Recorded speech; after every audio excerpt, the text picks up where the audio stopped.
Chaos Begins. EMP Collapse Book 1. Written and narrated by Kersey. Copyright 2021 by Kersey. Chapter 1. Melissa. When the power went out, Melissa Clark's first thought was that she hadn't saved the changes to her PowerPoint presentation before her computer had abruptly shut off. The presentation was due at the end of the day, and it was already 2:30. How was she going to get it done now? Groaning in frustration, she realized how dark it was. With her cubicle in the basement of the building in downtown Salt Lake City, and no window in her cube, the darkness was nearly absolute. Like a moth drawn to a porch light, when Melissa noticed sunshine trickling in through a high but small window in her coworker's cubicle across the way, she pushed back from her desk and headed directly there. "Hey," she said to Tamara, before sitting in an empty chair beside her friend's desk. Tamara was frantically writing something on a notepad in the dim light. "Hang on a sec." After a few moments, she set the pen down and turned to Melissa. "Sorry, I was in the middle of writing a great email response when the power went out." She grinned. "I didn't want to forget my brilliant reply." Melissa chuckled until she remembered her PowerPoint. "Yeah, I lost some of my brilliant work." Tamara grimaced in reply. Then she smiled. "Maybe we can go home early." "I wouldn't mind that," Melissa said, "except I have to finish that presentation." She softly sighed. "Guess I can do it from home. I'm sure the power's on there." Craning her head to see a strip of blue sky out of the high basement window in Tamara's cubicle, Melissa smiled. "In the meantime, maybe we can enjoy the rest of this beautiful day. I mean, even though it's March, it's not too cold out." Tamara nodded. "True, it's at least 40 degrees. Another one of Melissa's coworkers, Rob, stepped into the space. "Hey, let's go into the hallway. There should be emergency lights on out there." The women agreed and followed Rob through the dark office space toward the door that led to the hallway. Rob opened the door, which was when they saw that the hallway was just as dark as their office.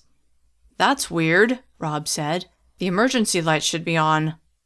"Maybe they don't come on right away," Tamara suggested. Melissa reached into her pocket and pulled out her cell. "Let me turn on my flashlight app." She pressed the button to wake her phone, but nothing happened. "Huh. What's wrong?" Tamara asked. Continuing to press the button, Melissa frowned. "My phone won't turn on." In the darkness, she could barely make out Tamara and Rob trying their phones. "Mine's not working either," Rob said. "What the heck?" Tamara said. "Mine's dead too." Melissa turned back the way they'd come and squinted in the direction of the main part of the office, where there was a bit of light coming in through a pair of small, high windows. Though she couldn't see a whole lot, she could see there were people there, and she could hear them talking. "Let's see what everyone else is doing." The three of them began to make their way toward the voices, careful not to run into anything in the weak light. They joined the larger group who stood near the windows. Light seeped into the space, but it was less than adequate. One of the men was tapping at his cell phone. "Hey, Colin," he said to another man in the group. "Is your cell phone working? Mine won't turn on." Colin pressed a few buttons. "Nope, mine's dead too." "So are ours," Melissa said to the group as a sense of foreboding washed over her. "That's really odd," Colin said. "I mean, even if all the cell towers were disabled somehow, that wouldn't kill the phones completely." "What about some sort of power surge?" someone else asked.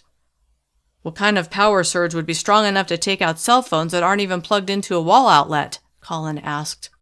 The more she mulled it over, the more Melissa thought she knew what might have occurred.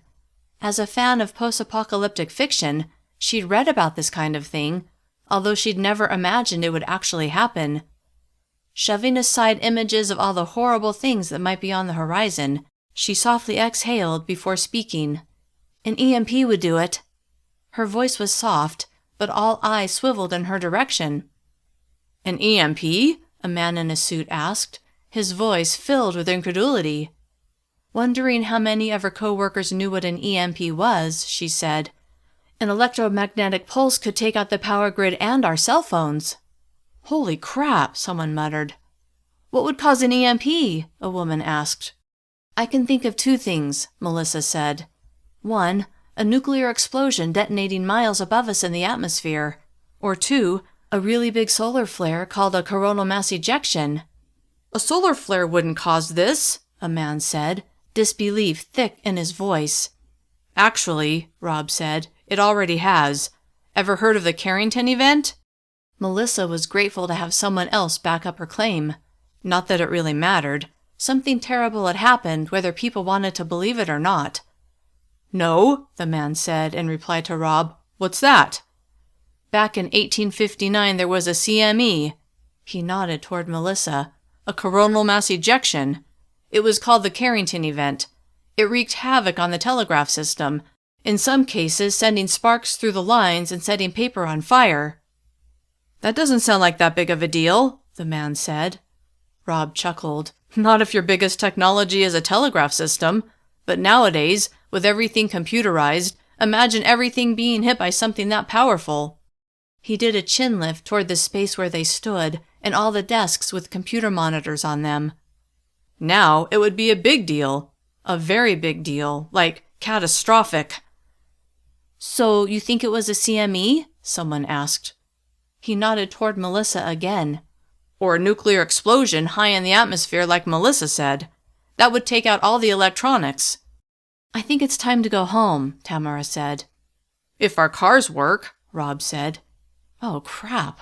Melissa had forgotten that an EMP would kill most of the cars. Our cars? Tamara asked. Yeah, Rob said. Unless it's a really old car, like pre-1970s old. Anything newer has electronic components. An EMP would take those out, which means those cars won't work. Are you sure? Tamara asked, with hope lighting her voice. Desperately hoping that she and Rob were wrong, Melissa said, Only one way to find out. The group began moving toward a nearby stairwell that would take them up to the ground floor. Following them, Melissa didn't bother to stop and get her car keys from her purse stashed in her cubicle. The usefulness of her nearly new car would be obvious soon enough when her coworkers tried to start theirs. Feeling her way up the stairs, she eventually reached the first floor along with everyone else. With large glass doors at both ends of the hallway, plenty of light filled the space. A few people were standing around talking in small groups. Where are you guys going? One man called to Melissa's group. To see if our cars will start, Rob answered. Why wouldn't they start? The man asked in obvious confusion. We think there's been an EMP, Rob answered. Everyone who had been standing around in the hallway was listening to the exchange. Are you kidding? Someone asked. Rob shook his head, then moved toward the door that led to the parking lot. Melissa and everyone else followed. Those who had their car keys went to their cars. Melissa watched as they climbed in. Tamara stopped next to Melissa. Do you really think they won't start? She asked. Still hoping she was wrong, when Melissa saw someone get out of a car wearing an expression of both fear and disbelief, she knew she was right. Heart clenching with the realization that this was the beginning of something unimaginable, Melissa bit her lip and glanced at Tamara, but didn't reply. One by one, each person who had tried to start their car stepped out of their vehicle, wearing the same shell-shocked look. This is crazy, Tamara murmured. Pushing aside her concerns, Melissa turned to Tamara with a grimace. Now I wish I'd worn more comfortable shoes. Why do you say that? Tamara asked. Unless you have a bicycle stashed somewhere around here, you and the rest of us will be walking home. Oh my gosh, Tamara said. That's like 15 miles. Melissa glanced at her own 3-inch heel boots that she wore with her slacks. They were comfortable enough to wear at work, but walking home in them would be a challenge. I know, Tamara. I live 20 miles from here. As she thought about the time it would take to walk that distance, she knew there was no way she would be able to make it home before dark. As she imagined the danger she might face on her trek home, panic surged within her. Watching the people walk away from their useless vehicles and back toward where she and Tamara were standing with a group of other observers, Melissa thought about her husband and children. Her husband, Alex, worked several miles south of Melissa's office, on the way home, but she had no idea what his next move would be. They had never discussed what to do in this kind of emergency. Why would they? Who could have imagined something like this actually happening? She'd always believed that the fiction she'd read was just that. Now, though, she regretted not taking the idea of this happening seriously. Shaking away the thought, she pictured her 3 children. All of them were at school, but both schools were less than a mile from home. Both 17-year-old Jason and 15-year-old Emily were at the high school. 13-year-old Stephen was at the middle school, which was only a few blocks from home. Melissa fervently hoped they would all head straight home and not go off to friends' houses.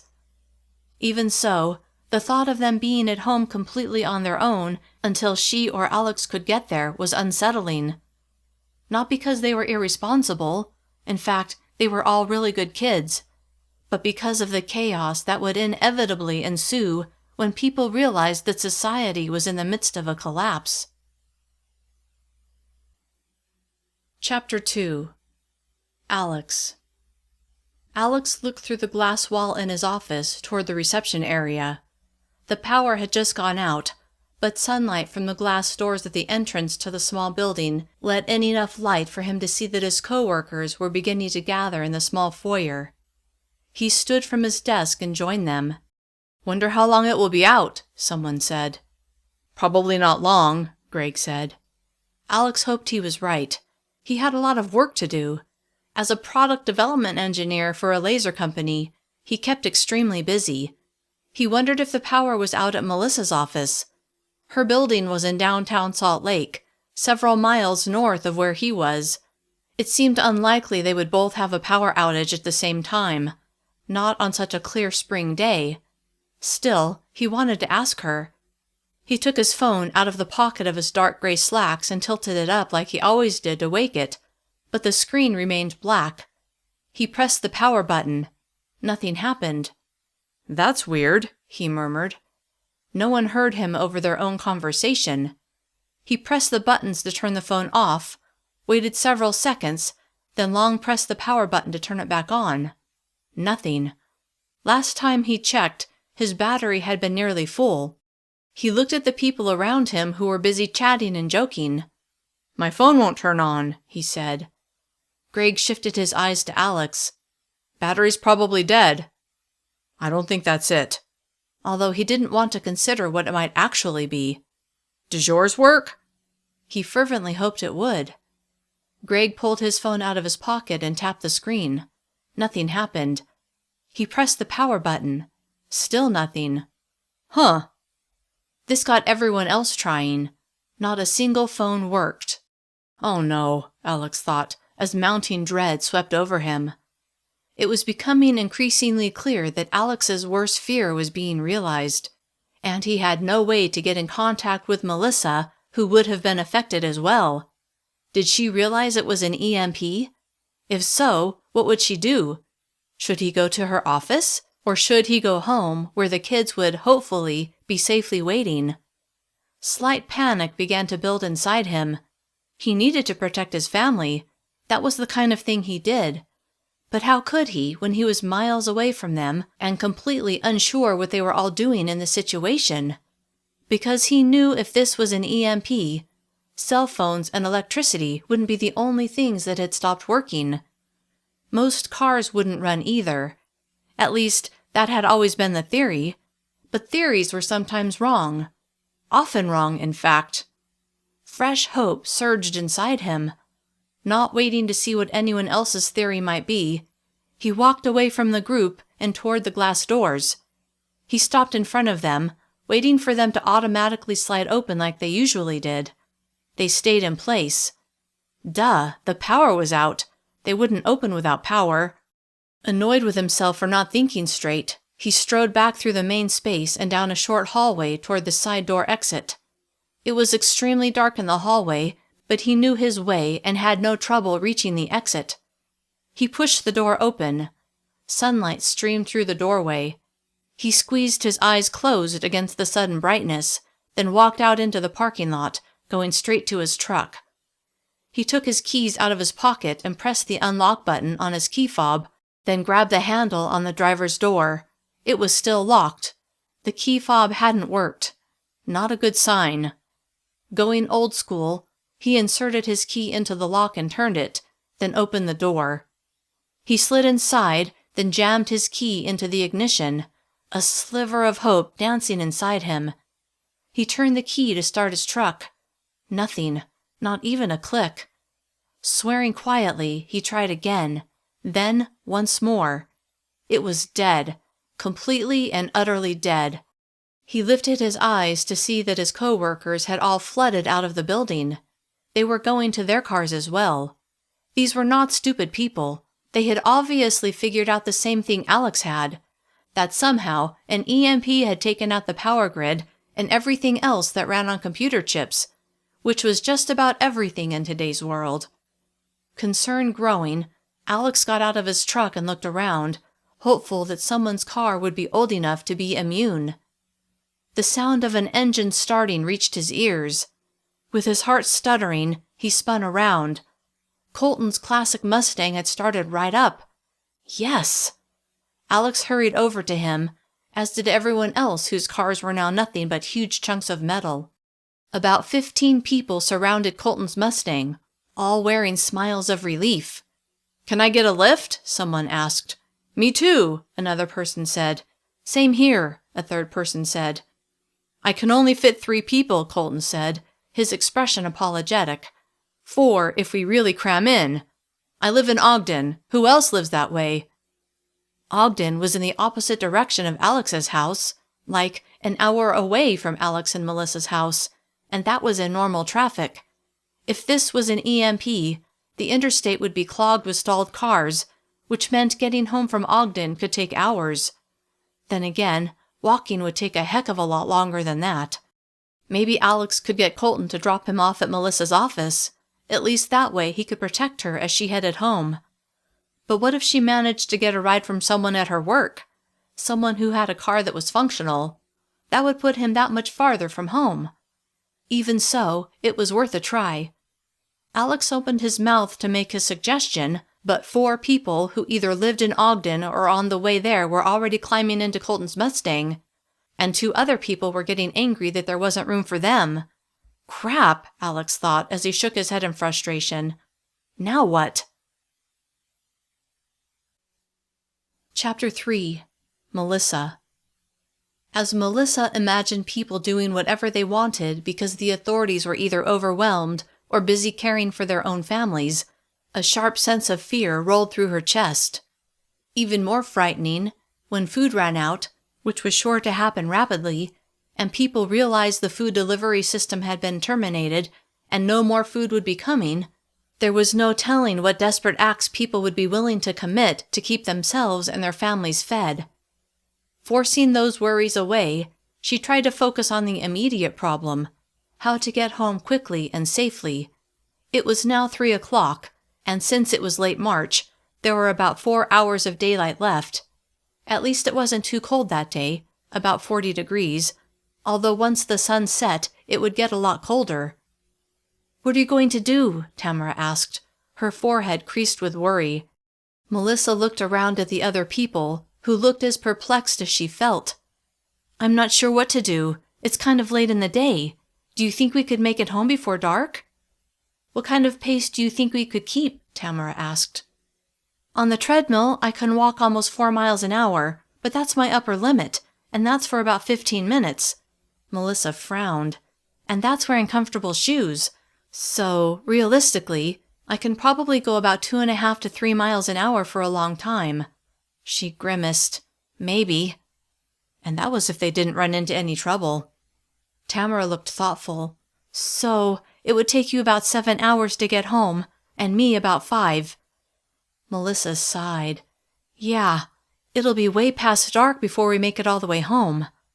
As her imagination conjured up all kinds of nighttime dangers in a situation where there was no electricity, no cell phones, no working vehicles, and probably no law enforcement, her heart began to pound. "The thought of being out after dark freaks me out, Tamara." What about Alex? What if you met up with him? That would be great, but I don't know what he's going to do or which roads he'll be taking, and no way to contact him. Melissa shook her head. I can't count on him as a walking companion. She paused. What about your husband? What do you think he'll do? Tamara was 30 and had one child, a 6-year-old daughter. Well, Rich only has to commute a few miles to his job, so it won't take him long to get home, and he's usually the one to pick up Abby from school, so I would expect that he'll make sure she's safe, but that doesn't stop me from worrying. Me too, Melissa said. My kids are older, though, so hopefully they'll go straight home from school. Sighing with frustration and worry, Melissa ran her fingers through her shoulder-length brown hair. I just want to get home, now. The more time we stand around talking, Tamara said, the less time we have before dark. Melissa appraised the people standing in the parking lot who were talking in small groups. Then she got an idea. Hey, everybody, she called out. Everyone turned to look at her. I'm sure we all want to get home, and I was thinking maybe we could get in groups according to the general area where we live and walk together. You know, safety in numbers. When everyone nodded, Melissa felt the knot of worry in her chest begin to loosen. As people shouted out where they lived, groups quickly formed. Melissa smiled at Tamara as she stayed in Melissa's group. I don't live quite as far as you, Tamara said with a smile, but we both need to go the same way. Melissa looked at the other people in her group, a feeling of warmth spreading through her chest. These were all people she worked with and cared about, and she knew they would do all they could to help each other reach home safely. As she studied the 4 other people in her group, she silently cataloged their strengths and weaknesses. Rob, mid-30s, in reasonably good shape, smart and a problem solver, but liked to be in charge. Dylan, mid-20s, strong, but still somewhat immature. John, late 40s and in poor health, but a really nice guy. And then there was Tamara, Melissa's good friend. 8 years younger than Melissa, she was in great shape and someone Melissa cared about. She was glad to have her in her group.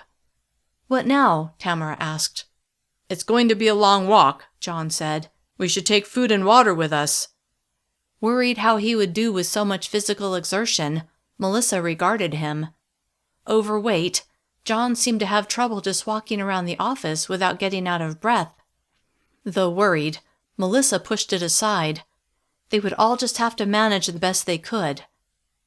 Don't most of us have snacks at our desks? Rob asked. I know I do, Melissa said. Several others agreed.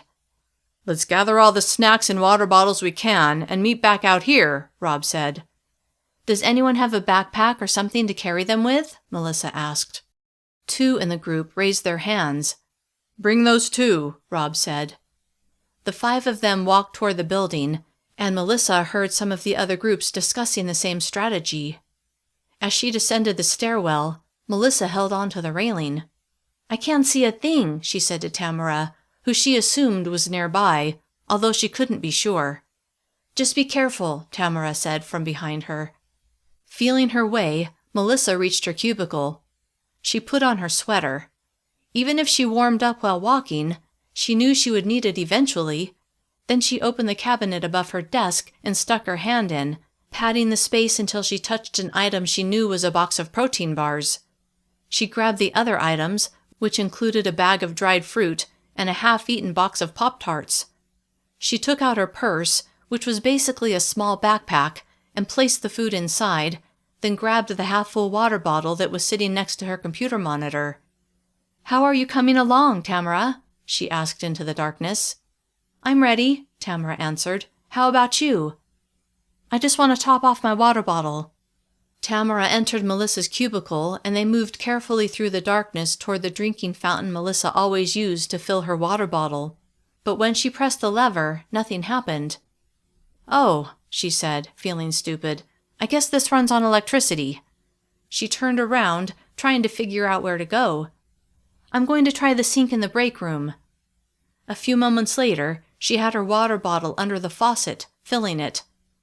I wonder how long the water will work, Tamara said. Why wouldn't it? Doesn't the water company use electricity to pump the water? Melissa hadn't thought about that. Fresh worry made her insides clench. What would happen if people couldn't get water? She didn't even want to consider that. Fortunately, they had a decent amount of water stored at their house, thanks to the suggestion of their next-door neighbor, Stan, who was into prepping.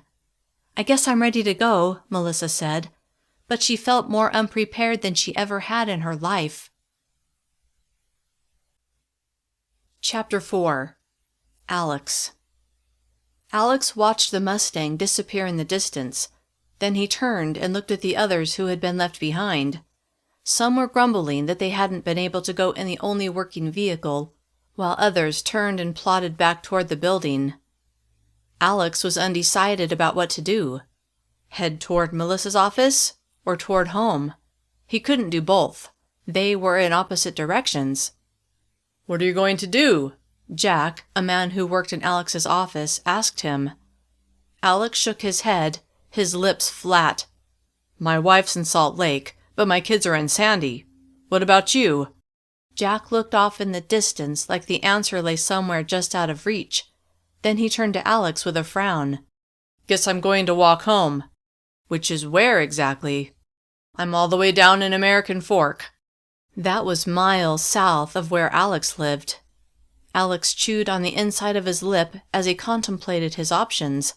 He hated the idea of Melissa trying to make her way home on her own, but with multiple options of streets for her to follow, he had no idea which way she would go. Then he thought about his 3 children, all on their own. Clenching his jaw in frustration, he exhaled through his nose, then came to a decision. "I'll walk with you, Jack, but I want to take 9th East." That would probably be the shortest path to take him home, and with any luck, maybe he would somehow run into Melissa. Still, he knew it would be out of the way for Jack. Shaking his head, Jack said, "I was thinking State Street." State Street was 9 blocks west of where Alex wanted to go, too far out of the way. "Thought you'd say that." Jack chuckled. Knowing there would be safety in numbers, Alex decided to try to persuade his friend. "You know, Jack, State Street's going to be a more dangerous route than 9th. "Why do you say that?" "More shops along there. Don't you think they'll be hit by looters? Could get dicey." "True, but 9th is 9 blocks east of where I need to go." Alex nodded. "Tell you what, let's take 7th East, kind of a compromise." Jack laughed. "It's tempting, but I'll take my chances on State Street." Though it would have been nice to have backup, Alex understood Jack's reluctance to go out of his way. "All right." Really, though, Alex would have backup, just a different kind. He brushed his hand against his right hip, a grim smile lifting his lips as he felt the hard bulge of his Glock 19. He was glad he was carrying today. He often left his weapon at home, but after all the craziness of the recent pandemic and the civil unrest that seemed to be a constant around the country, he felt a little safer knowing he was armed. He tried to get Melissa to carry. She'd gotten her concealed carry permit, but she hadn't felt the need, even though she had a small pistol, a .380. Wondering if Jack carried, Alex asked, "You armed?" "Always," Jack said with a grin as he adjusted the pack on his back. Jack had never seemed like the kind of person who was into guns, so Alex was rather surprised. "You?" Jack asked, his forehead furrowed like he doubted it. "Yeah," Alex said, his expression neutral. "Really?" Jack's tone held a note of disbelief. "Why are you so surprised?" "Just didn't peg you as the type." This brought on a hearty laugh. "I thought the same about you, Jack." Shaking his head, Jack chuckled. "You think you know someone, and then they surprise you." He pursed his lips. "Guess you never know about people." This was truer than Alex wanted to consider, although he knew he had to, because now that society was on the brink of collapse, people would become more unpredictable than ever, putting everyone in danger. "Well," Alex said, "best of luck to you." "You too." With a nod, Jack turned and walked toward the road. Shaking his head but smiling, Alex decided to gather a few supplies before he started his journey. He didn't have a backpack, but he knew at least one of the people who'd gotten a ride with Colton usually had one. He went back inside the building, then into the man's office before rummaging through his desk. It didn't take long to find what he was looking for. Smiling tightly in triumph, Alex carried the backpack to the break room, which was illuminated by the sun streaming in through a large window on one wall. First, he dumped out the contents to see what was already in there: a flashlight, a small first aid kit, a nice pocket knife, a couple of books, and a few other odds and ends that Alex didn't find useful. Guess he didn't want to take the time to grab his pack and chance losing his spot in the Mustang, Alex thought. Well, it was a huge blessing to Alex to have this gear. He put the items he wanted to take back in the pack, then set 6 bottles of water inside. Next, he liberated a dozen granola bars and several other snacks. Who knew how long it would take to get home? He would need the energy the food would provide. As soon as he was done, he walked out of the building and into the parking lot. 4 of his co-workers stood in a group. Alex knew all of them lived either west or north of Salt Lake, so not in the direction he was headed. He gave them a wave, then he walked to the nearest cross street and turned south. Chapter 5. Melissa. When Melissa walked outside again, she squinted against the bright sunlight. After taking her backpack purse off of her shoulders, she removed a pair of sunglasses, put them on her face, then slung the backpack purse over both shoulders. Walking with Tamara to rejoin their group, Melissa saw that one person was missing. "Where's John?" "He's still getting his stuff," Rob said. "I hate to be the one to point this out," Dylan said, "but he's really going to slow us down." Melissa frowned. Though she thought the same thing, she didn't feel right about leaving John behind. "What are you suggesting?" Tamara asked. "I want to get home to my family as fast as possible, and like it or not, he's going to make it take twice as long. I don't know about you," Dylan said, looking directly at Tamara, "but I'd rather get home before it gets too dark. If we have to go John's pace, there's no way that will happen." "What are you saying?" Melissa asked. "That we should just leave him here?" Dylan shrugged, but his thoughts were clear. Leave John behind. "That wouldn't be right," Melissa said. "He's as much a part of this group as any of us." "Sorry," John said a moment later as he came bustling out of the door, already a bit out of breath, a backpack on his shoulders. Melissa shifted her gaze to Dylan, who looked away from John and rolled his eyes at Rob. Rob's lips were pressed into a straight line. Not wanting to get bogged down in this early dispute, Melissa said, "Let's get going." The 5 of them crossed the parking lot and made a left, heading towards 700 East. The first thing Melissa noticed were the cars stopped in the middle of the street. Some had people sitting inside, but many had been abandoned. As they walked, she saw small clumps of people standing outside of other buildings, talking. "Wonder how long it'll take them to figure out what happened," Rob murmured. Melissa turned to look at him, then shrugged. "Maybe we should tell them." "We can't stop and talk to everyone," Rob said with a scowl. "That will slow us down even more." True as that was, what if more people could join their group? Wouldn't that be a good thing?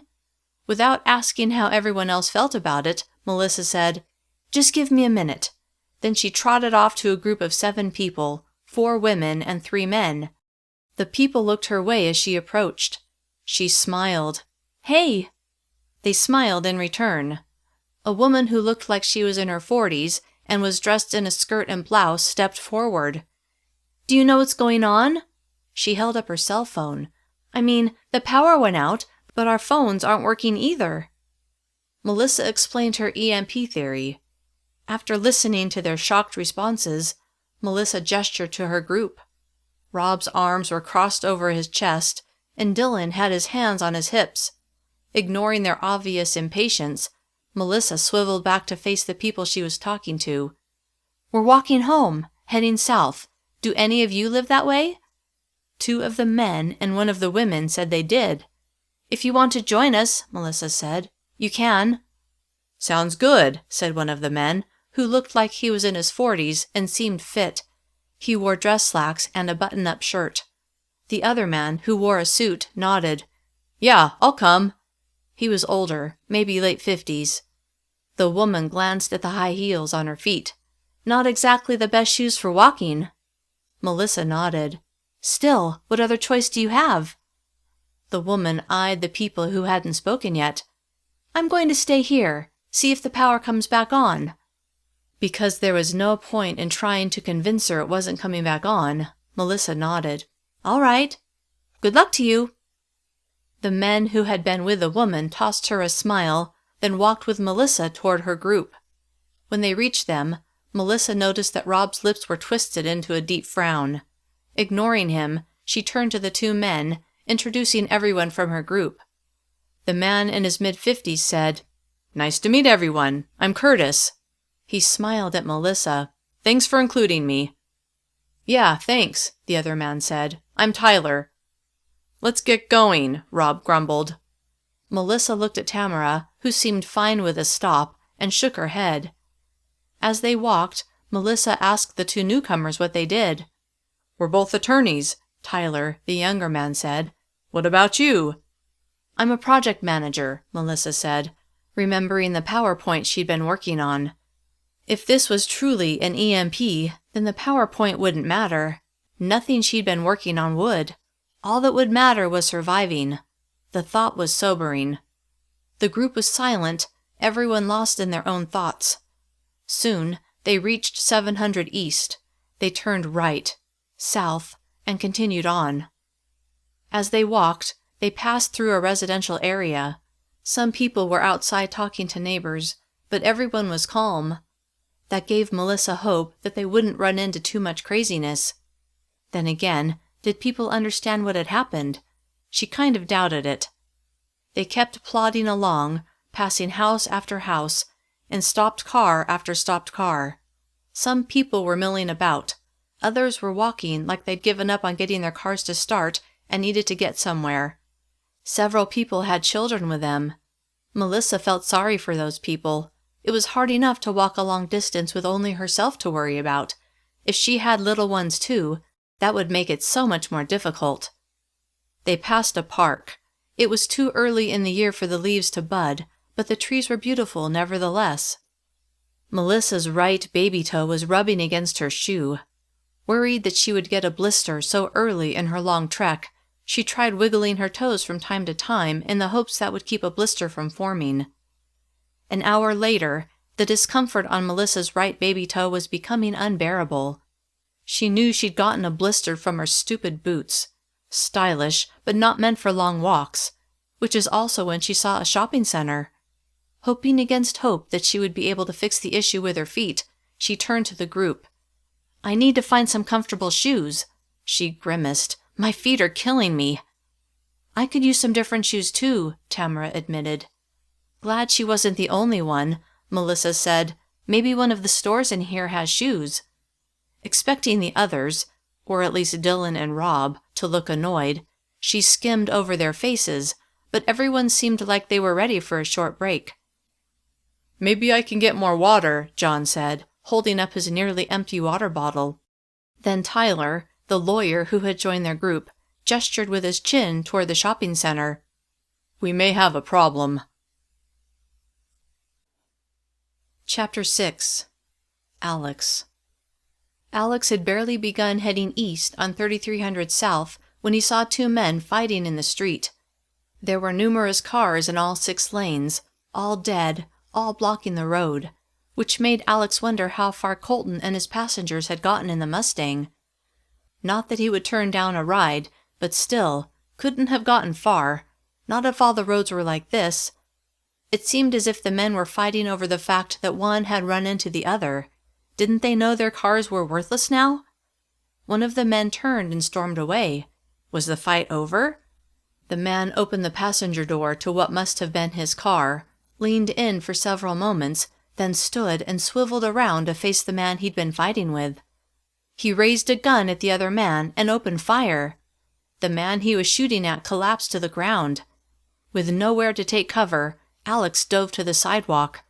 The shooter, who was about 20 yards from Alex, strode over to the man he'd shot and stood over him, his gun pointed at him, his face a mask of fury. Alex rested his hand on his Glock, his gaze riveted to the scene. The shooter lifted his eyes and glared at the people watching him before pointing his gun at first one person, then another, while yelling, "You got a problem, huh?" With wide eyes, people shook their heads and held up their hands to show they were harmless. The shooter finally lowered his gun, tucking it into the back of his jeans before stalking away. Removing his hand from his Glock, Alex slowly got up, his eyes on the shooter. Once the man reached the corner and began disappearing from view, Alex began to relax slightly, although he was on high alert for the next incident that was sure to occur. Shocked that a cold-blooded murder had occurred right in the streets of Salt Lake City, right in front of him, he shook his head in disbelief. Even more stunning, no law enforcement came to the scene, and of course, no one could call for help since all cell phones had been turned into colorful bricks. Taking several moments to gather himself, Alex's thoughts went to Melissa. What was she facing on her travels home? Was she safe? Was she all alone? The thought sent a zing of deep fear coursing through his chest. If only he knew where she was, he would go directly to her. Severely missing his iPhone and the Find My app, which would tell him exactly where she was at the tap of a screen, he audibly sighed and continued on his way, heading east toward 900 East. "Hey, mister," a man said as he approached Alex several minutes later. The shopping cart filled with random items, as well as his dirty clothing, pegged the man as homeless. Alex turned to him with a frown. He didn't have time for this. "Hey," the man said. "Hey, what's going on? Why'd all the cars stop?" Slightly less annoyed that the man was only asking for information, Alex said, "Ever heard of an EMP?" "A what?" "EMP, electromagnetic pulse." His expression smoothed out. "Oh yeah, I heard of that." The man's eyes slid to the pack on Alex's back. "What you got in there?" Okay, here it came. Alex began walking. The man hurried to keep up. "Got any food in there? I sure am hungry." Alex considered the ramifications of what the man was asking. In normal times, he wouldn't have minded giving the man some of his food, but these weren't normal times, and this wouldn't be the last time he would be faced with someone asking for what he had. In some cases, he was sure, people would demand what he had, especially as things became more desperate. The thought pushed him to quicken his pace. He needed to get home to his children, and prayed that Melissa would make it home safely. "Hey!" the man shouted. "Hey! Don't walk away from me!" Getting annoyed now, Alex noticed several people watching the exchange. These were people whose cars had died. For some reason, they were staying with their vehicles as if they were waiting for a fleet of tow trucks to rescue them. Shaking his head, Alex kept walking. Next thing he knew, the homeless man was grabbing at his backpack, trying to rip it off his shoulders. Alex spun around and shoved the guy, knocking him down. "Why'd you do that?" the man asked, his tone bewildered. "Back off," Alex said, his tone sharp and sure. Scowling, the man pointed at Alex. "You better watch out. You don't got no car to hide in now." The truth of the man's words hit Alex in the gut. He was right. Alex was on foot. No car windows to roll up. No car to speed off in. And he was by himself. Sure, he had his Glock, but he was no action hero. If he got jumped by several people, he wasn't sure what his odds would be. Tamping down that worry, he began walking, increasing his pace as much as he could without breaking into a jog. He needed to conserve his energy. He had a good 15 miles to go. Not a lot, but it would take him at least 4 hours, if he could keep up this pace, which he knew he wouldn't be able to. He wasn't in that great of shape. Plus, he was sure to run into obstacles. Keeping his head on a swivel, he moved forward, determined to get home as quickly as he could. Chapter 7. Melissa. Eager to give her blistered toe relief, Melissa squinted toward the far end of the shopping center where Tyler was looking. That's when she saw frenzied activity as clumps of people pushed their way into stores, while others carried out armloads of items. "What's happening?" John asked, one hand raised to shade his eyes. "Looks like looters," Tyler said. Melissa's heart sank.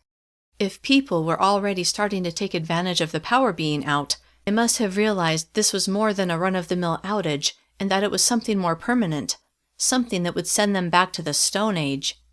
"Should we wait?" asked Tamara. The throbbing in Melissa's foot made the decision for her. "No, I've got to get a pair of sneakers or I'm going to hate life while we walk home." "All right," Tyler began. "Here's what we're going to do." Rob put his hand up. "Hold on! Who put you in charge?" Melissa sighed but kept quiet.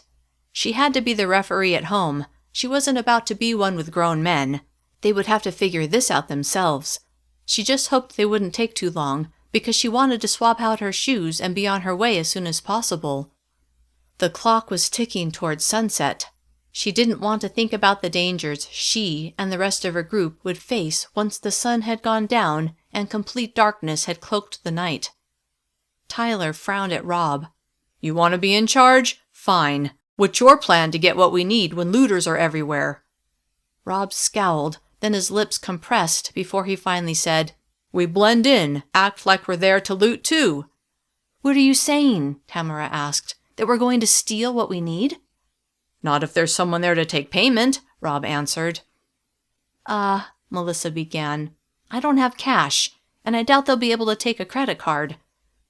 "I have some cash," Curtis, the other lawyer they'd added to their group, offered. Melissa turned to him with a grateful smile. "Thank you." He smiled in return. "No problem."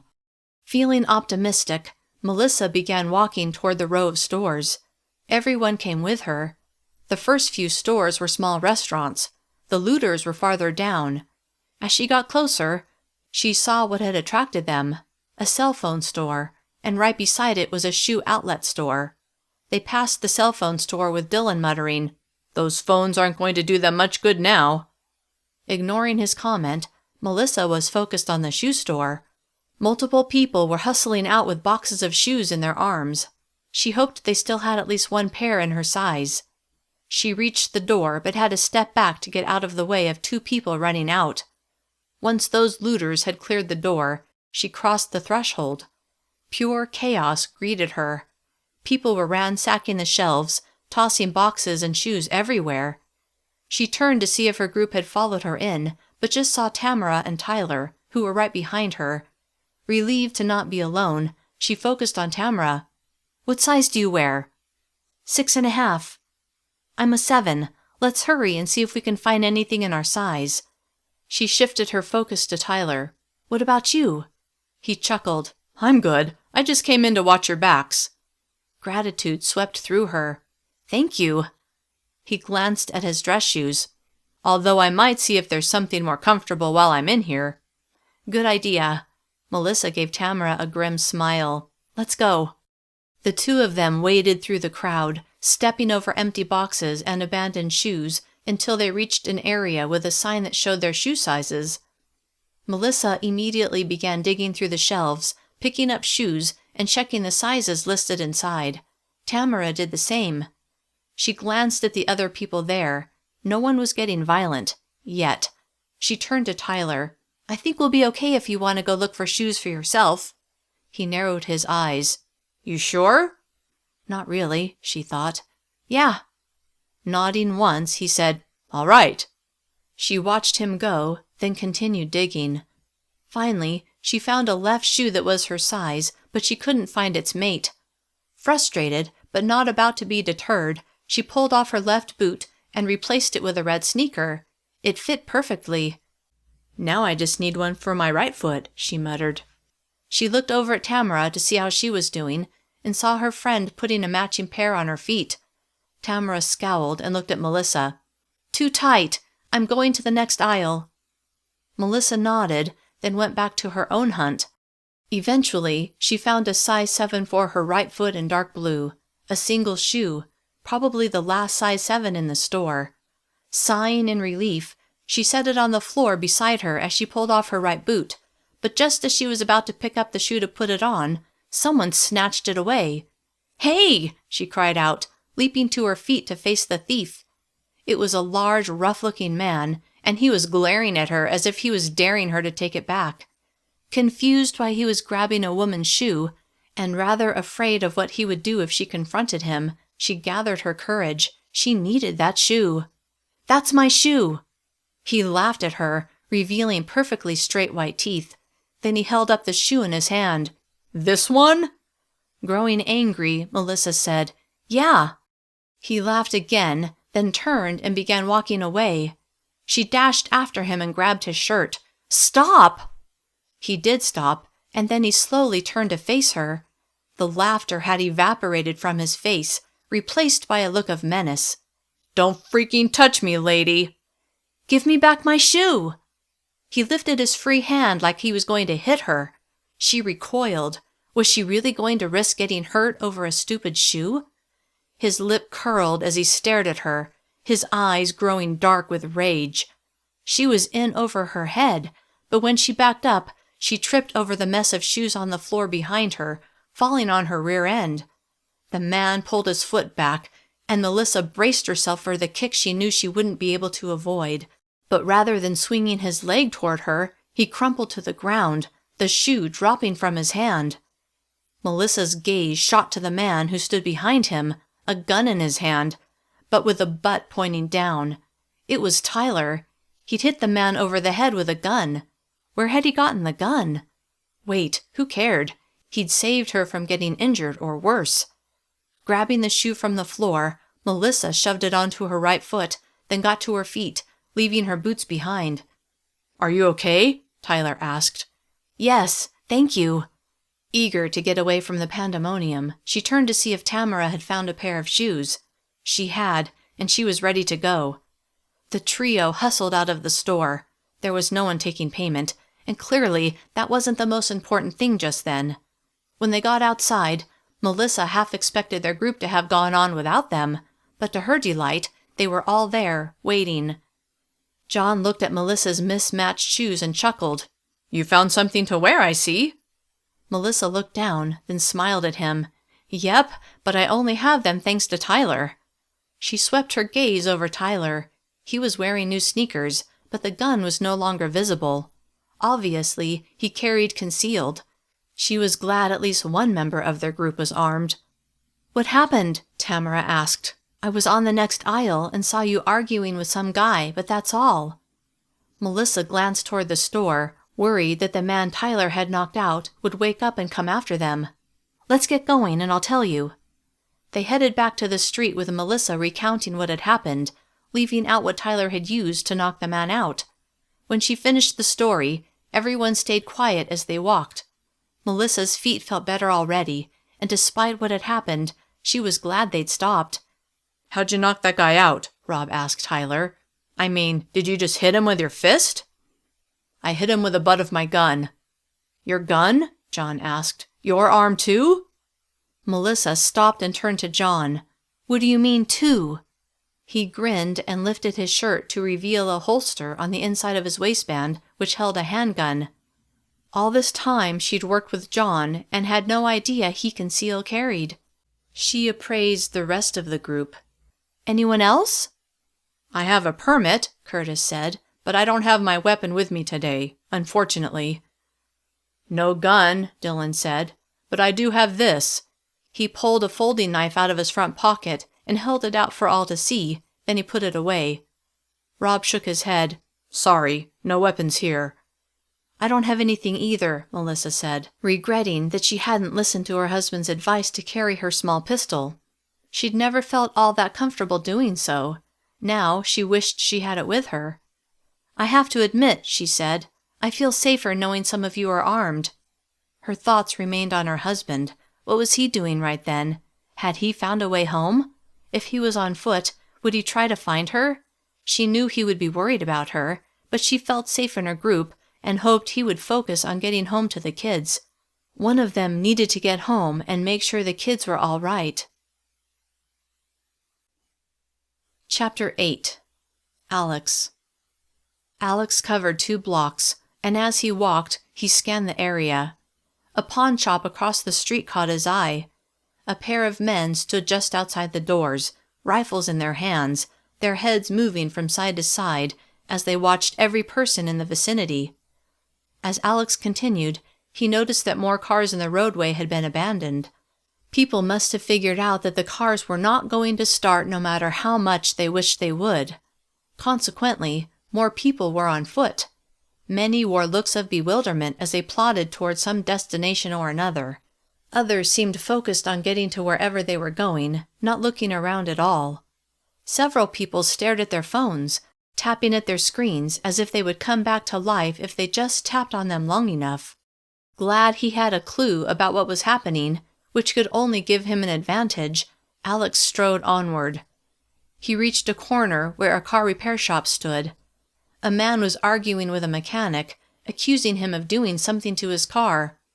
"You broke it, and now it won't start." The mechanic gestured to the cars in the street and shouted, "Can't you see that all the cars are dead?" The customer shifted toward the street, and as he scanned all of the cars stopped in the middle of the road, a deep frown grew on his face. After several long moments, he turned back to the mechanic. "Can you fix my car? Can you make it start?" The mechanic shook his head, then turned away as if to go back inside the garage. This must have angered the customer, because he grabbed the mechanic by the arm and yanked him. The mechanic spun around and punched the customer in the jaw, knocking him to the pavement before jogging into the garage bay where he manually pulled down the large door. Shaking his head like he was trying to shake off the hit, the customer got to his feet, then stared right at Alex. "Did you see what he just did? He assaulted me." Remembering the shooting a few blocks earlier, Alex sighed. "Be glad that's all he did." The man's eyebrows gathered together. "What do you mean?" Not about to take the time to explain the state of the world, Alex kept walking, calling out behind him, "If your legs work, you'd better use them to get yourself home."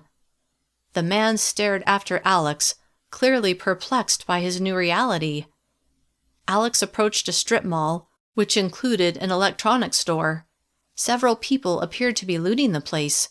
Snorting a laugh at the ludicrousness of that, Alex shook his head. Out of nowhere, someone tackled him, taking him to the ground.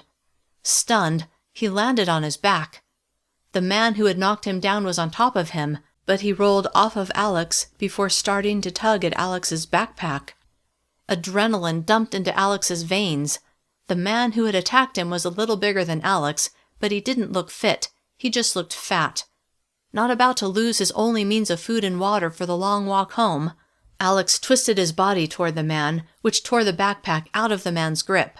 At the same time, Alex swung his right fist up and punched the man in the kidney as hard as he could. The man grunted and fell back, giving Alex the time he needed to leap to his feet. He immediately drew his gun and pointed it at the man. "Back off!" The man's eyes widened so much that the whites of his eyes showed. Then the man threw his hands up and slowly backed away. Using his peripheral vision and a quick turn of his head, Alex made sure no one else was about to attack him. "Run!" Alex commanded, his tone low and menacing. The man turned and ran. When he was a distance away, Alex lowered his weapon and slowly scrutinized the area around him. When he was satisfied that he was in the clear, he tucked his Glock back into his waist holster and forced himself to get moving, despite the way his heart was jackhammering in his chest. Dragging in a deep breath as he started to walk, he was tempted to start jogging, just to put distance between himself and the altercation, but he knew himself well enough to know that he needed to set a pace he could maintain. Working to keep his breathing even, he set a brisk pace and became more deliberate about being attuned to his surroundings. He'd gotten distracted by the things people were doing, things that had no relevance to him. He couldn't let that happen again. He was lucky the guy who'd tackled him wasn't armed himself, or wasn't bigger or stronger. At the next corner, he turned south. He'd been walking for a while, but it seemed like he hadn't gotten very far at all. Frustrated, he exhaled audibly and shook his head. At this rate, by the time he got home, it would be dark. He had to move faster. A bike would be nice right about now, he thought. Too bad there weren't any in sight. A grocery store was on his right. He noticed people coming out with carts filled to overflowing, which made him think about what was in his pantry at home. Despite having a decent amount of food storage, right then it didn't seem like nearly enough, not with society on the brink of collapse. By the time he got home, would there be anything left at the grocery store near his house? Because if possible, he wanted to round out what they had. With 3 growing teenagers, and Melissa and himself, they could always use more. Not wanting to worry about what he couldn't control, Alex slowed a bit as he swung the backpack around and pulled out a bottle of water. Taking a long pull, he drank until he was satisfied. Although the temperature was in the mid-40s, since he'd been expending energy, he wasn't chilled. In fact, the bright sun kept him warm. Figuring it had to be getting close to 4 o'clock, he did worry about how cold it would get once the sun went down. Last he'd checked, it was supposed to get below freezing that night. He put the nearly empty water bottle back in his pack and continued on. Houses lined both sides of the street, but although he was in a residential area, he was on a main thoroughfare, and with all the dead cars, there were plenty of people walking. His thoughts went to Melissa. Where was she just then? Was she all right? Was she with other people, or was she alone? The need to make sure she was safe was nearly overwhelming, but since he had no idea which road she had taken, or if she'd managed to get a ride or was walking, he really had no choice but to focus on getting home to the kids. Certain that Melissa would be more concerned about the kids than herself, Alex knew she would want him to concentrate on getting to them rather than finding her. He just hoped that was a decision he wouldn't regret. Chapter 9. Alex. About 40 minutes later, although without his phone working, and with no watch, it was hard to know exactly how much time had passed. Alex figured he'd walked at least a couple of miles south on 900 East. He passed several stores before he saw a Walmart coming up on his left. The thought of riding a bike filled his mind once again. Walmart sold bikes, and he could see people going in and out of the store, so obviously they were open for business, or people were looting. Not sure which it was, but eager for the opportunity to improve his mode of transportation, he veered off of the sidewalk and toward the entrance. As he got closer, he saw some people running out of the store with bulging bags of goods hanging from their arms, and other people carrying random items like clothing. There were even a couple of people carrying TVs. Once he was inside, he was met with complete mayhem. People were ransacking the shelves and shoving each other to get to things first.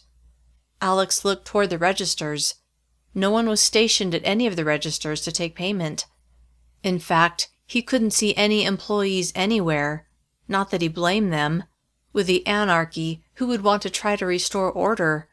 The lights were off, of course, so the only light came from the skylights scattered all over the ceiling. It was a sunny day, so enough light streamed in to see fairly well. Feeling less hopeful that he would find what he was looking for, he made his way toward the sporting goods section, going past the grocery side of the store where the shelves were rapidly emptying as people frantically filled their carts with food. It reminded him of the panic buying he'd seen when the country had shut down after the pandemic had taken hold. But this was much worse, as these shoppers seemed to comprehend that once the shelves were empty, no more food would be coming, so they had to get what they could now. Feeling an urgent need to get more for his own pantry, his whole body tensed up. As much as he would have liked to grab a bunch of food to take home, realistically, he wouldn't be able to carry it for the remaining 10 miles he had to go. So, with reluctance, he walked right past the food that was left on the shelves and went directly to the sporting goods section. When he got to the place where bikes were sold and didn't see a single bike, he was extremely disappointed, though not at all surprised. Huffing a loud exhale, he shook his head, then turned and made his way back to the front of the store. No one accosted him. They were too focused on what they could take, so he was able to leave the store without incident. He had walked another mile along 900 East when he saw a woman riding a bike, coming in his general direction. As she got closer, she made him think of Melissa. Even though he hadn't found a bike to ride, maybe his wife had been able to. Maybe she would even be home when he got there. Imagining walking through his front door and finding her safely there, Alex felt his body relax. until he saw a man jump at the woman on the bike, knocking her and the bike to the ground. The woman screamed. Without thinking twice, Alex raced the short distance to where the woman was lying on the ground. The man was lifting the bike, ready to steal it, when Alex got there. Without hesitating, Alex lifted his leg and nailed the man in the back with the bottom of his shoe. With a loud grunt, the man released the bike and tumbled to the pavement. The man regained his breath, getting to his feet and turning to Alex with fury burning in his eyes.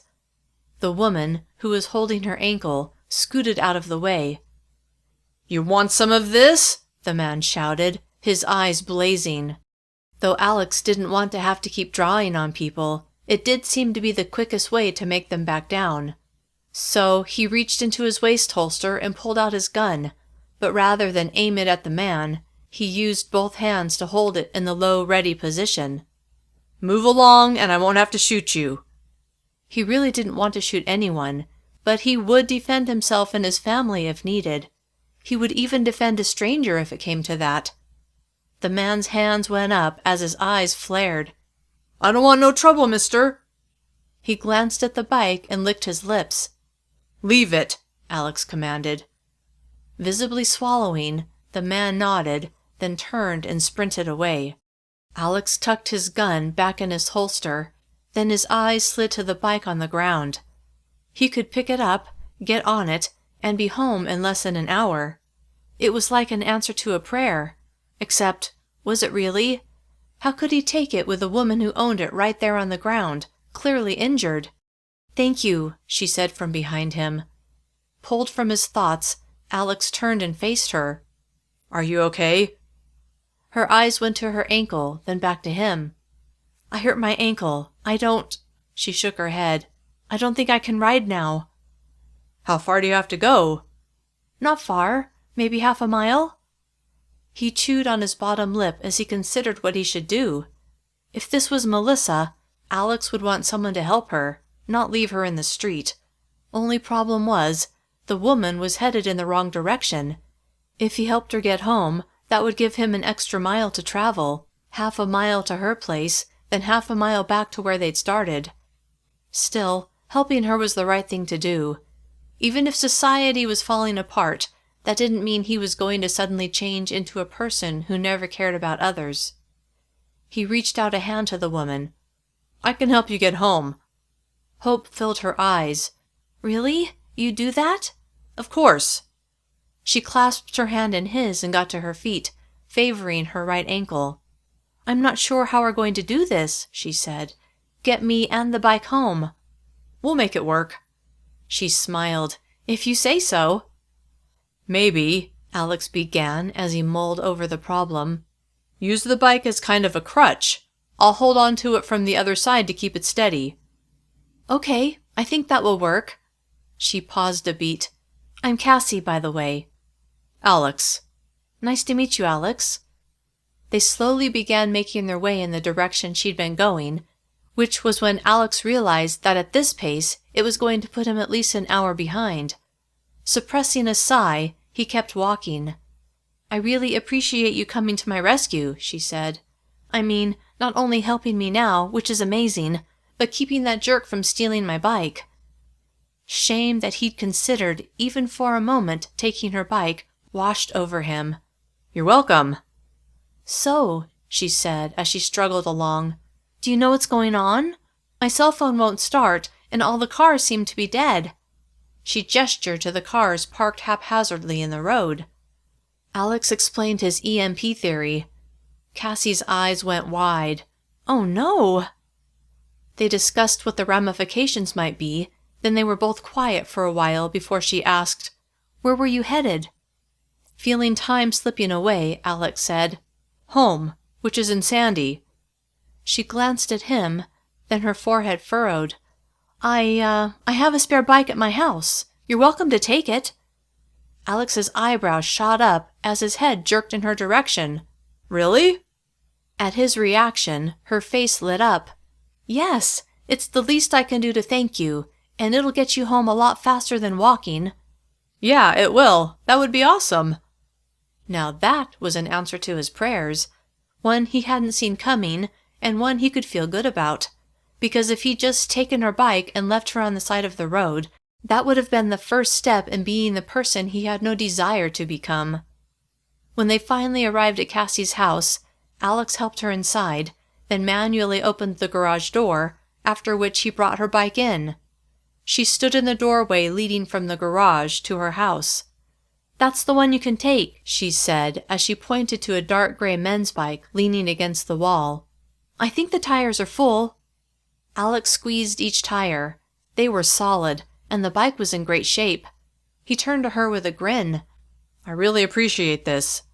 She smiled. "It's my brother's. He recently got a new one and asked me to handle selling this. I hadn't gotten around to it yet." Chuckling, Alex said, "I'm glad you didn't." She laughed. "Me too." Now that he had a faster way to get home, Alex was eager to get going. He told Cassie goodbye and wished her luck, then off he went. As soon as he reached 900 East, he hesitated.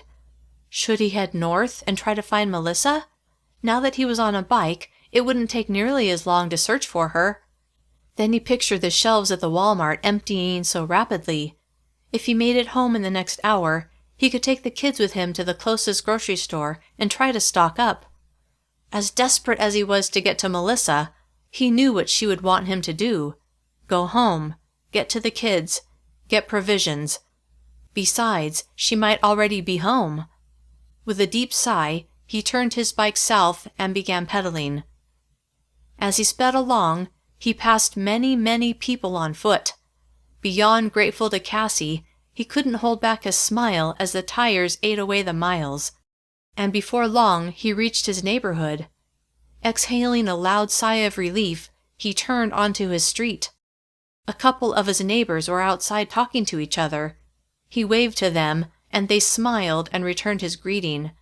Then his house came into view. Heart pounding with anticipation at being reunited with his family, he angled the bike up his driveway, stopping once he reached the front porch.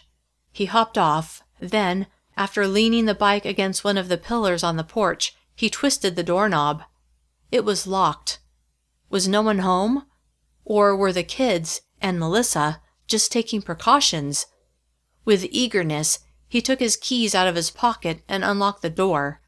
He stepped inside. "Melissa?" he called out. "Kids? Anyone home?" "Dad!" 15-year-old Emily said as she ran down the stairs and flung herself into his arms. Never so happy to see his children, Alex hugged her tight. 17-year-old Jason and 13-year-old Stephen joined them. Alex pulled all of them into a group hug, which was when he realized that Melissa wasn't there. Chapter 10. Alex. "Where's Mom?" Stephen asked. Holding back a frown, Alex couldn't stop the worry from creasing his brow. "I'm sure she's on her way home." "Wait," Emily said, her forehead furrowed. "You don't know?" Jason tilted his head like he thought his sister was being dumb. "It's not like he could call her." Emily swiveled to face Jason with a scowl. "I know that. I'm not an idiot. It's just—" She turned back to Alex. "You guys have a plan, though, right?" Alex only wished that they did. Even though an EMP hitting their area wasn't something he'd ever really thought would happen, earthquakes were a reality. Yet he and Melissa had never discussed what they would do if they couldn't drive their cars home. "No," Alex said, his tone filled with self-accusation. "We don't." Didn't do any good to regret it now. All they could do was pray Melissa would get home safely. He thought about his own journey home. Despite a few dicey moments, overall it hadn't been too dangerous. He clung to that memory now. "I'm sure she'll be fine," he said to reassure himself as much as his kids. "In the meantime, there are a lot of things we need to do." "We already filled a bunch of containers with water," Stephen said with a grin. Impressed, Alex said, "Really? What made you think of that?" Jason gave his younger brother a gentle shove. "As much as Stephen would like you to think he's a genius, it was actually Stan from next door. He came over to check on us, and when he found out you and Mom weren't home yet, he suggested we fill whatever containers we could." Pleased that his neighbor had done that, although not surprised, they had great neighbors, Alex smiled. "That's awesome." "He said he thinks this power outage isn't temporary," Stephen added. "He said he thinks it's an EMP. Is that true, Dad?" Heart sinking to know that this was their new reality, and that his children would have to face a rough life now, Alex couldn't stop his lips from tugging downward as he slowly nodded. "Yeah, that's my theory as well." "So," Emily said, her eyes tight with worry, "what does that mean? Like, how is that going to affect us?" He shifted his attention to his only daughter, then glanced at Jason and Stephen before focusing back on her. Not wanting to fill them with the despair that was beginning to grow within him, he said, "Honestly, I don't know exactly what it's going to look like, but I do know that we need to do some things now to prepare for what might be coming." "Like what?" Stephen asked. Alex pictured the grocery shelves emptying at the Walmart where he'd try to get a bike. "We need to get what food we can while it's still on the shelves." Jason nodded knowingly. "Like at the beginning of the pandemic." "Just like that." What he didn't add was, "but worse." "But the cars don't work, right?" Stephen asked. "That's right. So we'll have to walk, and we'll push the carts home." Assuming they were able to get enough groceries to need carts. There were 2 grocery stores about a mile away, not too far at all. "How will you pay for it?" Emily asked. "I mean, without electricity, they won't take a credit card, right?" "Probably not," Alex said, grateful he had a solution. "But this was one thing Mom and I did right. We put some cash aside in our safe. I'll grab that. Hopefully it will be enough to get what we need." Alex went into the master bedroom, setting the backpack he'd been carrying for hours onto his bed. Next, he changed into jeans and a long-sleeve shirt, making sure to transfer his inside-the-waistband holster and Glock 19 to his new attire. Then he put on sneakers before going into his closet where he kept his safe. After grabbing a flashlight, he flicked it on to illuminate the safe's keypad. He punched in the safe's code, but nothing happened, which was when he realized the EMP had taken out that control. With a shake of his head, he sighed, then dug around in the upper closet shelf until he came up with a backup key he kept hidden. Using that, he opened the safe, pausing to scan his collection of firearms. He didn't have as many guns as some people he knew, but he had a decent assortment. After counting out a sizable amount of cash, which he stuffed in his pocket, he locked the safe, putting the key where Melissa knew where to find it, and went back downstairs. Minutes later, he and the kids were hoofing it to one of the 2 grocery stores. These were large chain stores, so Alex hoped they wouldn't be completely picked over yet, and that they were actually open. 10 minutes later, one of the stores came into view. Alex immediately saw that there were as many cars parked in the lot as normal, but none were moving.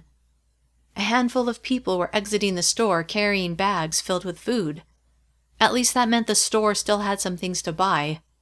Several more people were hurrying inside. Then Alex spotted an older vehicle pulling into the lot. "Hey," Stephen said as he pointed at the car. "How come that car's working? I thought the EMP killed all the cars." The car parked a short distance away from the store entrance, and 2 men got out, both with pistols clearly visible on their hips.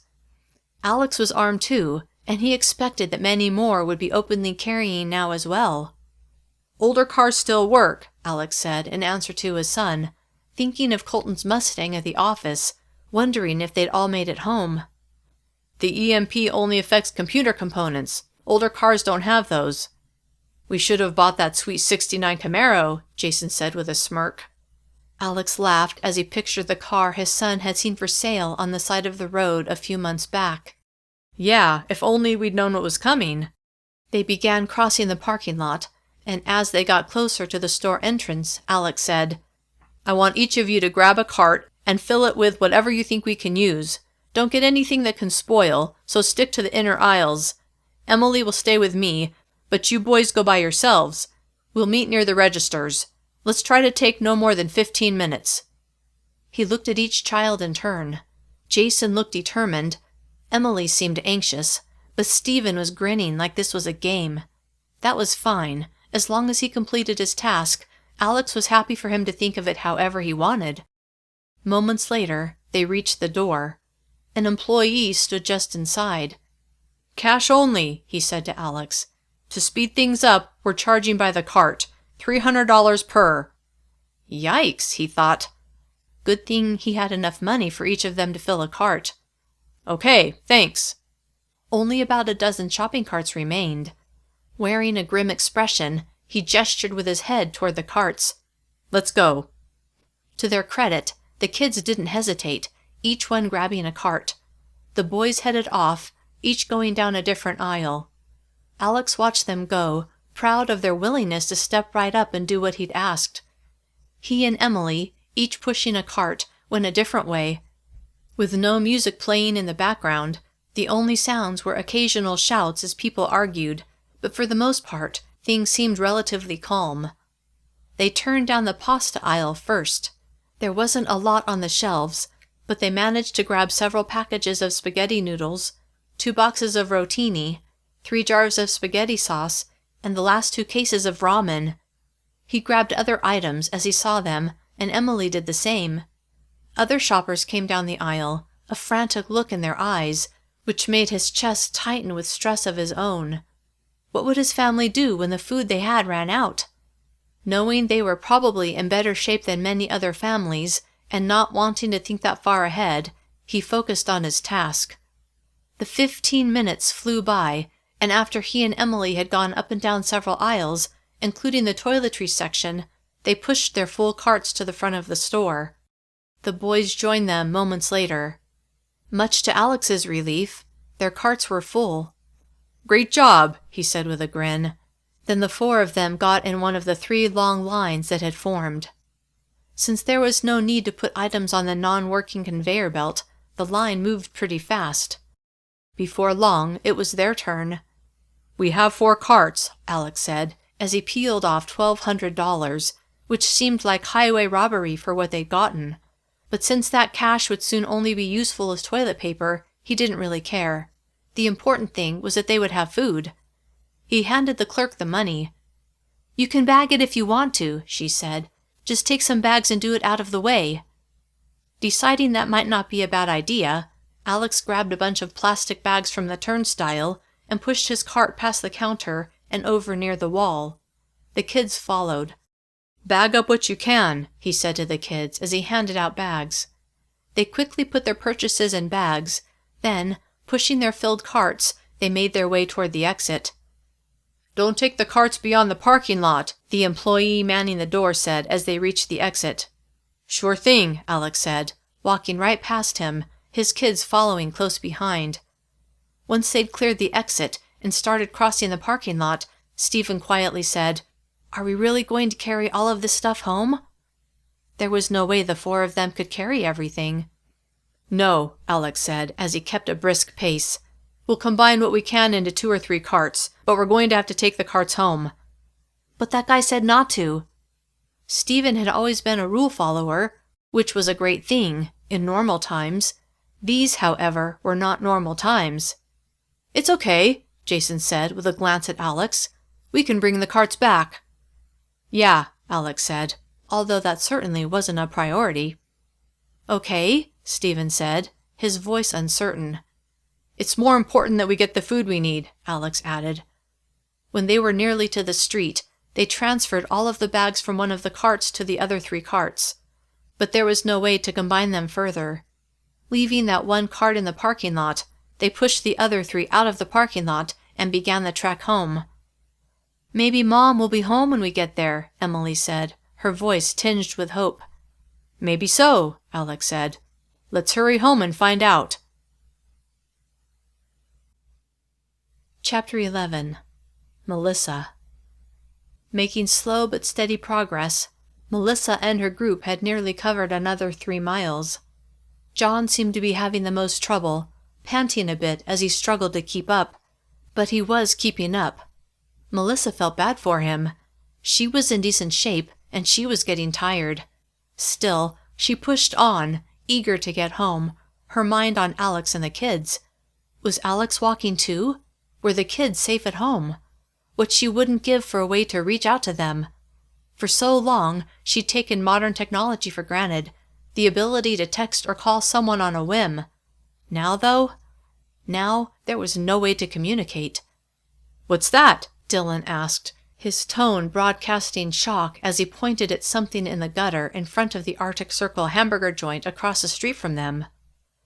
The road was cluttered with stalled cars, but Melissa could still see what he was pointing to. "Is that," she began, squinting in the direction Dylan had indicated, her hand shading her eyes from the sun. "A body?" "Yeah," Rob said. "I think it is." Her hand dropped to her side as her mouth fell open. The idea that a body would be lying out in the open stunned her. She'd never seen a dead body before. Wait, was the person dead or just injured? "We should see if they need help," she said. Rob frowned at her. "I think they're past help." "How do you know? I mean, what if they're just hurt?" He sighed. "And if they are? What are we supposed to do about it?" He had a point there. Still, what if Alex was hurt, or one of her kids? She hoped someone would help them.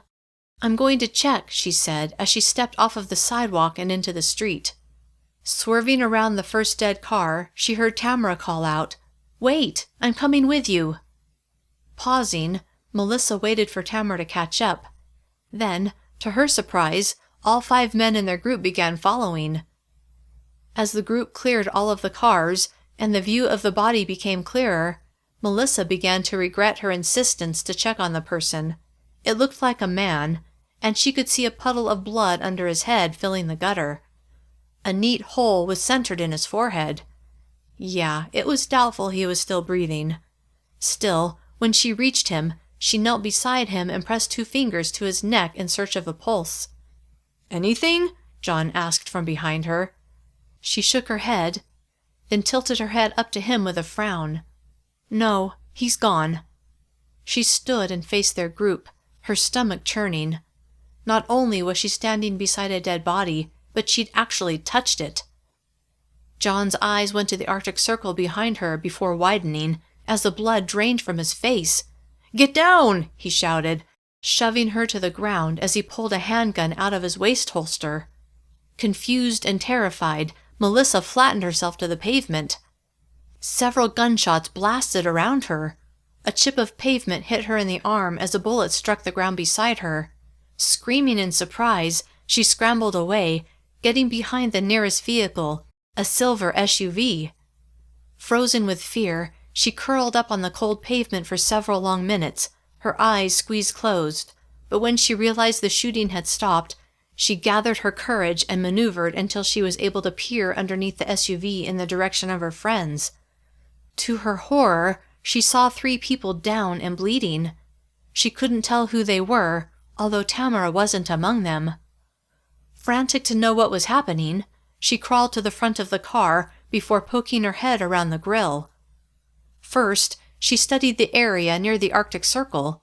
Then she turned her gaze to the interior of the restaurant where she saw movement through the glass windows. At least 2 men were inside, along with a woman. Wait, was that Tamara? Tamara? What was she doing in there?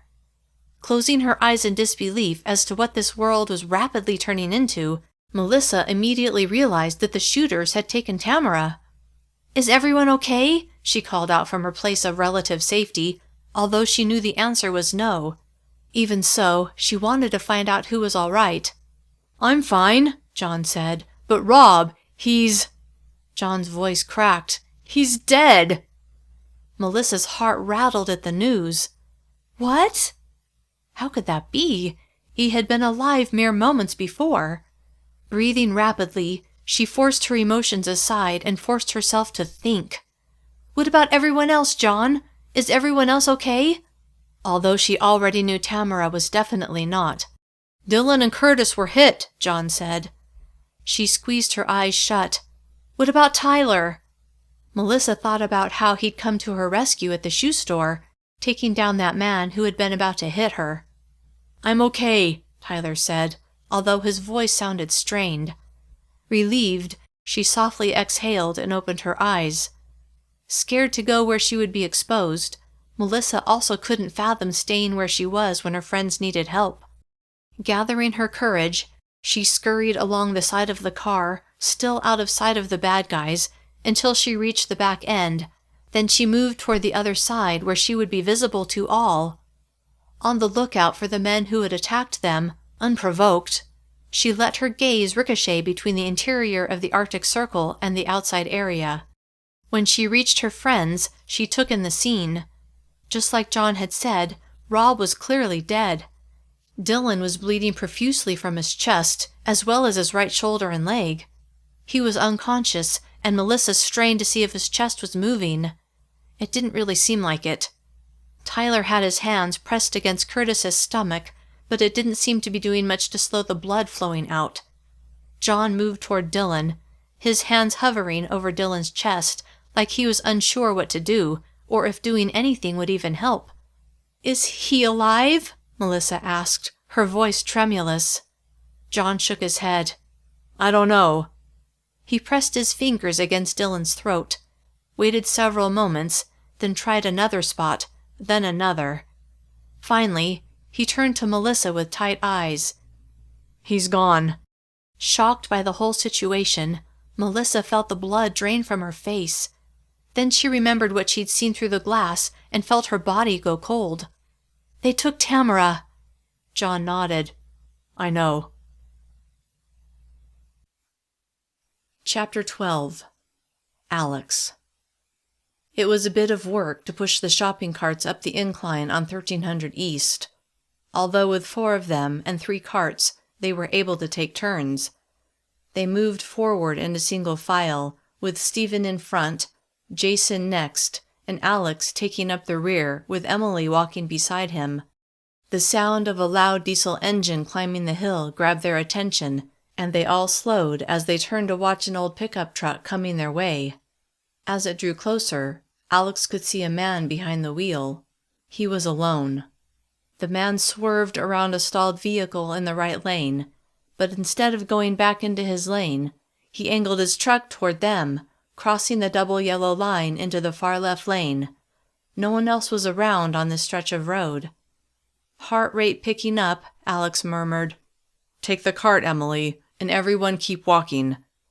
She did as he asked, and the 4 of them kept going, although they gave the truck side glances.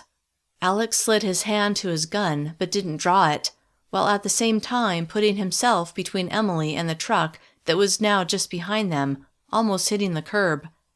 He wanted to put himself between the man and all 3 of his children, but with the way they were strung out along the sidewalk, that was impossible. Alex was proud to see Jason speed up so that he stood between Stephen and the road.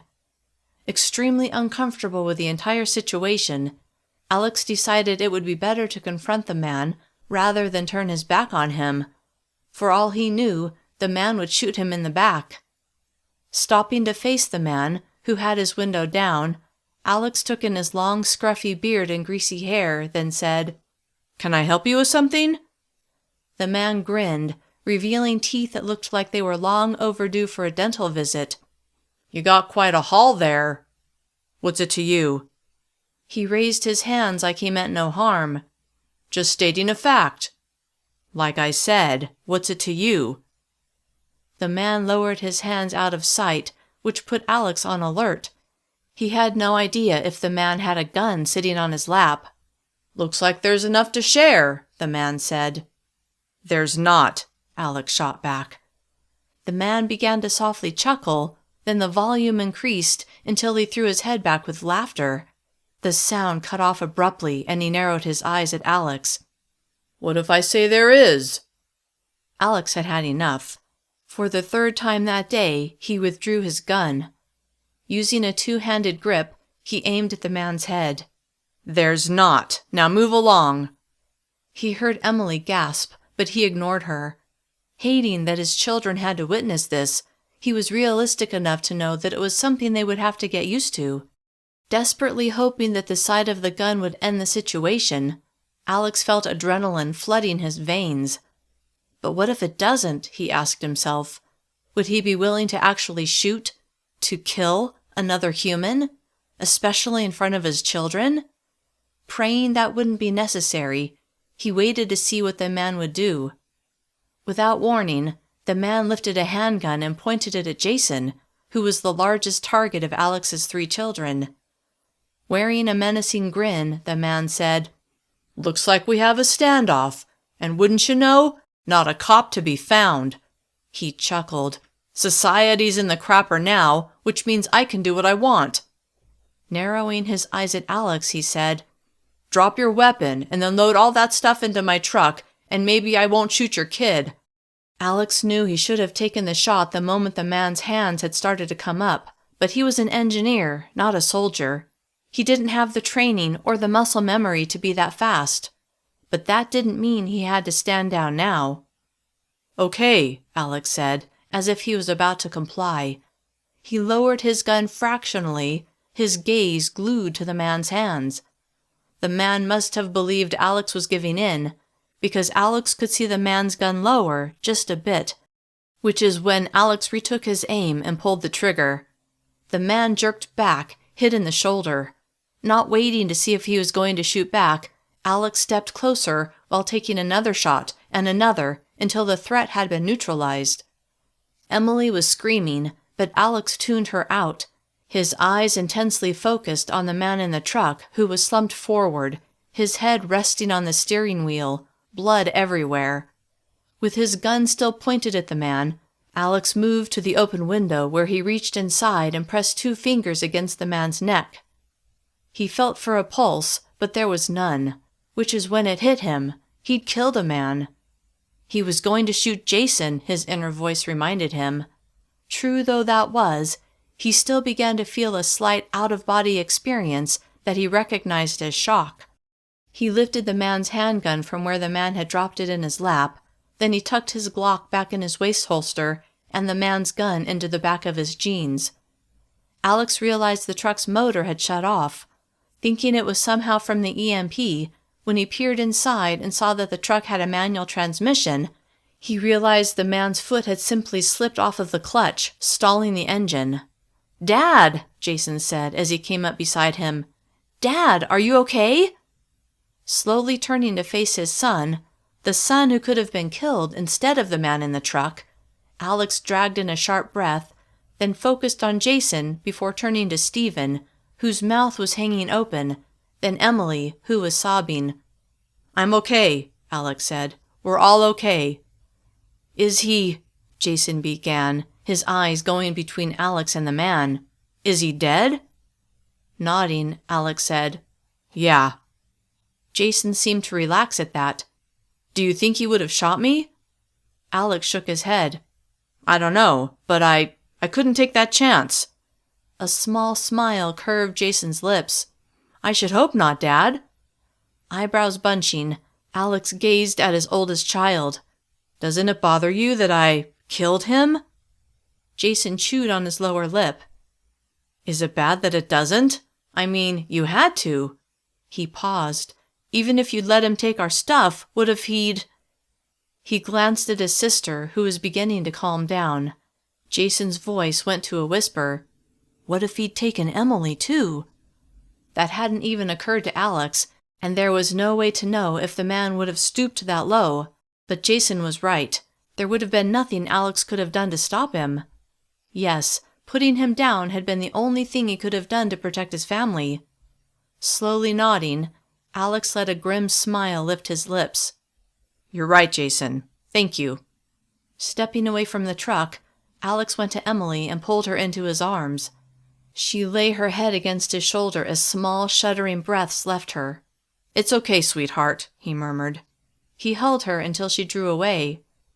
"Thank you for taking care of us, Dad," she said, her face tear-streaked. Putting both hands on her shoulders, he locked eyes with her. "Of course. I will do whatever I have to do to protect you guys." And he meant it.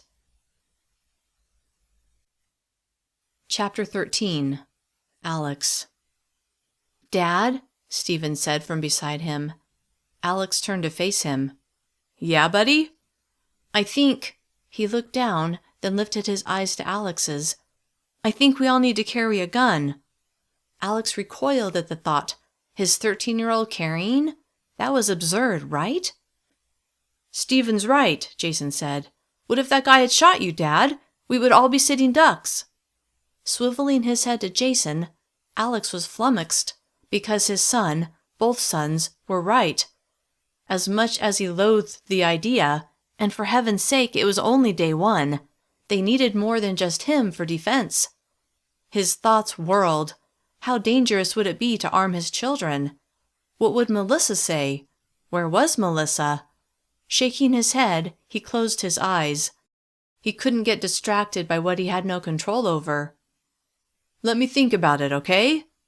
Both boys nodded. If they're going to have guns, Emily said, then I should have one too. He held up his hands in surrender. Right now we need to get home, all right?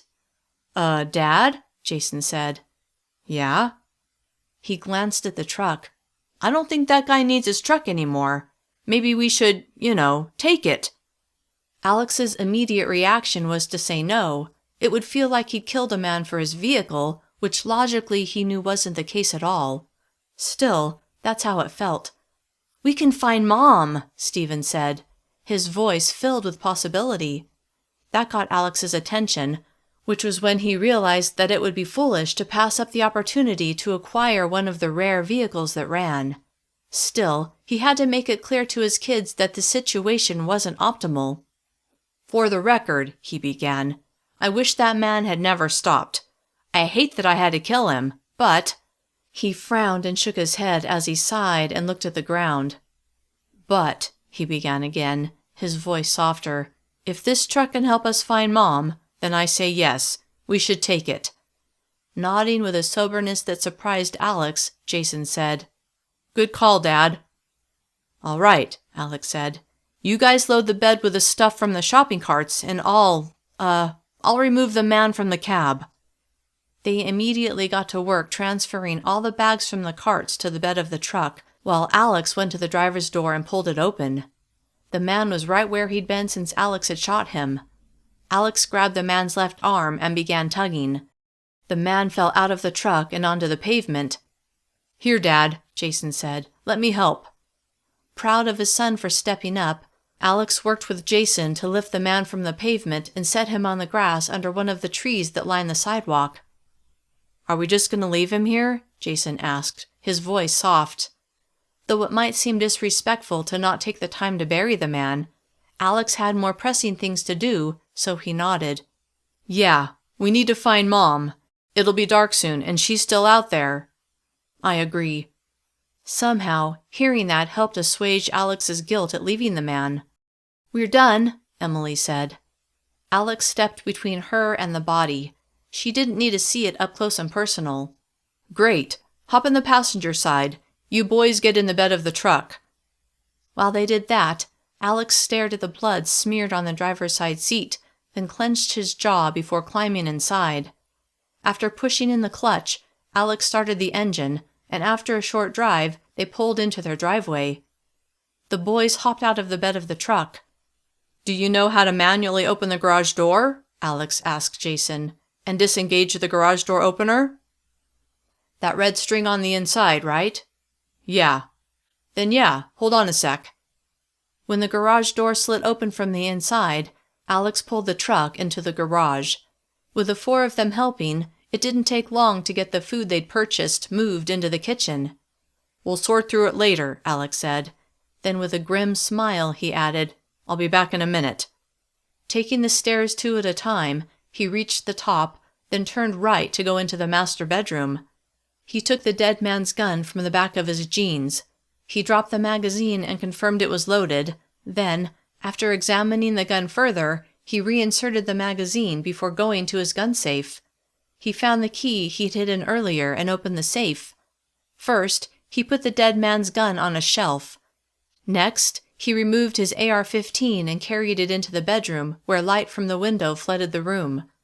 After a brief examination of the black rifle, he set it on his bed, then went back to his safe and grabbed extra magazines for both the AR and the Glock 19. He also removed a .40 caliber pistol for Jason and a spare holster, as well as a tactical knife and sheath. Then he locked the safe and put the key back. Dumping out the backpack he tossed on the bed earlier, he kept the first aid kit, snacks, and water, and added the spare mags. Then he attached the horizontal knife sheath to his belt at his back and inserted the knife. Going back into his closet, he grabbed a hoodie and tugged it over his head, pulling it down to cover the knife. He zipped the backpack closed, tossed it over one shoulder and the AR over the other, then picked up the .40 and the spare holster and headed back downstairs. Walking into the kitchen, he set the .40 and the spare holster on the counter and announced, "We should bring extra water and snacks." If all of them were going, what he had in his pack wouldn't be enough. "Where are we going?" Stephen asked. "To find Mom," Alex said, his voice determined. All three kids nodded and began gathering what they needed. As they dug through the pantry, Alex went to the junk drawer. He was pretty sure there was an old map of Salt Lake City and the outlying cities in there. Once they'd started relying on the GPS in their phones, the paper maps had been tossed, but for some reason he kept one copy around. It took him a minute to find it, but once he did, he opened it up and spread it out on the table, using his finger to trace the routes he would search. Realizing how intense this search would be, he had second thoughts about bringing the kids. They would be safer at home, right? He straightened to find them organizing water bottles and snacks. With a mixture of guilt and relief, he said, "Guys?" They all looked his way, their faces filled with expectation. Clearing his throat, he said, "I've decided to go look for Mom by myself." "No, Dad," Jason said with a strong shake of his head. "No way. I'm going with you." "Me too," Stephen said, although with the way his eyebrows had gone up, it felt more like a question than a statement. Playing through several possible scenarios of what could happen, Alex considered the best course of action. Then he came to a decision. "Okay, here's what we're going to do. Stephen, you and Emily are going to stay here and hold down the fort. Jason, you're coming with me." A broad smile burst upon Jason's lips, but Stephen's shoulders sagged. Emily, however, let out a huge breath like she was relieved. "That's not fair, Dad," Stephen said. "I want to come too." Alex strode across the room to where Stephen was holding a box of granola bars and offered him a steady gaze. "I need you here, son." His voice was low but confident. He glanced at Emily before meeting Stephen's disappointed eyes. "I don't want to take your sister out there, and I don't want to leave her on her own. I need you to protect her." Stephen seemed to consider this before huffing out a sigh, then he nodded. "All right, fine."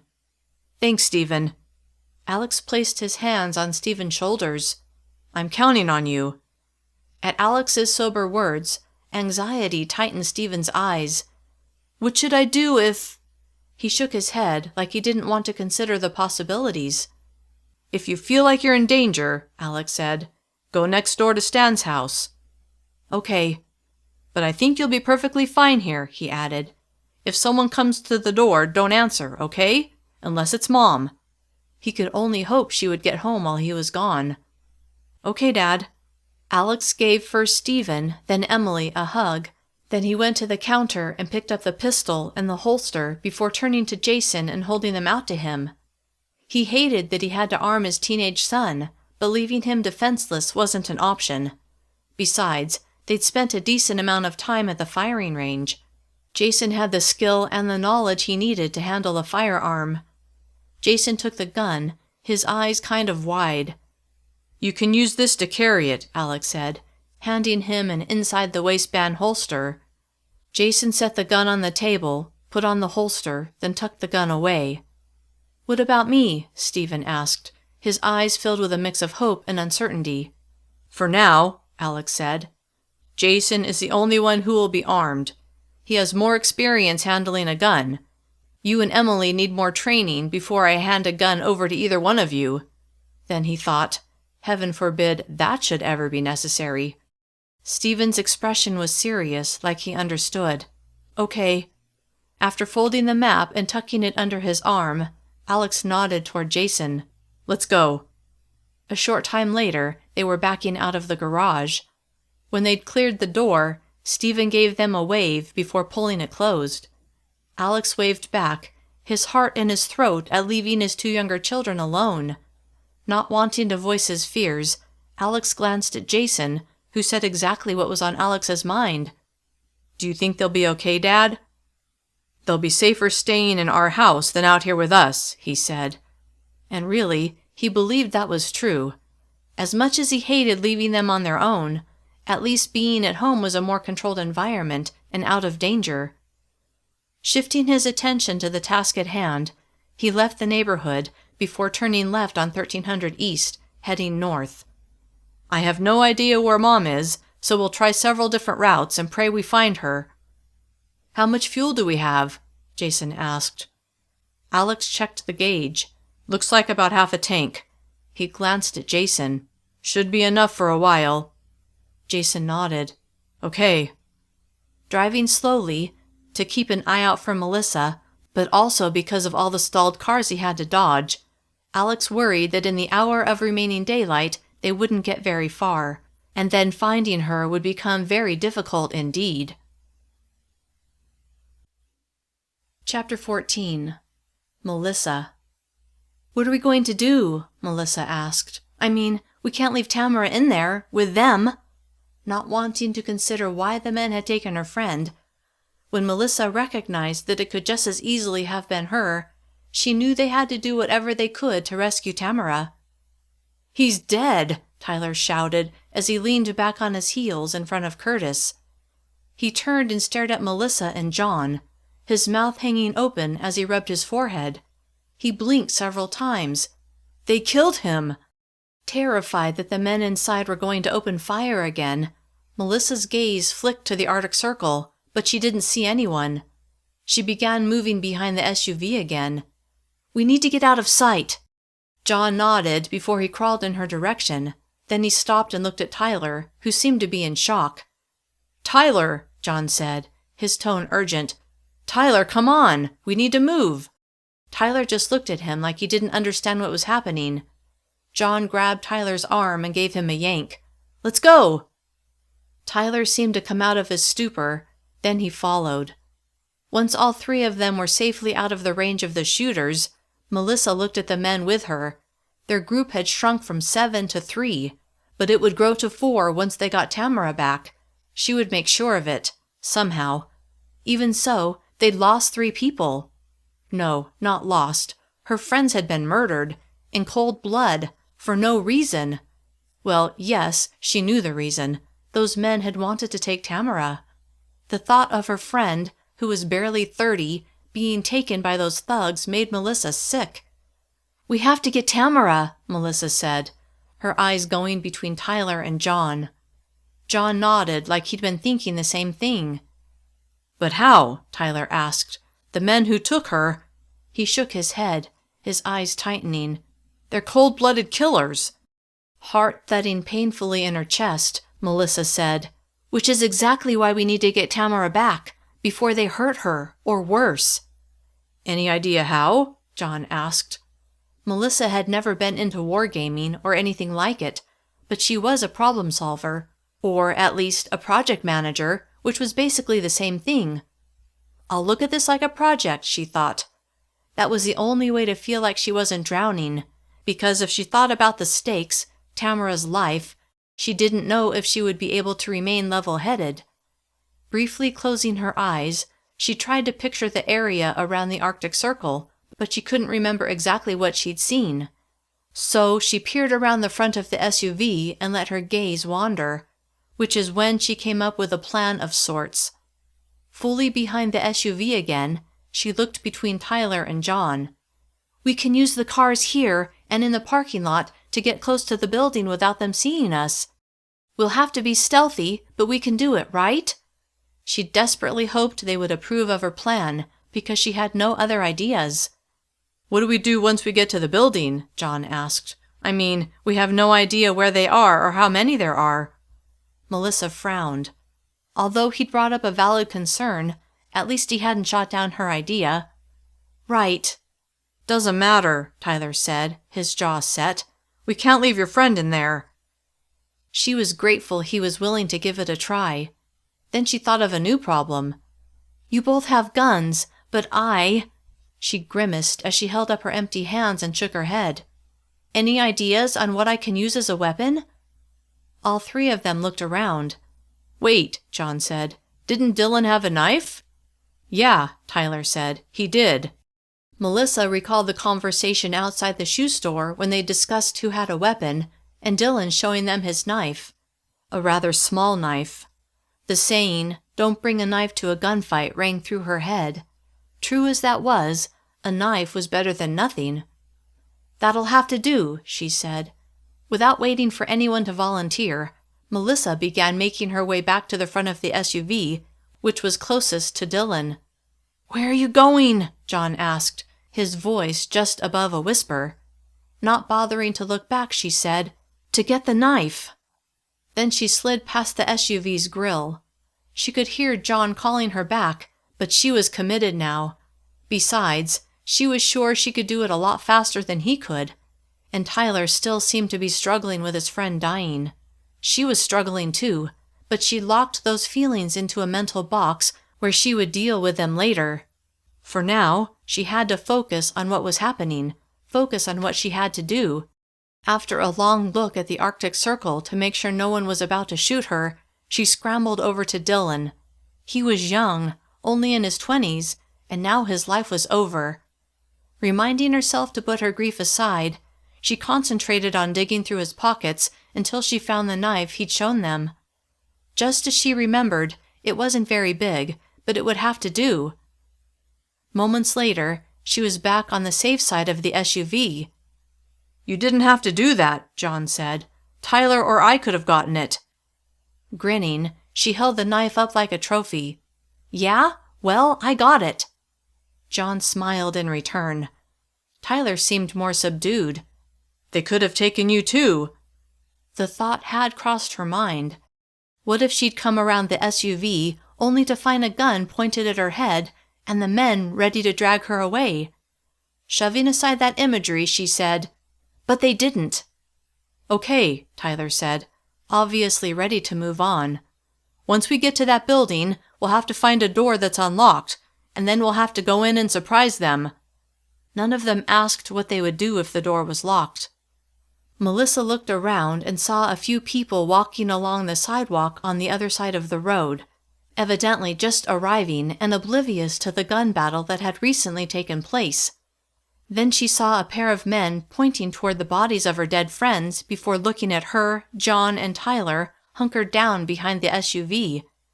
The men hurried on their way, apparently not wanting any part of the trouble that was brewing. She couldn't blame them, but it would be nice to have some help. But no help was coming. She knew that. It was just hard to accept it. But it was the world she lived in now, the world they all lived in. There aren't enough cars to conceal us all the way to the building, Tyler said, as he poked his head around the SUV. That was true, and Melissa worried about what would happen if the bad guys saw them approaching. Nothing good, she was sure of that. Then she turned and looked to the west. The sun would be going down in an hour or so. Should they wait for that? What if Tamara was dead by then? But what good would it do anyone if they were shot before they ever had the chance to get close? What would happen to her children if she was dead? Because she had no idea where Alex was. Most likely, he was still on his way home, which meant her children were by themselves. She had to make it out of this alive, and then get home to her family. Chapter 15. Melissa. We should wait until after dark to go after Tamara. Melissa hated admitting that, but she didn't see any other option. Tyler frowned, then said, I agree.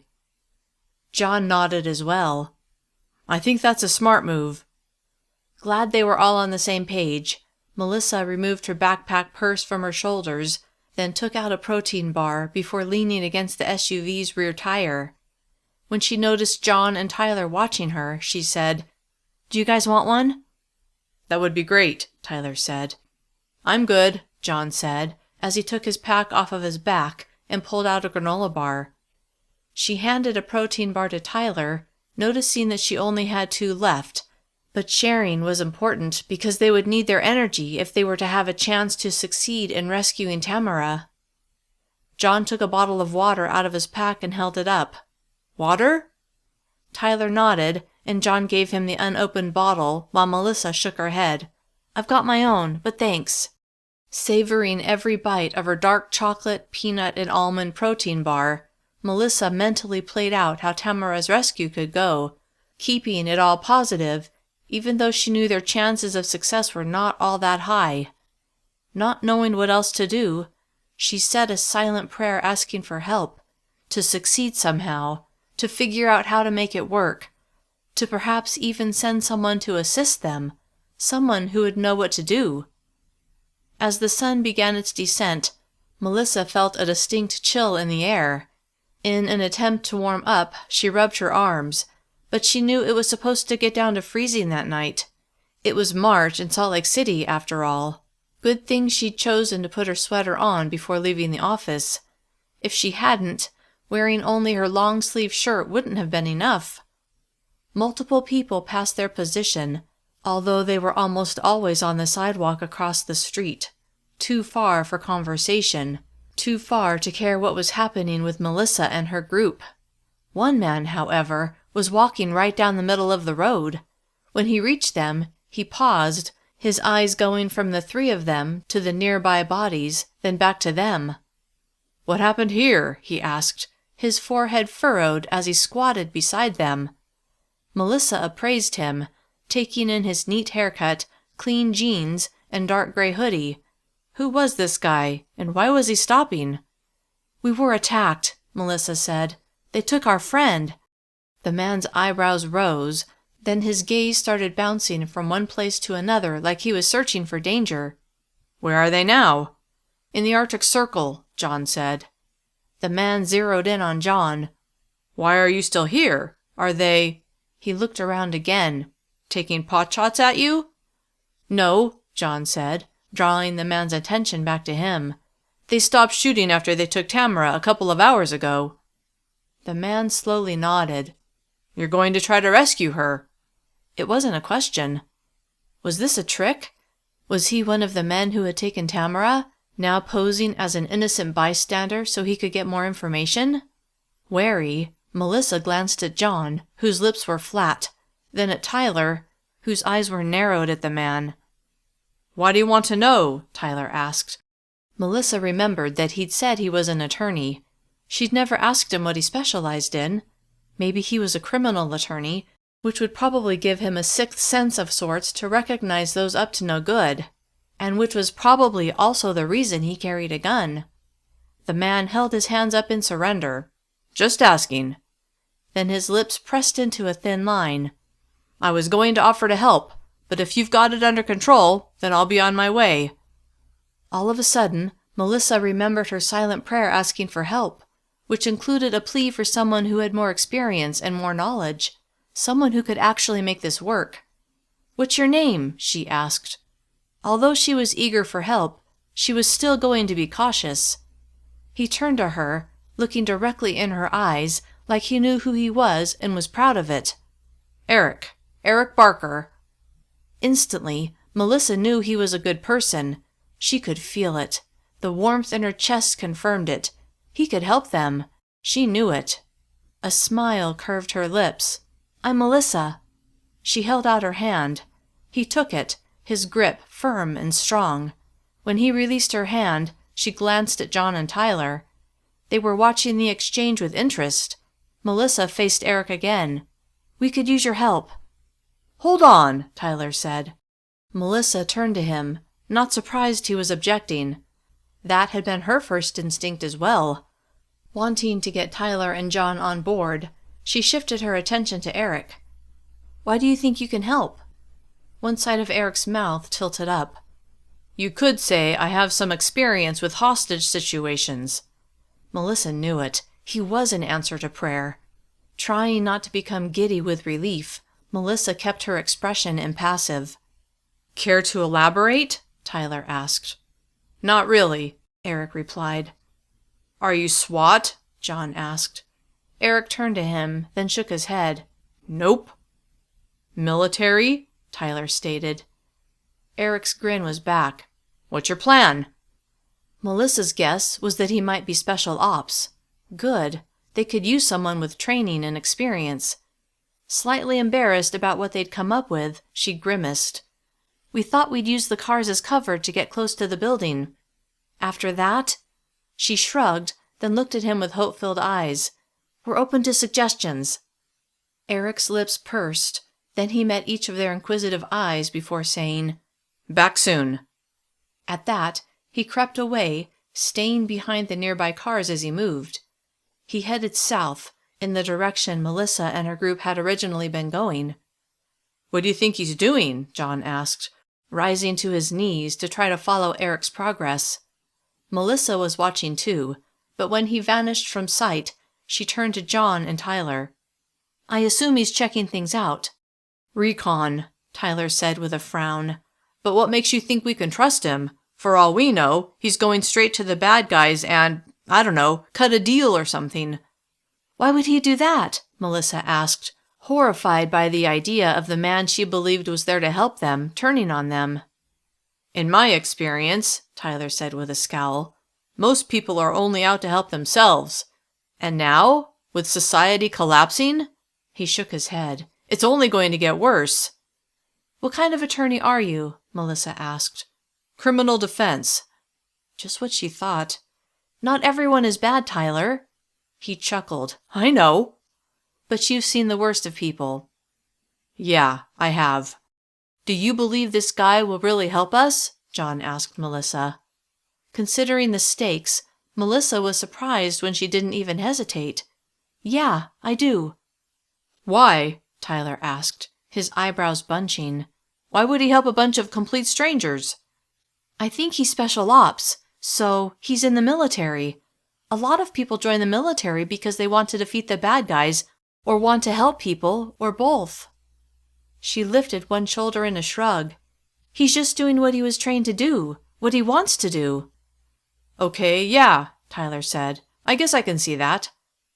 By the time Eric returned, his expression serious, the sun was sinking into the horizon. All right, he said, as he hunkered down beside them. I scouted out the best approach and I formulated a plan. He sketched out what he had in mind. Melissa was glad he'd shown up. She never would have come up with anything remotely similar to what he had, although she knew that even with his help, success was not assured. Chapter 16. Alex. Alex and Jason drove slowly north along 1300 East, their progress hampered by all the stalled cars. Fortunately, the EMP had hit in the early afternoon, so the road wasn't nearly as clogged with dead cars as it would have been if it had hit during commute time.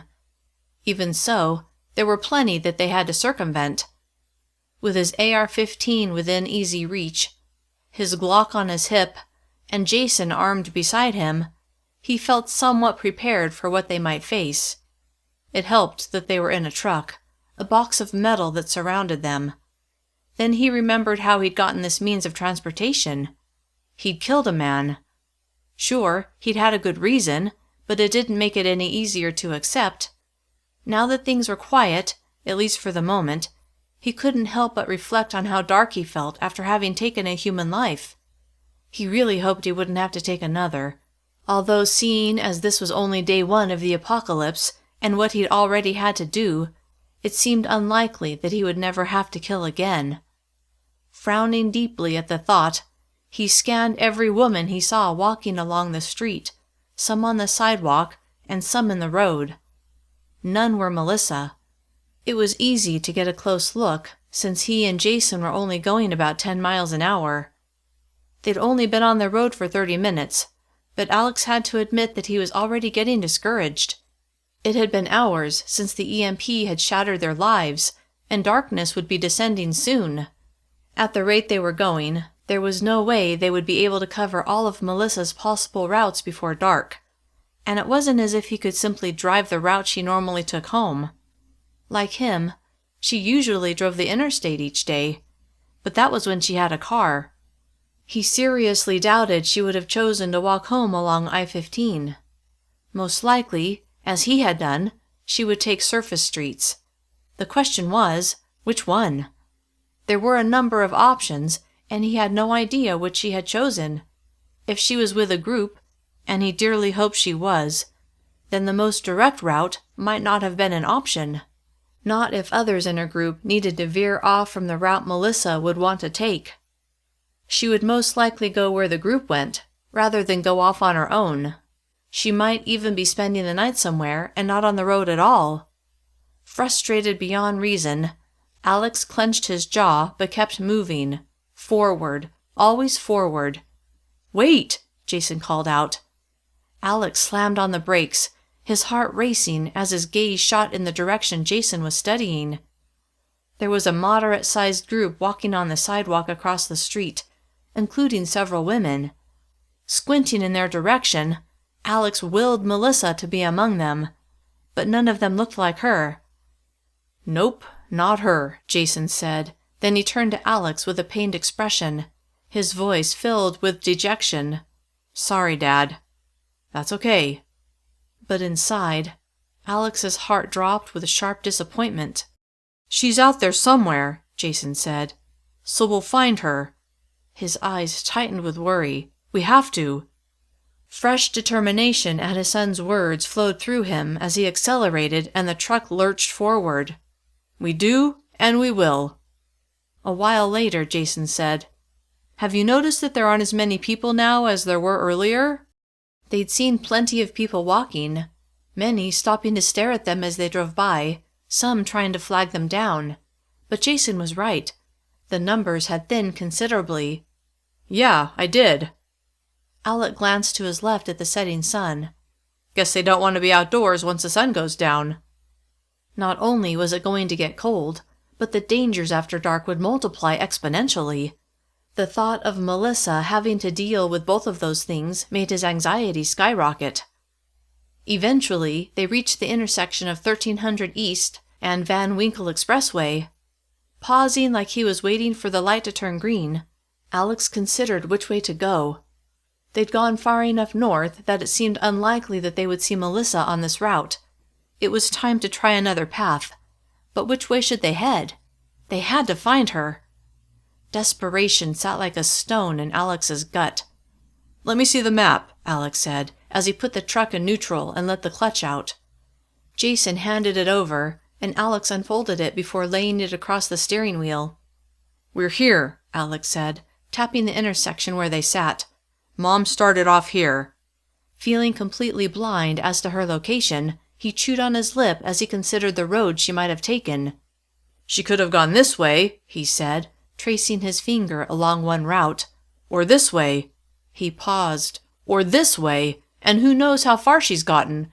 Is she north of us, or has she made it farther south?" About to wad up the map and toss it out the window in frustration, instead, he drew in several steadying breaths, then closed his eyes and thought about Melissa, her selfless nature, the way she was always there for him and their children, how hard she worked. He loved her so much. If anything happened to her, he didn't know if he would be able to deal with it. He had to calm down, had to listen to his gut. Opening his eyes, he pushed in the clutch, shifted into first, then slowly let the clutch out as he gently accelerated. The truck moved forward until it was nearly in the center of the intersection. Although with several non-working cars blocking the way, he had to stop before he got that far. Putting the truck back in neutral, he looked to the left, northwest on Van Winkle. At a minimum, he had to go that way. Then he would need to decide whether to take 900 East, the same road he traversed earlier, or continue along Van Winkle until it turned into 700 East. And if he chose 900 East, he would have to decide whether to go north or south. Feeling overwhelmed, he turned to Jason as if his 17-year-old son would have the answer. "What do you think?" Jason's lips pursed, then he shook his head and shrugged. "Beats me." Alex handed Jason the map, then put the truck in gear and moved forward, angling left onto Van Winkle Expressway. It was strange how he didn't have to wait for the light to turn green, or for a break in traffic before he could cross all of those lanes. Carefully swerving around the inoperative cars, He steered the truck onward. It didn't take long to reach 900 East, where he drew to a stop. The sun had nearly set, but Alex was nowhere near ready to give up. Melissa was close. She had to be. With the truck idling and sitting in the middle of the intersection, Alex looked to his right, north on 900 East, then to his left, south on that same road, and finally studied the road straight ahead. 3 options. One which may actually lead to his wife. The others would lead to wasted time and even potentially danger. He and Jason had been fortunate in the hour since they'd left home. No one had attacked them. Of course, it helped that they were in a vehicle and were minding their own business. Still, he was grateful. Estimating that it had been over 4 hours since the EMP had drastically changed life as they knew it, he tried to guess how far Melissa might have gone had she come this way. Her office was approximately 8 miles north, so it was possible she'd passed by here already and was well on her way home. Even so, something tugged at him to continue along Van Winkle, which turned into 700 East. It made no sense, really, unless she had run into trouble. That would slow her down, way down. What if she was hurt? He thought about the woman on the bike, Cassie. She'd injured her ankle and had needed his help to get home. It had been slow going with her bum ankle. What if something like that had happened to Melissa? Not wanting to consider all that could have gone wrong, and despite logic telling him to turn south on 900 East, he went with his gut, which told him to go straight. Feeling good now that a decision had been made, he drove forward. As they slowly drove, Alex noted the concrete barriers lining both sides of the expressway, and just on the other side of the barriers were higher fences lending privacy to backyards. A wide, grassy median divided the 2 directions of roadway, and there was no shoulder on this part of the expressway. They approached a curve, one he couldn't see beyond. Expecting their passage to be the same as they'd experienced so far, when they came around the bend and saw a pile-up of cars that looked like it had been caused by a chain reaction, he had no choice but to stop. "Any way around?" Jason asked, his forehead furrowed. Alex wondered the same thing. People drove fast on this expressway. When the EMP had hit and cars had shut off abruptly, taking away power steering and power brakes, mayhem had clearly ensued. So much so that even the grassy median was blocked. Drivers must have swerved into the median to avoid crashing into other cars. There was no way around. "Maybe we should go back," Jason suggested. Alex considered it, and it seemed the logical thing to do, but something told him to keep going. Wearing a grim expression, he turned to Jason. "We go on foot." Chapter 17. Melissa. Darkness had fallen, which meant it was time to put Eric's plan into motion. "Are you sure you're up to this?" Eric asked Melissa as they went over the plan one last time. When he'd first told her what he had in mind and her role in it, her initial reaction had been to say he needed to come up with something else, but the more she thought about it, the more it made sense. Terrified as she was, she had to do this. For Tamara. "Yeah." "Don't forget your backpack," Eric said to John. Then the 4 of them set off into the dark, heading the same way Eric had gone earlier when he'd been on his reconnaissance mission. Using the stalled cars as cover, they crept down the street, and when they reached the far end of the neighboring building, a large 3-story, they stood and trotted to the front corner, pausing to fill John's backpack with decorative rocks from the landscaping before making their way to the back side of the building, and finally backtracking toward the parking lot that was adjacent to the Arctic Circle. They'd made a giant U, starting from where they'd been hiding earlier and ending in the parking lot south of their target. The lot was full of cars, and no people were in that area.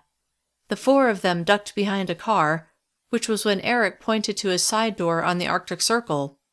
There were no windows on that side of the building. They all nodded in understanding. Then he pointed to John and motioned to the place he wanted him to go. Then he did the same with Tyler. The men split off, going in opposite directions, but to places that had a clear line of sight to the building door. Next, Eric raised his eyebrows at Melissa. Heart slamming in her chest with a fear she'd never known before, she drew in a deep breath, exhaled, then nodded. Eric stood and dashed over to the door, the heavy backpack in his hands. He dropped it to the left of the door before moving to the right of it, then pressed his back against the wall. When he was in place, Melissa got to her feet and came out from behind the car before beginning to stumble in the direction of the door. She was supposed to act injured, but her nervousness made it easy to walk unsteadily. "Hello?" she called out. "Is anyone in there? I need help." Her eyes went to Eric, who was watching her closely. Then a terrifying thought leapt into her mind. What if this was all a trap? A way to get her inside with the bad guys? What if Eric was with them? Then, out of her peripheral vision, she saw John and Tyler, guns trained in their direction, not 30 feet away. If this was a trap, then Eric was taking a big chance of getting shot by her friends. No, she told herself, Eric is legit. He's really here to help. Even so, her heart slammed harder. "Hello?" she called out again, moments before reaching the door. Eric gave her a single nod. She was at the door. Pounding on it, Melissa shouted, "Hello! Is anyone there?" The knob began to turn. Beyond terrified that this was going to go all wrong, and she would shift from rescuer to victim, she held steady. "Let me in!" she shouted, her voice shaking with fear. "Please!" The door cracked open, swinging outward. It was pitch black inside the building, but the light from the moon slightly illuminated the face of a man peering out, the gun in his hand pointed right at Melissa. She peed her pants a little, but amazed herself that she stayed in place rather than turning around and running for her life. Then again, maybe the fear paralysis had something to do with it. "You alone?" the man asked, his voice gravel rough, his face nearly covered in tattoos. Using all her self-control to keep her eyes on him, rather than flicking in Eric's direction, Melissa nodded. "Can you help me?" The man looked her up and down, which sent a shiver of revulsion through her. Then he grinned, which made her want to vomit. He lowered his gun and stepped forward, pushing the door open wider. "Thank you," she managed to squeak out. Then she looked to her left before lifting her eyes to his face. "Can you help me carry my bag in? It's really heavy." Because it was mostly full of rocks. The man's eyes went to the bulging backpack. "What you got in there?" "Food mostly," Melissa said, with a look she hoped conveyed that she didn't know how valuable food was. "Any weapons?" "My brother's gun, but I don't know how to use it." The glint in the man's eyes told Melissa that Eric's assumptions had been good. "Sure," he said, his eyes never leaving the bag. "I can get it for you." She forced a bright smile onto her lips. "Thank you so much." The man's eyes snapped at her, but then went right back to the bag. "Hold the door open for me." This wasn't part of the plan. Resisting the almost overpowering urge to look where Eric was poised and waiting to the right of the door, Melissa swallowed her fear at being so close to the inside of the building, but it was hard to get down. Then she stepped forward before putting her hand against the door to keep the automatic hinge from doing its job and closing the door, which would lock them out. To her amazement, the man stepped out of the building, never looking in the direction Eric stood, and bent toward the backpack. The moment his hand clasped the strap, Eric leapt into view and plunged a knife into the man's neck, twisting it vigorously. Blood gushed out as the man collapsed to the ground. Rather shocked at the violence, when Melissa recalled the way this man and his buddies had murdered 3 of her friends and had taken Tamara without a second thought, any sadness she may have felt evaporated. "Hey!" a deep voice called from inside. "Bruce! What's going on out there?" Eric melted into the shadows, and without hesitation Melissa answered, "Bruce is helping me." A man burst into the door's opening, and Melissa fell back a step, releasing the door. "And who are you?" the man asked, leading with a gun. All Melissa could see was a black barrel pointed directly at her. Backpedaling, she shook her head. Eric came out of the darkness, stepping between Melissa and the man. Before the man could react, Eric sliced his blade across the man's neck. The man's eyes flared as his mouth hinged open, then his hand went to his throat. Blood flowed over his fingers as he sank in the doorway, keeping the door from closing.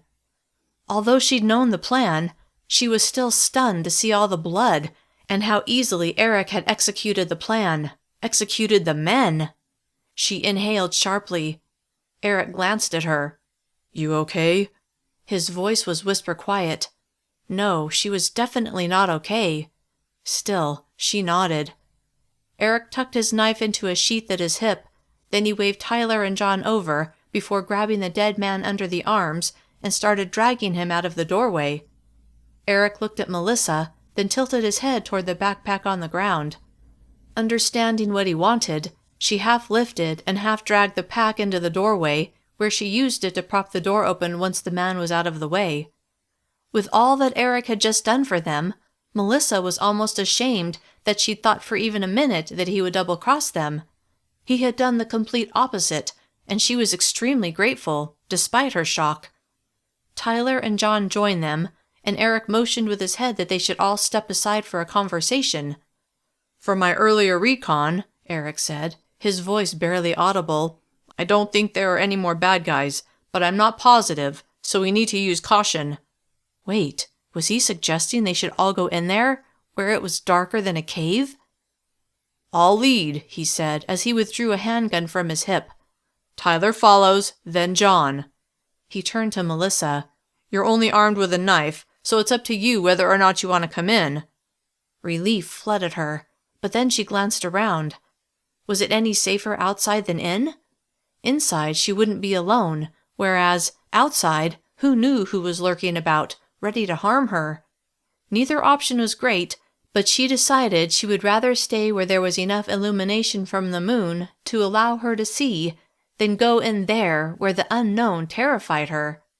"I'll wait here," she said. Eric nodded. John smiled, but Tyler wore a grim expression, like he was completely focused on what he might have to do. They slipped inside, leaving Melissa alone. Chapter 18. Alex. After parking the truck tight up against a smashed car, Alex pocketed the keys and got out of the truck. He tossed his backpack onto his back, adjusted the gun at his waist, then slung his AR over his right shoulder. "That was smart to make it look like the truck was part of the pileup, Dad," Jason said with a grin. Alex smiled. "Thanks. With any luck, we'll be able to drive it home after we find Mom." Otherwise, he thought, it would be a really long walk. And now that it was dark, that idea was even less appealing. Regardless, he had decided to leave it unlocked. If someone wanted in, they were going to get in. No reason to come back to a broken window, because if someone looked inside and realized there was nothing worth taking, maybe they would just leave the truck alone. "Do you really think we'll find her?" Jason asked. Wanting to project positivity, Alex nodded. He didn't want to consider not finding her. "Got everything?" Jason patted the gun at his hip and adjusted his jacket. "Yep." "Okay, let's move out." Together, they squeezed by the pileup, which was when Alex saw that there were still people in a few of the cars. But with blood splattering the windows, they were obviously dead. Sighing at the tragedy of it all, he shook his head. The thing was, in the past he'd read articles about EMPs, so he knew what the experts had said. With everything using a computer chip down, and computer chips were used in nearly every facet of life nowadays, the fatality level would be extremely high. Maybe not right away, but with most vehicles no longer running, food would no longer be delivered, and with no electricity, water would be shut off, not to mention sewage treatment plants would no longer run. Society was in the midst of a collapse that was going to take people back 200 years. Back then, people knew how to survive without all the modern conveniences society had come to rely on. Alex tried to recall specifically what the experts had said about the timeline of survival. One thing he'd read had stuck in his mind. They'd agreed that it would take up to 10 years, maybe longer, to bring the power grid back online. And in that time, 90% of the population would die from murder, starvation, dehydration, disease, and suicide, with the majority being killed in the first few months. As that thought sunk in, and Alex recognized that that scenario was no longer a theory, but was now a reality, his heart started to stutter in his chest, and he found it hard to breathe. "Are you okay, Dad?" In the small amount of illumination from the moon, Alex could see the worry on his son's face, which only underlined his own despair. This new reality was what his children would grow up in, assuming they survived. They'd nearly made it past the pile-up, but Alex stopped and leaned against the hood of a silver Lexus. "I just need a minute." Jason stared at Alex, tilting his head as his brow wrinkled. "Okay." Alex leaned forward and rested his head in his hands, taking several deep breaths. As devastating as life was about to become, had already become, he had to get a grip. His family depended on him. He didn't have the luxury of falling apart, especially now when Melissa could be in danger. Dragging in a breath, he straightened, then loudly exhaled before tossing Jason a smile. "I'm good now. Let's go." Leading the way, Alex broke free of the tangle of cars and marched along the expressway with Jason by his side. The darkness closing in around them felt sinister somehow. The night was devoid of sound, except for an occasional shout and a smattering of dogs barking. But when a gunshot echoed in the distance, Alex struggled to keep a positive attitude. When he'd gotten up that morning, he'd gotten ready for work, kissed Melissa goodbye, wished their children a good day, and driven away. Life had been ticking along the way it had every day of his life, and then the EMP had hit. Who knew who had done it? The United States had many enemies, several which had access to the materials needed to detonate a nuclear weapon high in the atmosphere, and who would love to see America brought to her knees. Really, though, did it matter who had done it? The more looming concern in Alex's mind was survival. He was just outside of Salt Lake City, a place he had always considered to be safe and friendly. Sure, it had its share of crime, but generally people seemed to care for one another. Society in the middle of a collapse was changing that, and rapidly. He could only imagine what it was like in other parts of the country. "What was that?" Jason whispered, yanking Alex out of his head. Chagrined that he'd let his thoughts wander rather than paying attention to his surroundings, Alex scanned the area. They were approaching a turnoff to a neighborhood. A dog was barking frantically. Was that what Jason was talking about? Then he heard it. Someone had cried out. It sounded like a woman, and it sounded like she was in distress. Though his initial instinct was to see if she needed help, when he considered that Melissa might need him too, he hesitated. Then he thought, what if it is Melissa? Though that was unlikely, it tugged at him. The woman cried out again, this time screaming, "Help! Someone help me! Please!" Alex looked at Jason, whose eyes were wide and filled with a mix of fear and desperation. "We should help her," Jason said. Proud that his son would want to go to someone's aid, Alex had to agree. "All right, but we need to be cautious. It could be a trap. Or, at the very least, dangerous." Chapter 19. Alex. Leading the way, Alex veered off of the road and trotted toward the neighborhood, keeping to the shadows. Jason was right behind him. Glad he'd left Stephen and Emily at home, although he couldn't help but wonder how they were faring. Alex pressed himself against the wooden fence that surrounded the back of the house on the corner. A low chain-link fence ran along the side of the house. Not wanting to be exposed, but with no other way to approach, Alex crouched low as he moved along the sidewalk. Another cry sounded on top of the barking dog. The good thing was, the sound helped him pinpoint the woman's location, which seemed to be down the street to their left.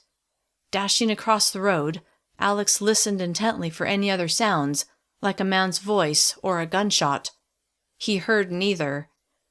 When he and Jason reached the other side of the street, They crossed the grass on the house's side yard and pressed against the stucco exterior. A playset sat in the yard a short distance away, the swings motionless. "No!" the woman's voice cried out. "Please, leave me alone!" Then, sobbing. Whatever was happening to the woman wasn't good. That was perfectly clear.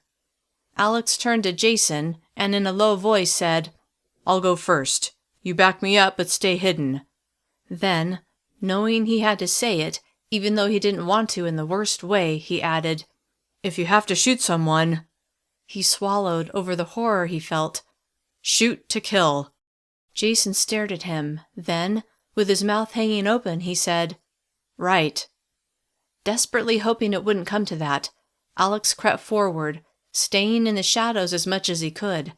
He unslung his AR, knowing it would be the best chance he would have to take someone down from a relatively safe distance. Glad he'd spent a fair amount of time at the shooting range, and that he was quite comfortable with this rifle, he dashed to an oversized pine tree that sat between the house he'd been hiding next to and the neighboring house. With someone's dog barking its head off, it was a little hard to hear, but there was no mistaking the whimpering. He peered around the tree. With no lights, it was a little challenging to see, but his eyes were completely adjusted to the dark, so he managed to make out the front of the house and a carport on the other side of it.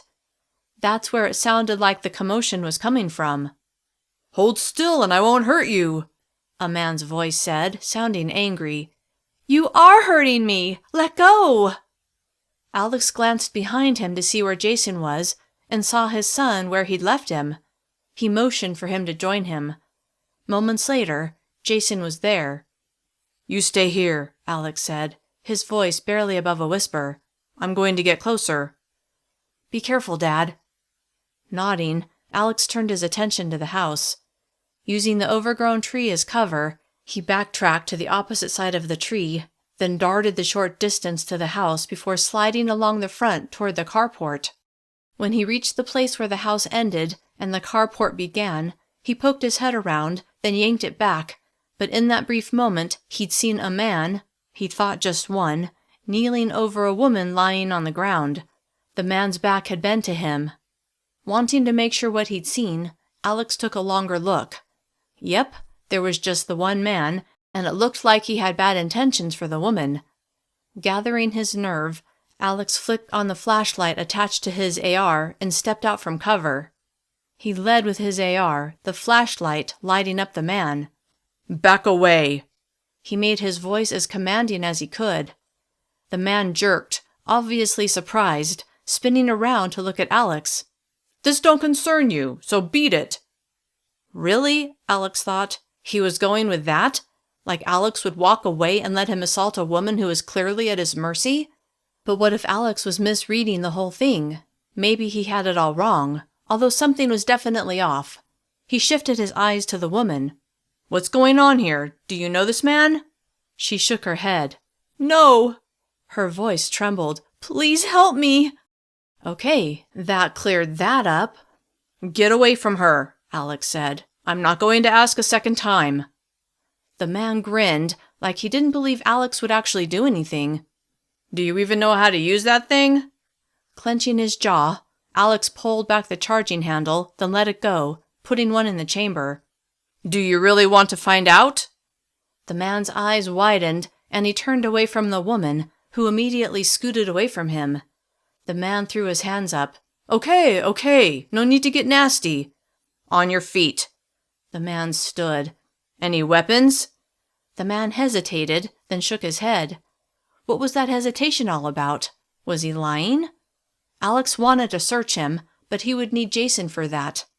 Not eager to involve his son, he didn't see any other way around it, because he wasn't about to involve the woman, who was now cowering in a corner. "Jason!"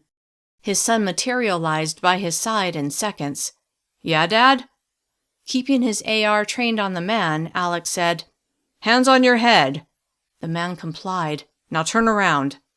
The man glared at Alex, but did as Alex commanded.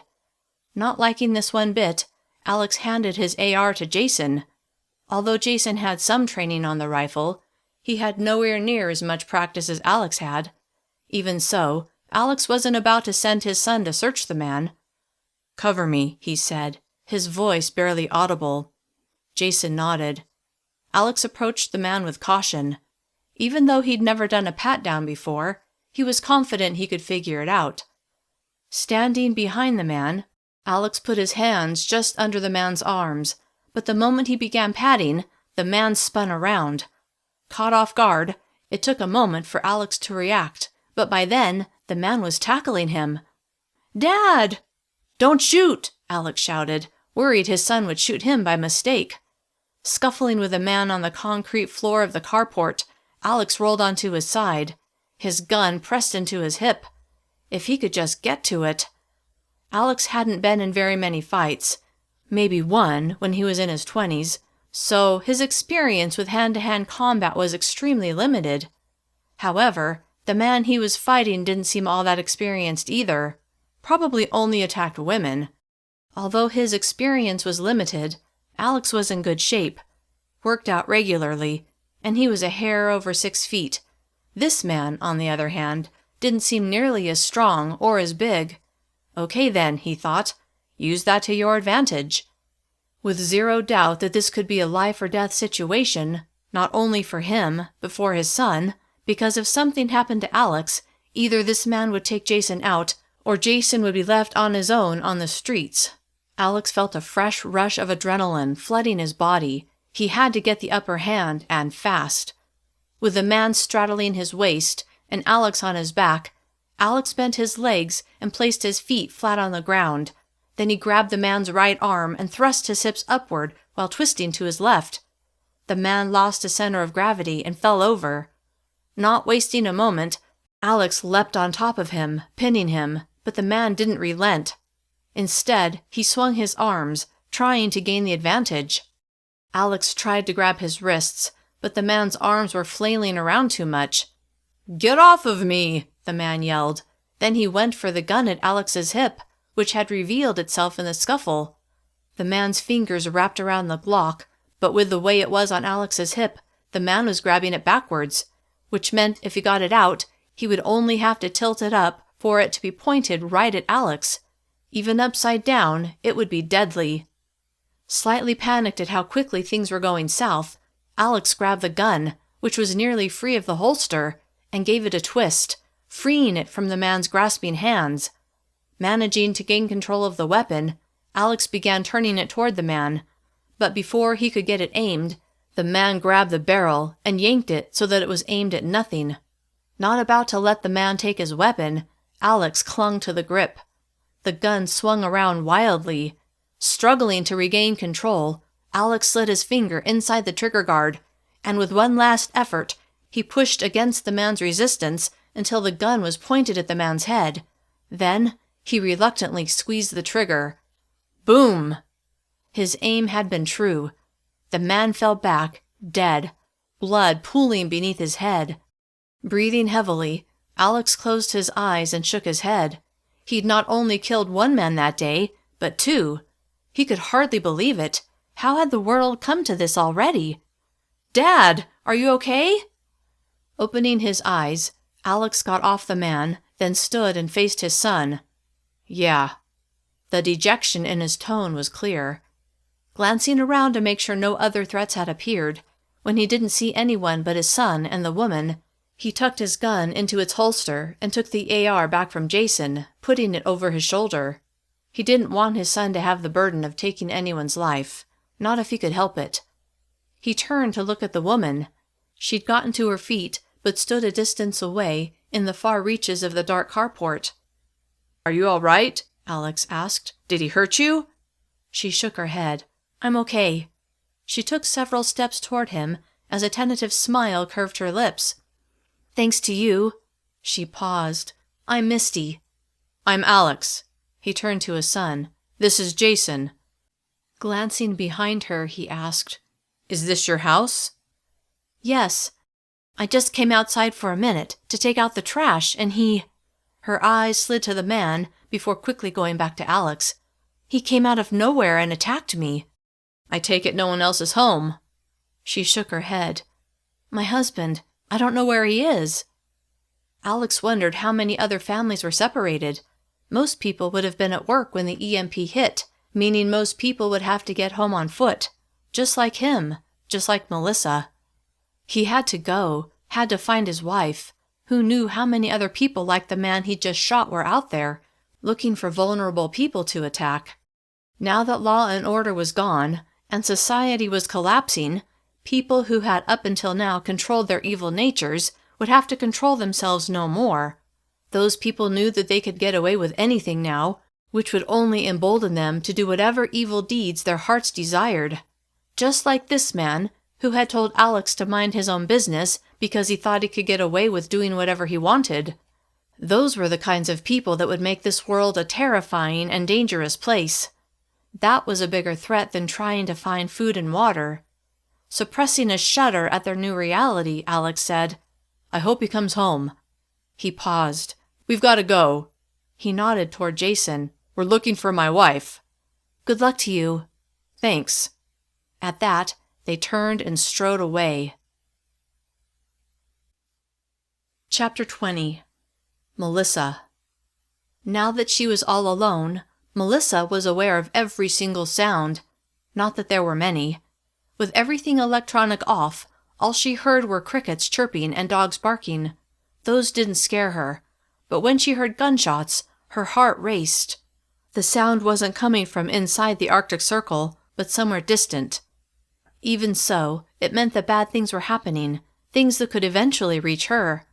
After all, she was still miles from home, and night had fallen. She couldn't stop her gaze from sliding to the dead men on the ground. Swallowing over the lingering distress that she couldn't seem to shake, she forced her eyes away.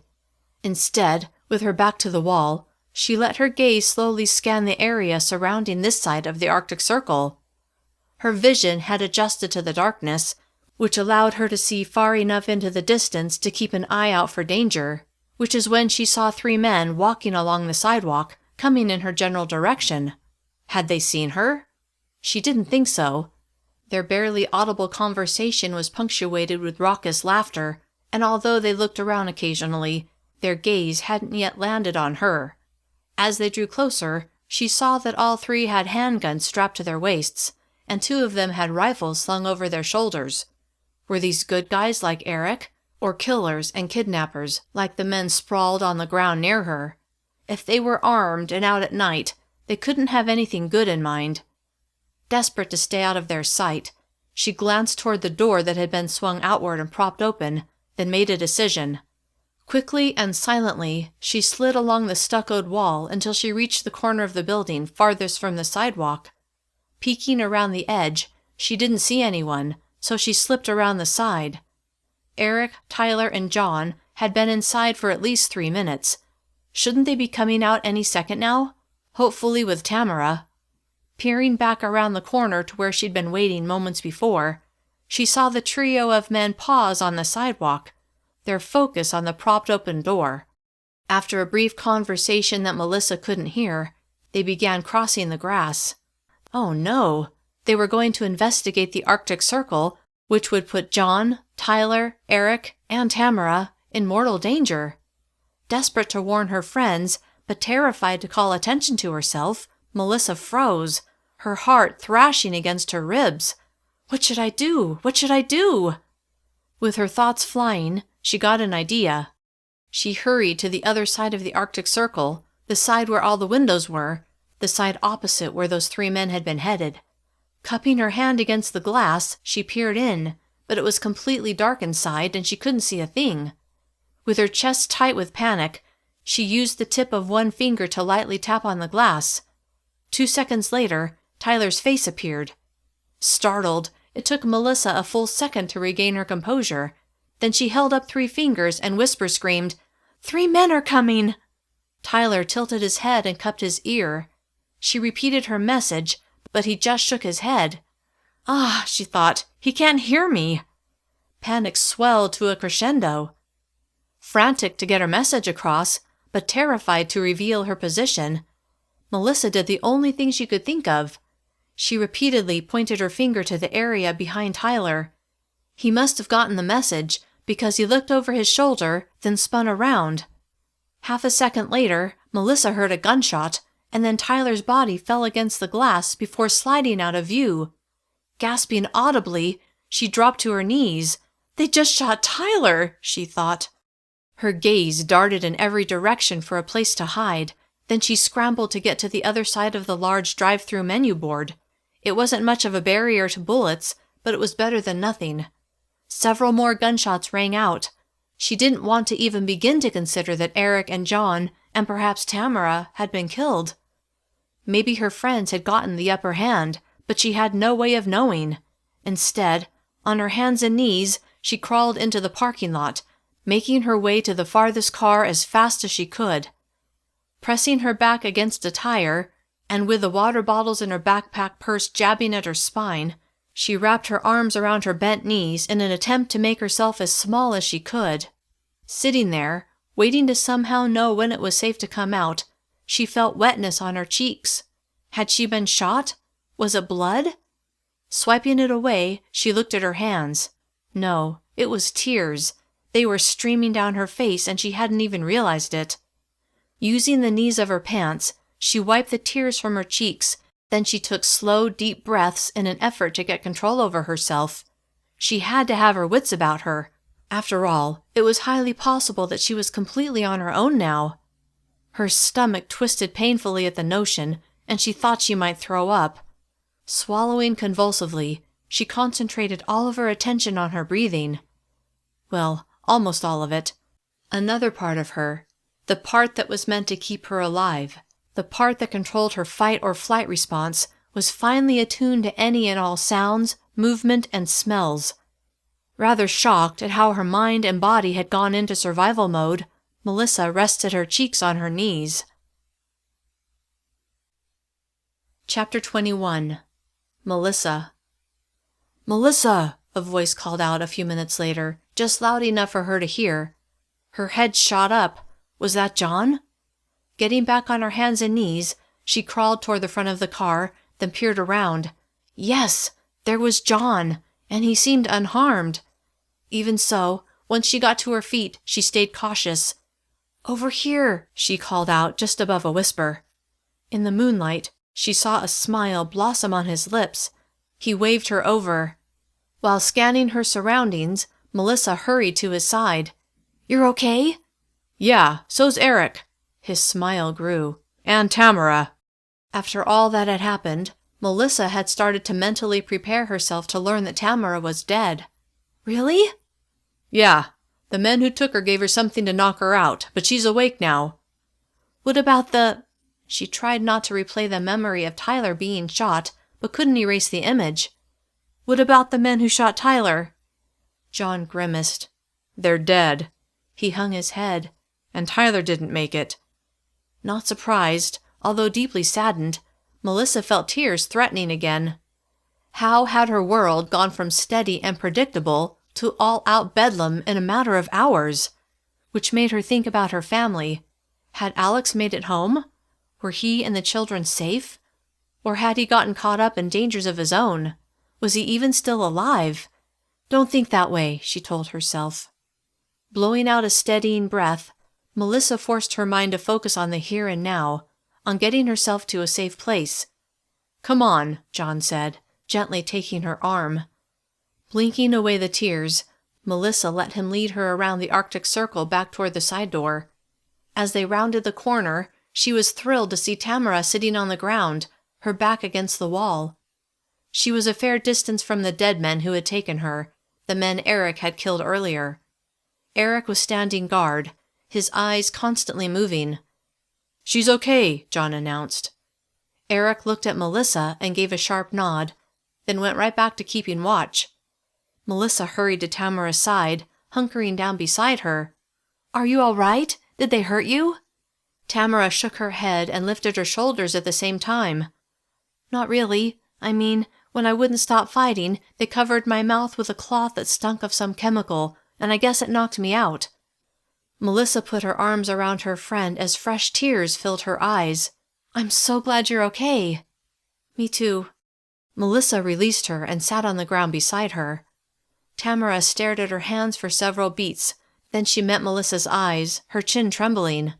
I can't believe so many of our group is dead. And Tyler, she shook her head. He died because of me. Laying her hand on Tamara's arm, Melissa shook her head. It's not your fault. He wouldn't have died if he wasn't trying to rescue me. But it's not your fault those men took you. Giving Melissa a sad smile, Tamara shifted her gaze to the ground. All Melissa could do was put an arm around Tamara's shoulders. You guys should find somewhere to spend the night, Eric said. I want to get home, Tamara said, lifting her eyes to Eric. Eric shook his head. It's not safe out. No one disputed that, not after all they'd been through. Wait, Melissa thought. Eric had said, you guys. Was he not coming with them? Then again, why would he? He'd only come along when they needed him. It's not like he was looking to join their group. What are you going to do? Melissa asked him. Eric turned to her. I'm heading home. Where's home? Tamara asked. North. Since he didn't seem to want to share more than that, Melissa said, Are you going to travel all night? If necessary. Thank you, Tamara said, for everything. He pushed away from the wall. Best of luck to you. Then he strode toward the sidewalk, turned right, and disappeared from view.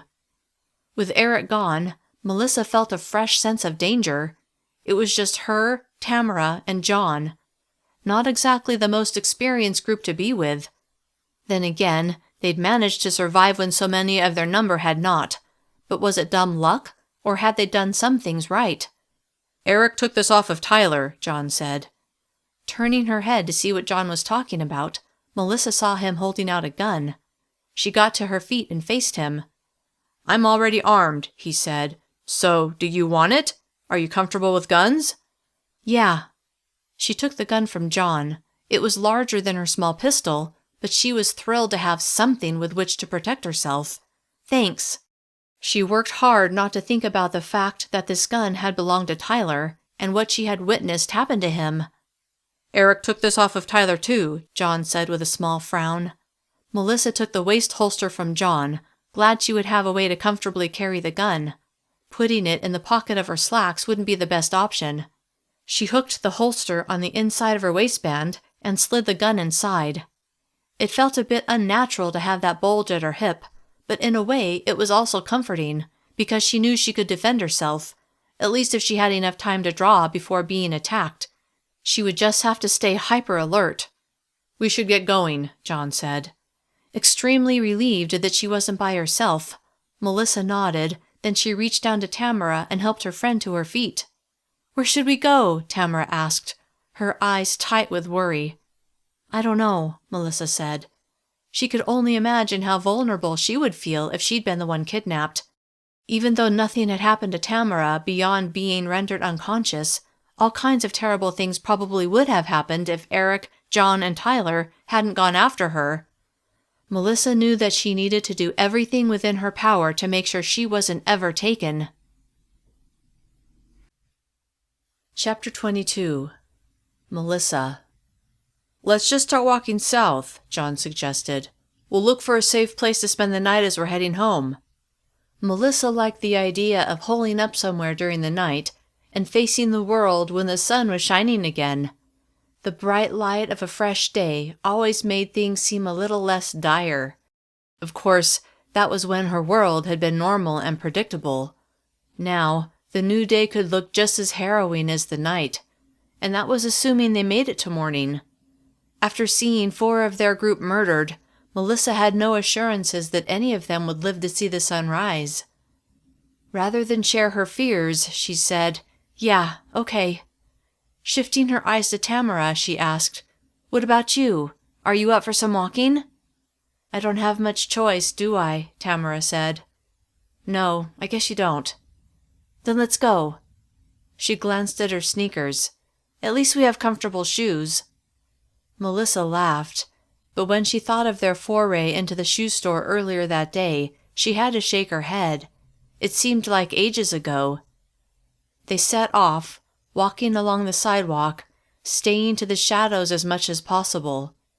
Melissa brushed a hand against the gun at her hip, feeling slightly reassured that she could defend herself if it came to that. "Let's cross the street," John said a short time later. Melissa looked at the other side of the 8-lane road. Thick trees blotted out any moonlight. A chill ran through her. "Why do you want to go over there?" John glanced around. "I feel kind of exposed on this side. Those trees will provide some cover, or at least a way to hide if someone comes along." "Or someone could be hiding in there," Tamara pointed out, which was exactly what Melissa had been thinking. John looked from Melissa to Tamara. I want to keep you both safe." Touched by the sincerity in his tone, and knowing all he'd done that day, like going into the Arctic Circle to rescue Tamara, Melissa smiled. "I appreciate that." "Me too," Tamara said. She peered across the street. "I guess it makes sense to, have a place to hide if we think there's trouble." Melissa didn't love it, but being out in the open the way they were wasn't ideal either. She said, "Let's do it." Together, the three of them crossed the street, making their way between the stalled cars until they reached the other side. When they stepped onto the sidewalk, Melissa studied the overgrown foliage beside the sidewalk. Nothing stirred, but when she imagined someone hiding in the brush, a shiver raced through her. Or maybe it was the cold night air. She pulled her sweater tighter around her, but it did little to warm her. At least there was a split-rail fence separating the bushes from the sidewalk. That would make it a little harder for someone to jump them. Unless the person had a weapon. Then they could shoot them from cover. "Stop thinking of the worst that can happen," she thought. "What if nothing happens at all? What if you make it home and find Alex and the kids safe and sound?" Since that was the option she desperately wished for, she forced herself to visualize that happening instead of something awful. They plodded on, but had yet to see a place they thought would work for spending the night. "Someone's coming!"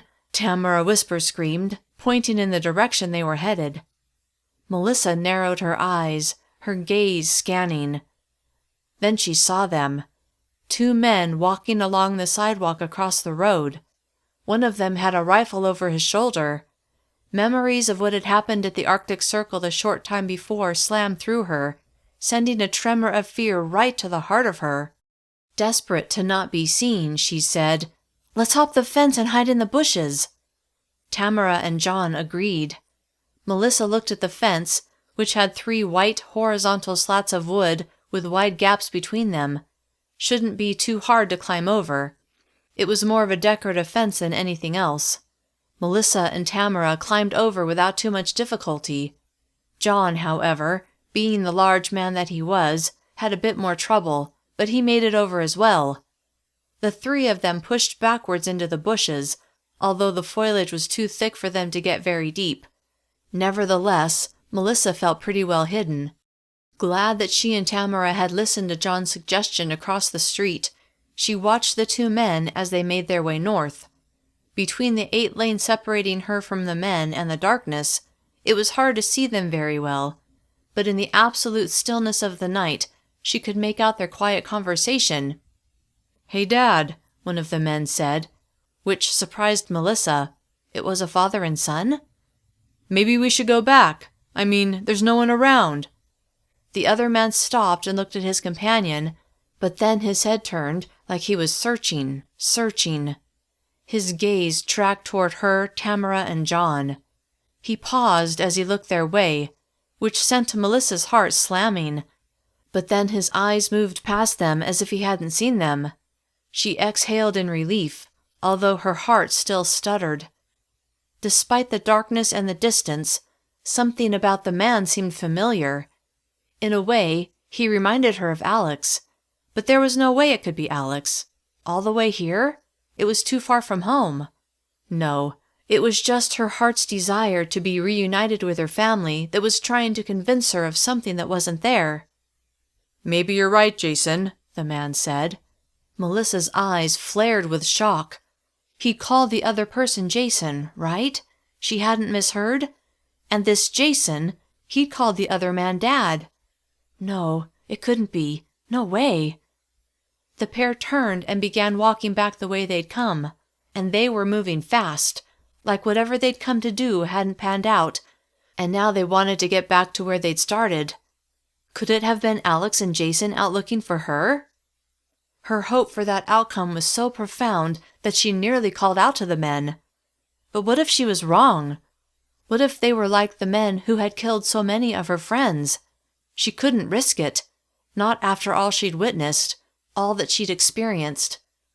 That was close, Tamara whispered from beside her. We have to follow them, Melissa said, having made the decision without even realizing it. She turned and faced Tamara and John. What? Tamara's tone said she thought Melissa was nuts. I'm not following those men. There was no room for negotiation in Tamara's voice. But I think it might be my husband and son. What makes you think that? John asked, his voice coming from the bushes like a ghost. Didn't you hear what they said? One was named Jason, and the other said Dad. My son's name is Jason. Tamara recoiled slightly. You're going to risk our lives because a man has the same name as your son? Really? So you heard him say Jason? Tamara shook her head. I didn't hear anything. Melissa looked at John, who had stepped out of the bushes. What about you? I couldn't hear anything. Had she misheard? Had she been so desperate for it to be true that her ears were playing tricks on her? She replayed the incident. When she'd heard the man call his companion Dad, she'd had no thought that it could be her husband and son. That idea hadn't come to her until after she'd heard the first man call the other man Jason. I'm going, she said. The men were nearly out of sight. You guys wait here. I just have to get close enough to find out. She began climbing the fence. Don't go, Tamara said, grabbing her arm. Melissa paused. I have to. Even in the dim moonlight, Melissa could see the terror in Tamara's eyes. I'll be fine, Melissa said, although she had no reassurance of that. I won't let them see me. We'll keep walking, John said, but if you don't come back, he grimaced, I can't promise we'll be able to help you. That was fair. Melissa nodded. If it's them, we'll come back for you. Tears shimmered in Tamara's eyes. Be safe. Melissa gave her a small smile, then she clambered over the fence. Chapter 23. Alex. Alex didn't want to feel like he was giving up, but he kind of was. After Jason had suggested they go back, and had pointed out that no one was around, it seemed rather fruitless to keep walking. They could cover more ground in the truck heading south, which was the direction it made more sense to be looking in anyway. That was the way home, after all. Then why had he felt the urge to go this way? Well, he had saved Misty, and killed a man. But the man had been about to assault Misty. Maybe that had been the reason he'd felt spurred on somehow to go the way they had. But now they'd wasted all kinds of time that could have been spent searching for Melissa. Sighing with resignation, Alex had to push himself to keep pace with Jason, who seemed eager to get back to the truck. Alex was eager too. The sooner they got there, the sooner they could search another area, because Alex didn't want to come home without Melissa. What if she's already there, he thought.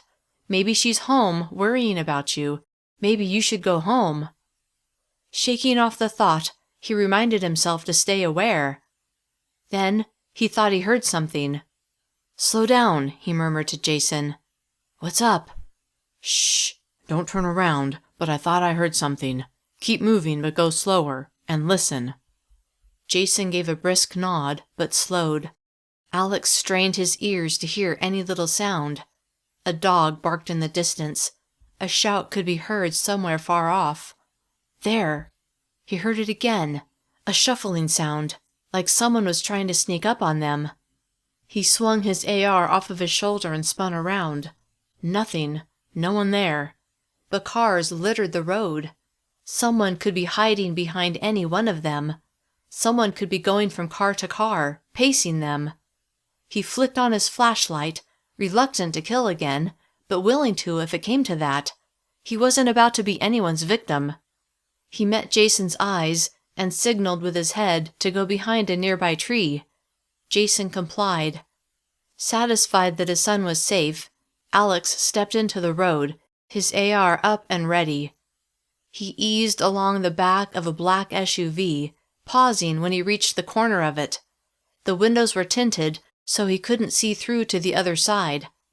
Then again, whoever was following him and Jason, if someone was following them, wouldn't be able to see him either. Unless they were looking under the SUV's chassis. Not wanting to be caught unaware, he knelt on the pavement, then bent forward and did a quick visual sweep of the area near the SUV. No feet were visible, and it was too dark to see much beyond this vehicle. Standing, he sighed and shook his head. Maybe he'd imagined the whole thing. But did he want to gamble on that? No, not when his son's life was also on the line. He stepped around the back of the SUV, his AR still up and ready, although his finger was outside the trigger guard. The flashlight lit up the area. Advancing steadily forward, whenever Alex reached a vehicle, he took a moment to check all around it, slowly clearing the area. Movement to his right caught his eye. He spun toward it. Someone was there. He knew it. "Let me see your hands," he said in a commanding tone. When nothing happened, he narrowed his eyes and slid his finger closer to the trigger, although still outside the trigger guard. "I know you're there, and I don't want to shoot you, but I will if I have to. Now, show yourself. Hands first." A pair of hands slowly rose from the other side of a compact car. They were small, like a woman's hands, or a small man, maybe a teenager. Light glinted off a ring on the person's left ring finger, a diamond ring. Definitely a woman. Why was she following him? Was she alone? Or was she a distraction before an ambush? Alarmed, he adjusted his aim. "Are you alone?" he called out. When there was no response, he got more worried. "Answer me!" "Alex?" a tentative voice called out. He recoiled. What the heck? "Show yourself," he demanded as he refocused through his scope. Slowly, the top of a head appeared, then a face. Alex's mouth fell open and he staggered back a step, his hands automatically shifting his AR so that it was pointed to the pavement. "Melissa?" His voice was filled with disbelief. "Alex!" She ran toward him. He slung his AR over his shoulder and raced to her. Then she was in his arms. He couldn't believe it. He'd found her. He'd actually found her. Okay, maybe she'd found him. Wait, how had she found him? Holding her tight against him, his heart felt like it might burst from happiness and relief. "Mom!" Jason said as he joined them. Alex pulled him into the group hug and tried to control the tears that pushed against the backs of his eyes. "I knew it was you," she said against his shoulder. "I knew it!" After a long and wonderful embrace, Alex released her and she stepped back. A radiant smile lit her face as she beheld him, then she turned to Jason, her smile just as bright. She lifted her eyes to Alex. "Where are Emily and Stephen? Are they all right?" "They're safe and sound at home." At least he assumed they were. He desperately hoped they were. "How did you find us?"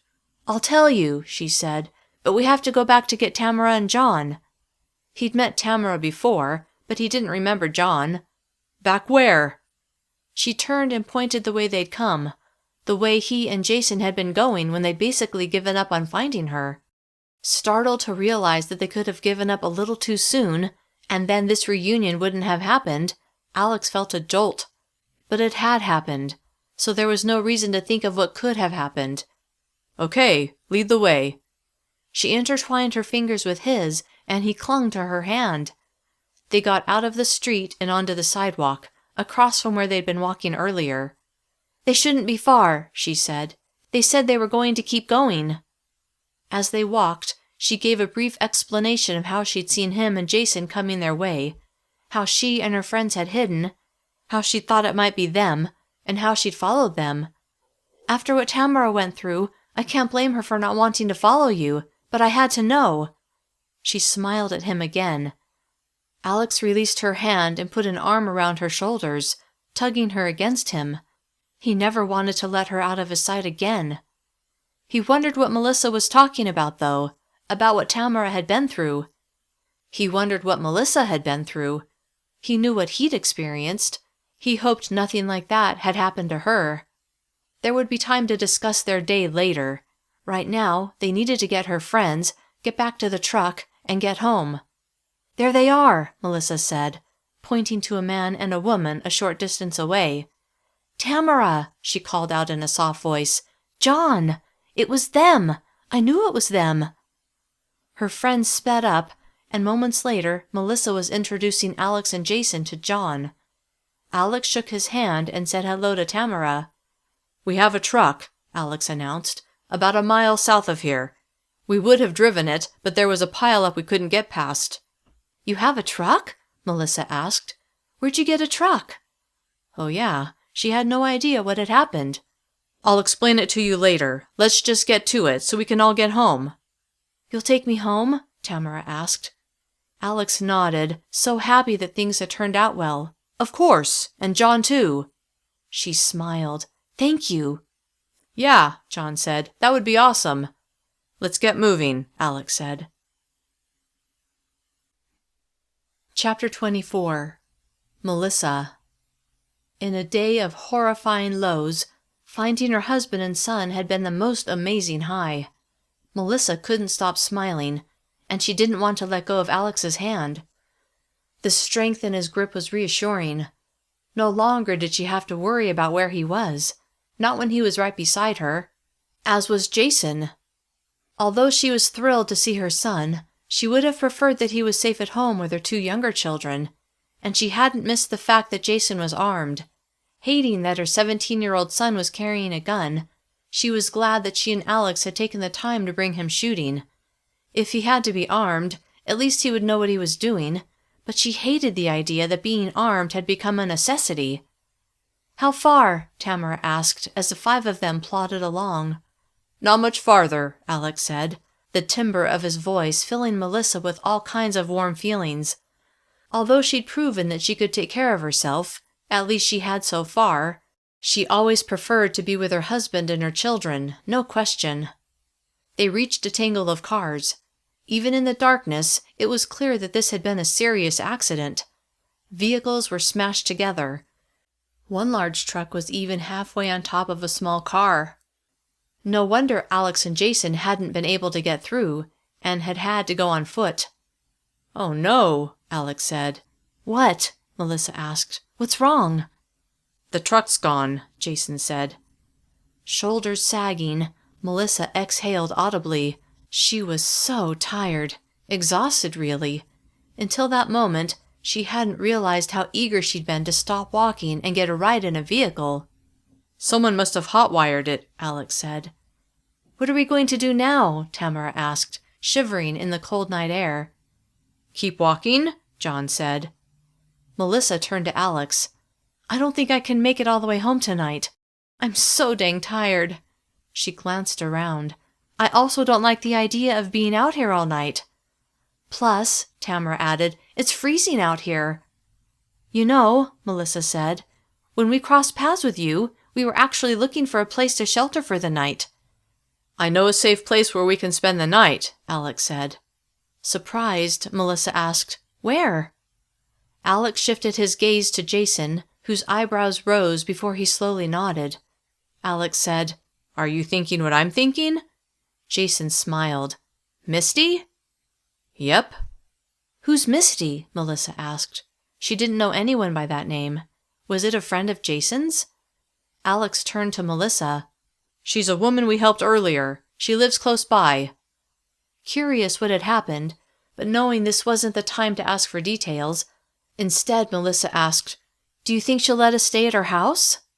He shrugged. "Only one way to find out." All five of them turned around and began backtracking. Not long after, a turnoff to a neighborhood appeared. "It's this way," Alex said. "The second house on the left." When they reached the house, Alex faced the group. "I don't want to scare her, so Melissa and I will go to the door alone."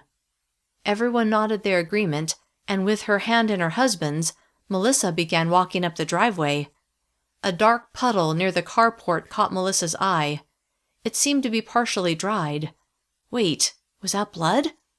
With a quick glance at Alex, Melissa couldn't help but speculate what might have happened, and the memory of seeing Eric slash the throats of the men who'd kidnapped Tamara was fresh on her mind. Would the horrors of the day never end? Quietly shaking her head, she briefly closed her eyes.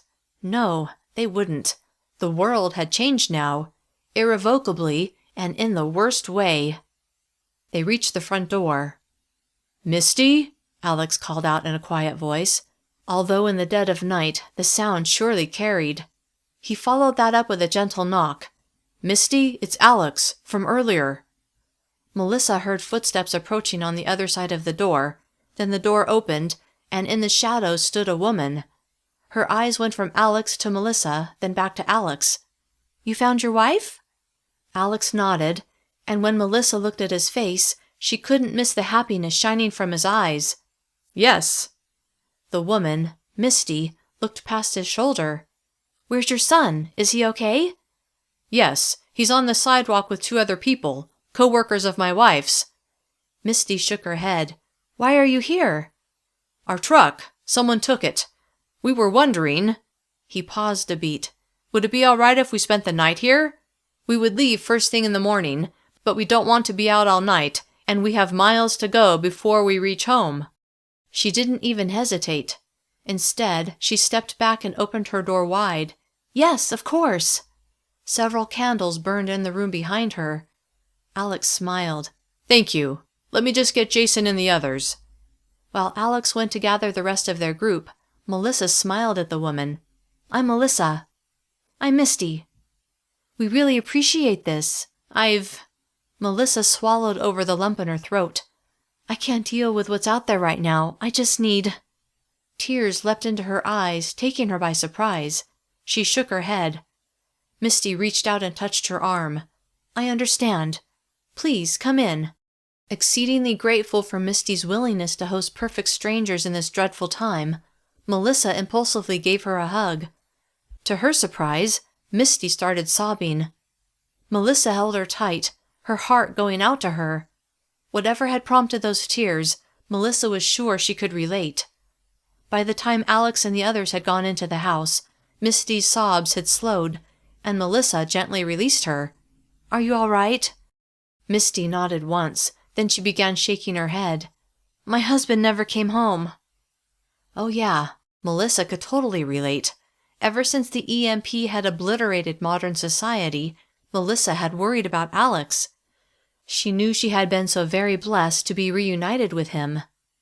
"He's probably on his way home now," Melissa said, as she kept her eyes locked on Misty's. "That's what I keep telling myself, but I can't help but worry." Melissa gave her a small smile. "It's not like he can just jump in a car and drive home. Even if he had a working car, the roads are a mess and—" She was about to say that coming straight home might not be a possibility with all the craziness out there, but she knew that wouldn't be helpful. "And what?" Misty asked. Melissa shook her head. "It just takes longer to get home, that's all." Misty sighed, like she'd resigned herself to waiting. "Well, I have to admit, I'm glad to not be alone." Melissa chuckled. "Then I guess us staying here is a win-win." Misty smiled, then turned to the group, who was standing around in her small living room. "I don't have much food, but if you're hungry, I'm willing to share."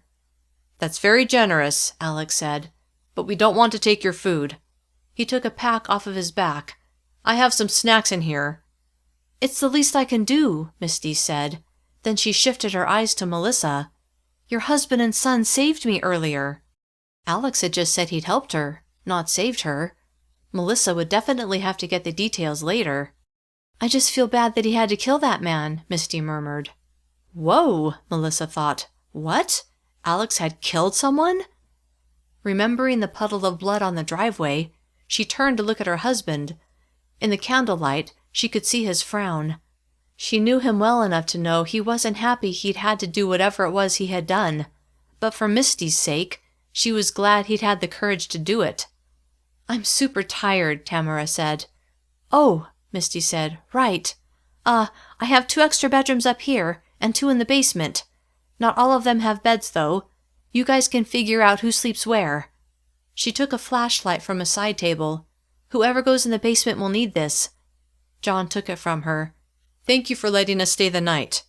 Before long, they'd sorted out the sleeping arrangements, with John and Tamara taking the 2 basement bedrooms, Alex and Melissa taking the guest bedroom on the main floor that had a queen bed, and Jason throwing a sleeping bag on the floor of the remaining guest bedroom.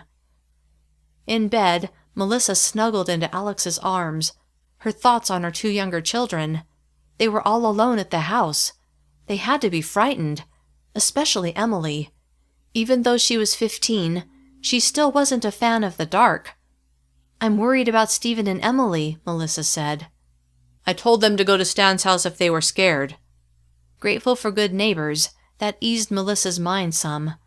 "I'm sure they're worried about us. I wish there was some way to let them know we're okay, and to know they're okay." "Right? I miss cell phones." So did Melissa, and there was so much more she missed. Like the feeling of safety that she'd taken for granted. Would that ever return? She didn't want to think about the answer because she already knew what it was. Chapter 25.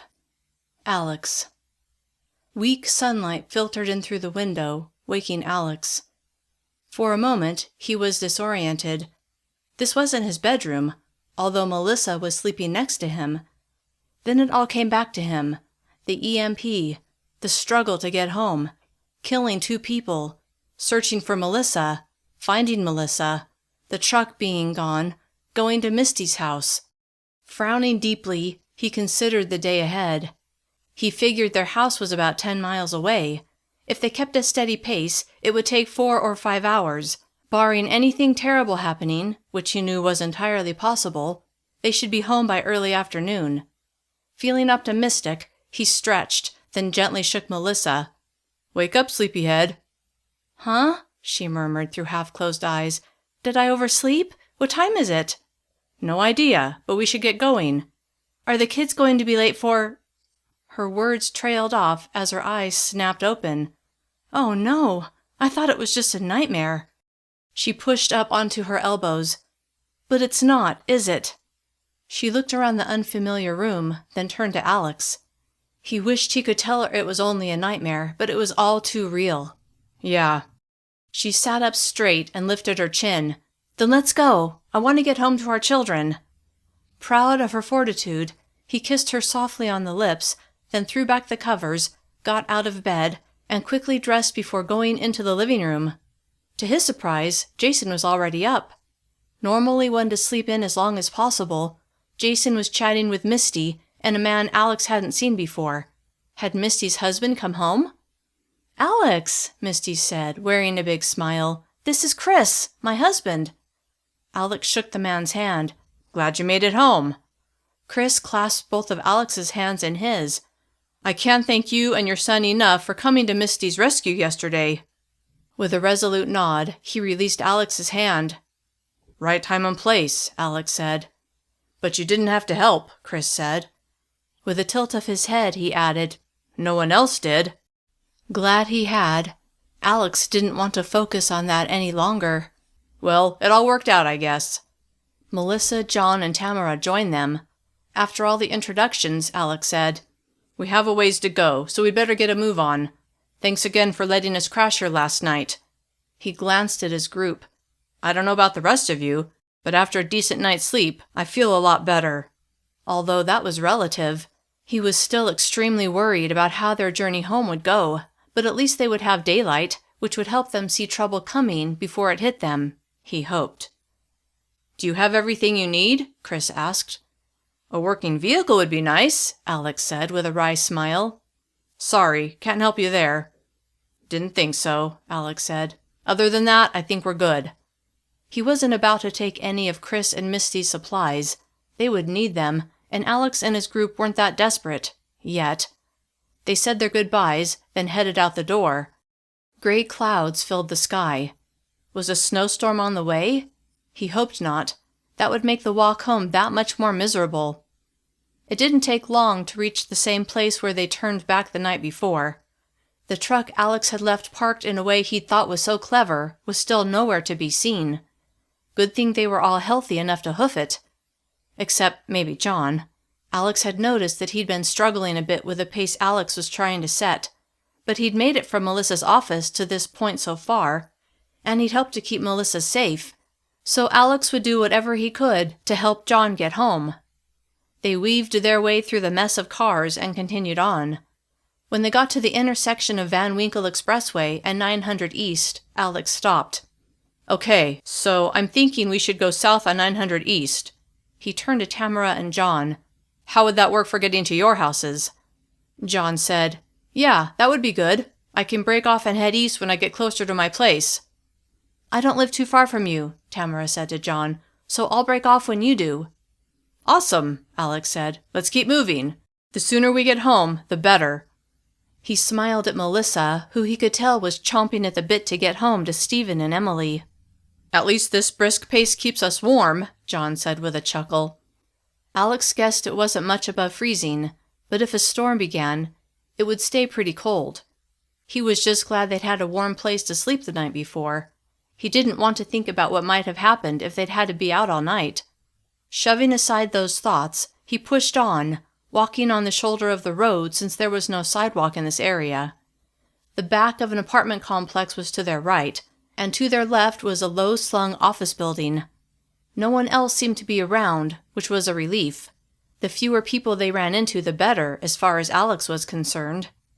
Passing through a residential area, they went about a mile without incident, until they reached a shopping center where people were looting a sporting goods store. As they got closer, Alex could see people carrying out sleeping bags and other camping supplies, and a couple had rifles, probably liberated from the store.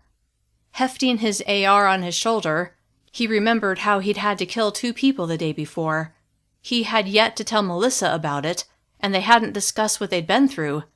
They'd both been too exhausted to talk. There would be plenty of time for that later. "More looters," Melissa said from beside him. Alex turned to her. "You're not surprised, are you?" She shook her head. "No." She glanced at the shoes on her feet, then grimaced. "I guess I'm a looter too. I took these sneakers yesterday, but only because I was getting blisters with my other shoes, and I only took them without paying because there was no one there to pay." He put an arm around her and tugged her against him, wishing the worst he had done was take a pair of shoes. Chapter 26. Melissa. As they walked by the shopping center, Melissa couldn't help but feel anxious. The day before, she and her group had been minding their own business. Okay, maybe they'd been checking out that dead body, when those guys had opened fire on them, killing 3 of their number and taking Tamara. Speaking of Tamara, Melissa looked at her friend and saw her eyes shifting from side to side like she expected to be attacked at any moment.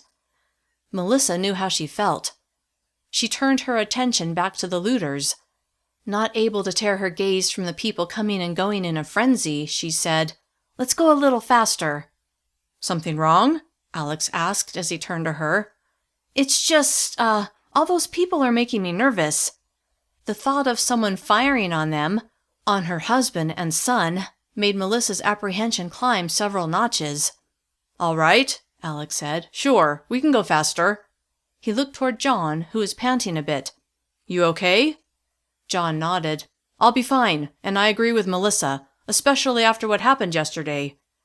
So, it wasn't unreasonable for her to have a bit of PTSD in regard to what she'd experienced. It had been terrifying. "What happened yesterday?" Alex asked her. With a glance at Jason, Melissa decided to share what she'd been through, even though she didn't like the idea of her son having to hear about such awful things. Then again, she didn't have to get into all the gory details. With their quicker pace, they were soon beyond the shopping center and into another residential area where things were quiet. They slowed a bit, and as they walked, Melissa gave an abbreviated version of her trek the day before, leaving out the way Eric had slashed the men's throats and how she'd seen Tyler fall against the glass as he was shot. Why did she have to think about that?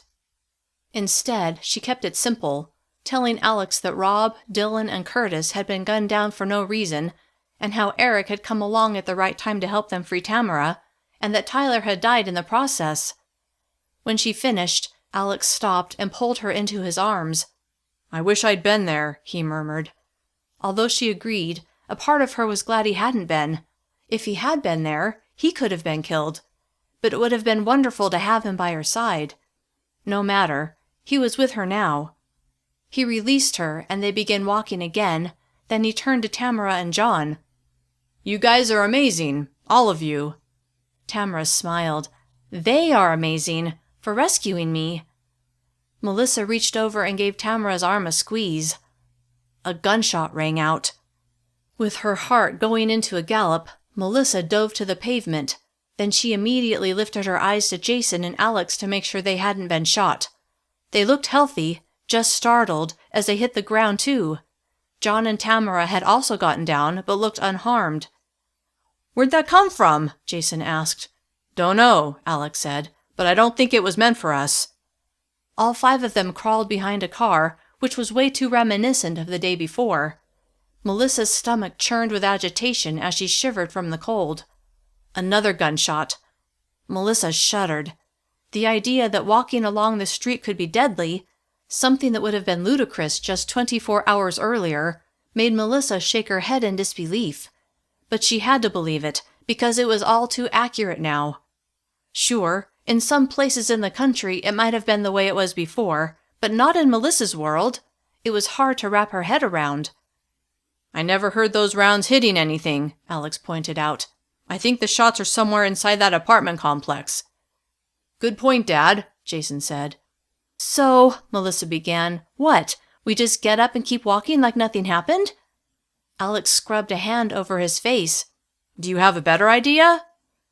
They could wait there for a while, but that wouldn't guarantee their safety. And really, she wanted to get away from whatever was happening. She shook her head. "No, I don't." Wearing a pained expression, he said, "Let's stay behind cars where possible until we're clear of this area." With Alex leading the way, they crept forward, moving from stalled car to stalled car until they'd gone halfway down the block. Then they stood and hustled forward before getting onto the sidewalk. There really wasn't anywhere to take cover, but they kept a steady pace. While staying aware of her surroundings, Melissa thought about her goal, getting home. That spurred her on. Melissa walked beside Alex, Jason was behind them, and Tamara and John trailed a short distance behind Jason. They began passing a 7-Eleven convenience store. The windows were smashed out, and Melissa could see a few people inside. She doubted much was left on the shelves, which made her think about her own pantry.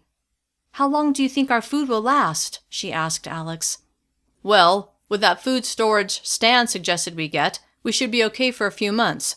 Plus, the kids and I made a trip to the store yesterday to get a bit more. Really, though, it's water I'm concerned about." Oh yeah, she hadn't even thought about water. "We have 6 of those 55-gallon drums Stan talked us into getting that we filled with water, and boy am I glad we let him convince us to get them, but they won't last forever." He grimaced at Melissa. "Daily showers are now a thing of the past." Melissa hated when she got sticky with sweat, but being able to drink was more important than being squeaky clean. "Wait," she said. "You said you went to the store with the kids yesterday? You mean after you got home?" "Yeah. We walked to the store and picked up what we could. On the walk home is when I acquired that truck." Glad he'd had the presence of mind to make a run to the store for a few more supplies, she said. "You never did tell me how you got the truck." His footsteps seemed to grow heavy, and his face became downcast. Something bad had happened, clearly. Not sure she wanted to know now, Melissa said, "It's okay. You don't have to tell me." He shifted his eyes to her as a sad smile barely lifted the corners of his mouth. "No, you should know. I mean, since the kids were there to witness it all." Her children had been part of what had happened? Based on Alex's body language, Melissa knew it was bad, but knowing her sweet children had been there made her heart grow heavy with apprehension. "Tell me." "When we were walking up the hill toward home, pushing our full grocery carts, some guy in a beat-up truck pulled up beside us and said he wanted what we'd just bought from the store. I told him no, and to move on, and—" His voice trailed off. "What?" "When he insisted we give him what we had, I pulled my gun on him, to encourage him to leave." Rather shocked to imagine her husband drawing on someone, Melissa said, "Then what?" Then the man pointed a gun at Jason and said if I didn't lower my gun and load everything into his truck, he'd shoot Jason. Melissa gasped. Oh no!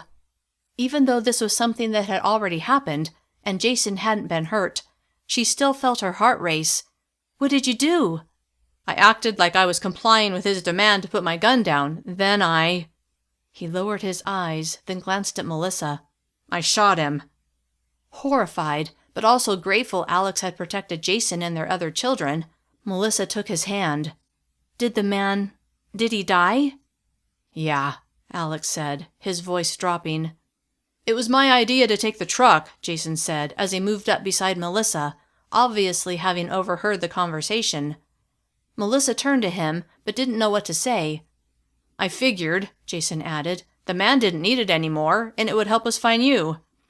With a shaky smile, she nodded. Right. Makes sense.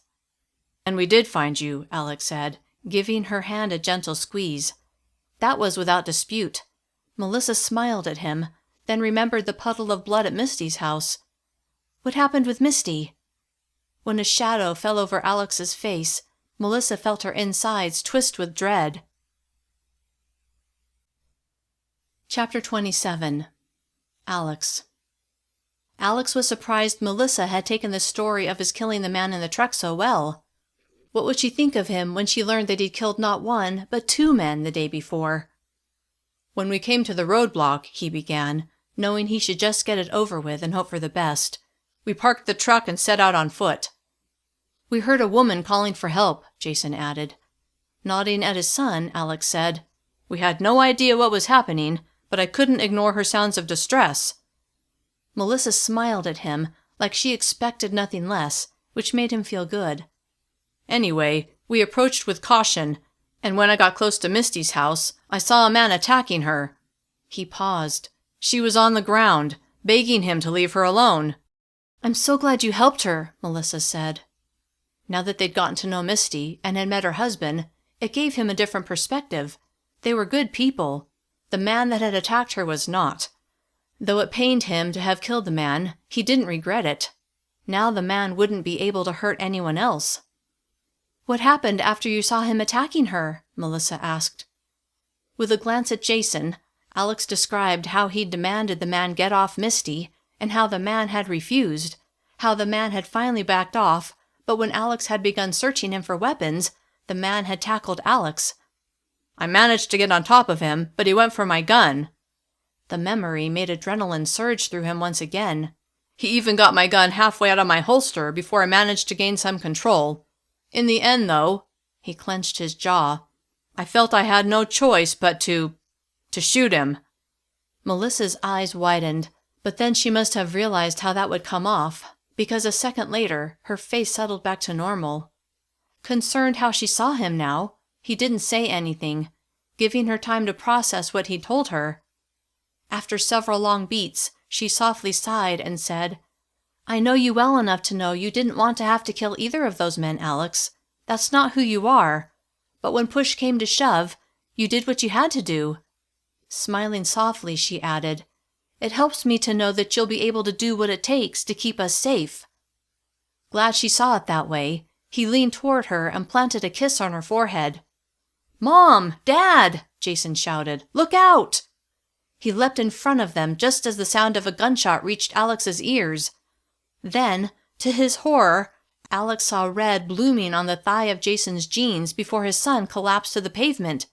He's been shot! Melissa cried out, falling to her knees beside Jason.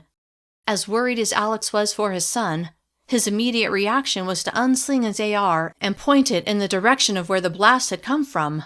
It took a moment, but Alex saw a man dodge behind a pillar in front of a furniture store about 50 yards away. Why had the guy taken potshots at Alex and his group? Was it simply because he could, and he feared no repercussions? Except for the repercussion of Alex going after him, which he wanted to do. But when he looked at his son, he knew his son's health had to take priority over revenge. Tamara and John rushed to join them. What do we do? Melissa asked, looking to Alex for guidance. Alex couldn't see the extent of the damage through Jason's jeans, but he knew they needed to stop the bleeding. Tearing his backpack off of his shoulders, Alex dropped to his knees beside Jason, who was moaning in pain. Frantic to help his son, he dug through the pack, coming up with a small first aid kit he'd brought along. Opening the kit, he found several individually wrapped gauze pads, but he knew Jason would bleed through those in moments. Instead, he took off his hoodie, wadded it up, and pressed it against Jason's thigh. "Ah, that hurts!" "I'm sorry, son," Alex said as he pressed hard. "We've got to stop the bleeding." With a glance at Melissa, whose face was pale as she totally focused on Jason, Alex tried to figure out what to do. Then he remembered something he'd read in a thriller. He needed to see if the bullet had gone all the way through Jason's leg, or if it was still inside, but not until the bleeding had stopped. "What if the guy shoots at us again?" Tamara asked. Alex was wondering the same thing. He shifted his eyes to Melissa, who was looking between him and Jason. "I don't want you to get shot too," she said, her eyes filled with worry. "I'll be careful." With her lips pressed together like she was trying to control her emotions, she took over pressing the hoodie against Jason's leg. "Everyone move behind that blue Nissan," Alex said, pointing to the closest car. "What about Jason?" Melissa asked. "I can get myself over there," he said, his face pale. "We'll help you," Melissa said. "We've got him," John said to Alex. "Go." With a brisk nod, Alex shifted his attention to the pillar where he'd last seen the man who had shot his son. Shot his son! The thought made him furious. Before moving from his spot, he lifted his AR and used the scope to get a closer look. Sweeping the area, he searched for any movement, but didn't see anyone. Making sure Jason, Melissa, and the others were safely behind the car, Alex blew out a breath, then crept forward. Chapter 28. Alex. There were a handful of cars in the parking lot, so Alex dashed to the nearest one, all the while keeping an eye out for the shooter, who he didn't see. Scrutinizing his family's location, once he was satisfied they were out of the line of fire, he moved to another car that was closer to the building, putting his back against the rear passenger door while keeping his head on a swivel. Inhaling 2 quick breaths, he darted to the next car and the next, until he was as close as he could get to the building before coming out from cover. Then he saw movement, next to the farthest pillar. Using the scope on his AR, he searched for the shooter. There!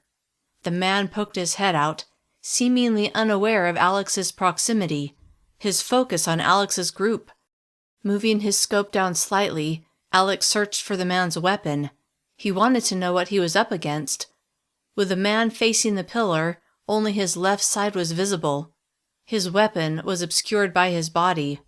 Alex lifted his gun, putting the man's left shoulder and chest in his crosshairs, but the angle wasn't great, and he didn't want to risk revealing his presence, not without a clear shot. If he could just get closer. Checking the area, Alex determined that the man was alone. He watched and waited, and when the man stepped behind the pillar, putting him completely out of view, which meant any movement Alex made shouldn't catch his attention, Alex sprinted to the nearest pillar, which was at the opposite end of the storefront from where the shooter was trying to conceal himself. Pressing his back to the pillar, Alex felt his heart racing. From where he stood, when he looked to his right, he could see the car his family was crouched behind. He wondered how Jason was doing. He needed to take care of this and get back to his family. But what did taking care of this entail? Shooting a man in cold blood? Like he did to Jason, he thought. The reminder settled any reticence he may have had to do what had to be done. He turned his head to his left, where he could see through the still intact glass and into the furniture store. His reflection stared back at him. Wait, could he see the man's reflection? No, he was too far away, which meant the man couldn't see him either. Alex took a quick peek around the pillar in the man's direction. The man's back was to the pillar, his eyes on the glass fronting the furniture store. Pulling back out of sight, Alex considered his next move. With another long look toward his family, who he couldn't see since they were behind the blue car, he clenched his jaw. This was taking too long. He wanted to get Jason home, and they still had many miles to travel. Making a decision he hoped wasn't too reckless, he swept the ground around him with his gaze until he found what he was looking for. He crouched, then reached to his right and picked up a smallish rock. He stood and lobbed it toward a car near the shooter before getting behind the pillar again. The rock clattered against the car's hood. That was Alex's cue. He poked his head around the pillar on the left side this time. The shooter was looking away from Alex, his neck stretched as he tried to figure out where the noise had come from. Taking advantage of the distraction, Alex darted to the next pillar, and then the next. Now there was only one pillar between Alex and the pillar the man was hiding behind, and now Alex could see the man's reflection in the glass. He watched the man, who still seemed oblivious to Alex's presence. Instead, he was hyper-focused on the parking lot, his back to Alex. Alex stood and tiptoed to the next pillar. Only about 15 feet separated him from the shooter, and now if the man looked in the glass, it would be highly likely that he would see Alex. At least if Alex was standing. Squatting, he gathered his courage, ready to be done with this, which was when the man shifted back to where he'd been before, his eyes pointing toward the glass. Freezing, Alex felt his heart skip a beat, his eyes locked on the shooter's reflection. The shooter's gaze was at eye level, not down where Alex was. He seemed to be attempting to use the reflection to see if anyone was sneaking up on him. Alex knew if he moved, the movement would catch the shooter's eye, so he ran through his options, which weren't many. Wait until the man looked away before moving, or go for it, and chance revealing himself too soon. Though he knew he needed to be patient, when Alex pictured Jason in pain and bleeding, his patience waned. He needed to do this. He needed to make his move. The man glanced to his right, in Alex's direction, then to his left. Then he stared forward, into the glass-fronted furniture store. Shifting to one knee so that he could keep his balance, Alex kept his AR pointed up and pressed to his shoulder. Still hidden, Alex glanced at the shooter's reflection and confirmed that the man hadn't seemed to notice him, yet. Softly exhaling, he knew it was now or never.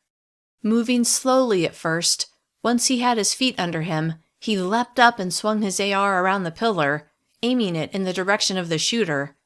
Before he had a chance to put his eye to the scope and fine-tune his aim, the man turned to him with a gasp and lifted his pistol.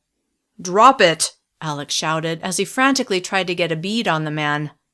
The man did as Alex demanded, which surprised him. "Kick it over here." Again, the man complied. "Put your hands on your head." "Don't shoot me," the man said, his eyes like saucers as he lifted his hands and placed them on his head. "You mean like you shot my son?" Alex asked as he lifted his eyes from his scope to glare at the man. "I wasn't aiming for him." Alex narrowed his eyes. "Who were you aiming for?" You? What on earth for?" The man shrugged. "I haven't eaten since yesterday morning, and your group has packs. I know you have food in there." It had been less than 24 hours since the EMP had hit, and already people were willing to kill for food. What would happen when more people were desperate? "So," Alex said as he put it together, "you figured if you took me out, the rest of my group would comply." "Yeah." One side of the man's mouth tugged upward. "The kid jumped in front of you. I wasn't aiming for him." Fury, hot and bright, surged through Alex's veins. "But you did shoot him! You shot my son!" Would Jason die because of this idiot? Alex put his eye back to the scope as his fingers slid toward the trigger. But when he looked at the man through his scope, saw that he was unarmed, his hands resting on his head, Alex couldn't do it. He couldn't kill an unarmed man. Half wishing the man would pull out another gun just to give Alex an excuse, he lifted his eye from the scope once again. "Face the pillar." The man's face went slack. "Are you going to execute me?" "I should." The man licked his lips, but then he turned and faced the pillar. "John!" Alex called out. John's head popped up from behind the blue car. "Come here," Alex said. John stood and made his way over. When he reached Alex, Alex asked, "How's Jason?" John glanced at the man facing the pillar, then turned to Alex. "He's okay. The bleeding stopped, and when we opened up his pant leg, well, it looks like it's just a flesh wound." Relief, pure and sweet, replaced the fury that had been roaring inside Alex. "Can you search him?" Alex asked with a head nod in the shooter's direction. "Yeah." Alex and John approached the man, stopping beside him. "Don't move," Alex commanded. The man nodded, and as John did a thorough pat-down, Alex kept his AR trained on the shooter. John turned to Alex and shook his head, then he picked up the man's gun and held it at his side. Alex focused on the shooter. "I'm going to let you live." Hoping he wasn't making a mistake, but knowing it would be impossible to live with himself if he shot an unarmed man, he added, "Don't make me regret it."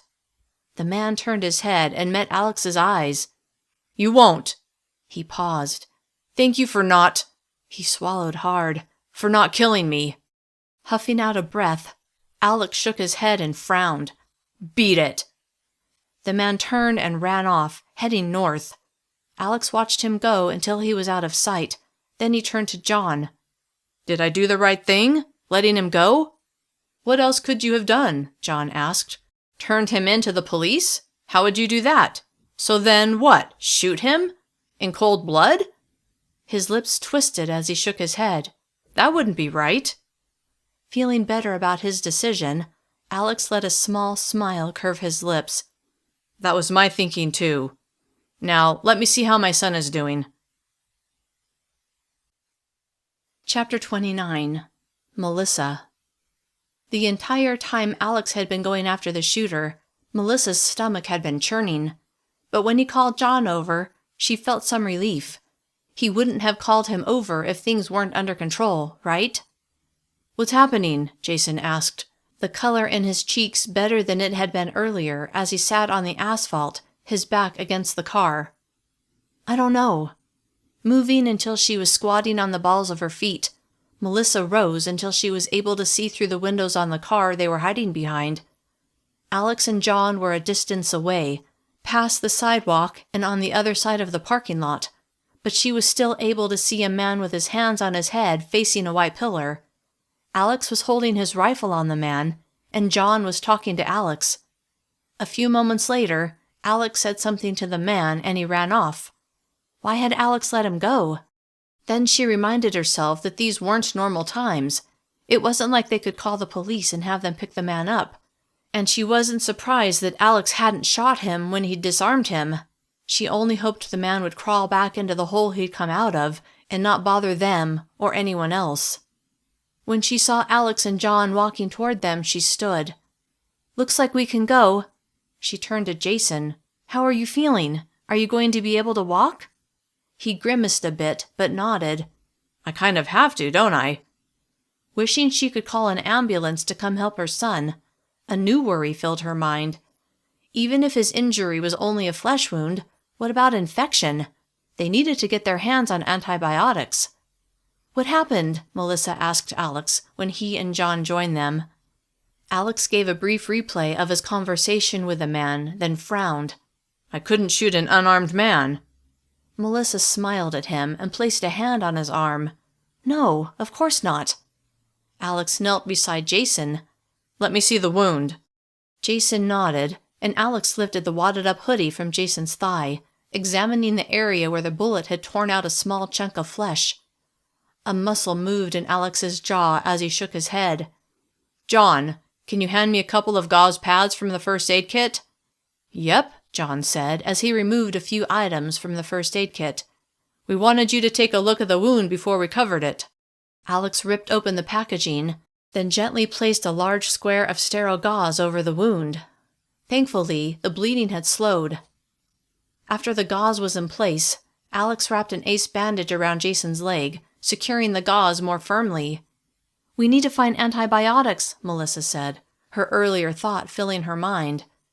Alex looked at her, his lips twisting into a frown. "You're right, but first we need to get home."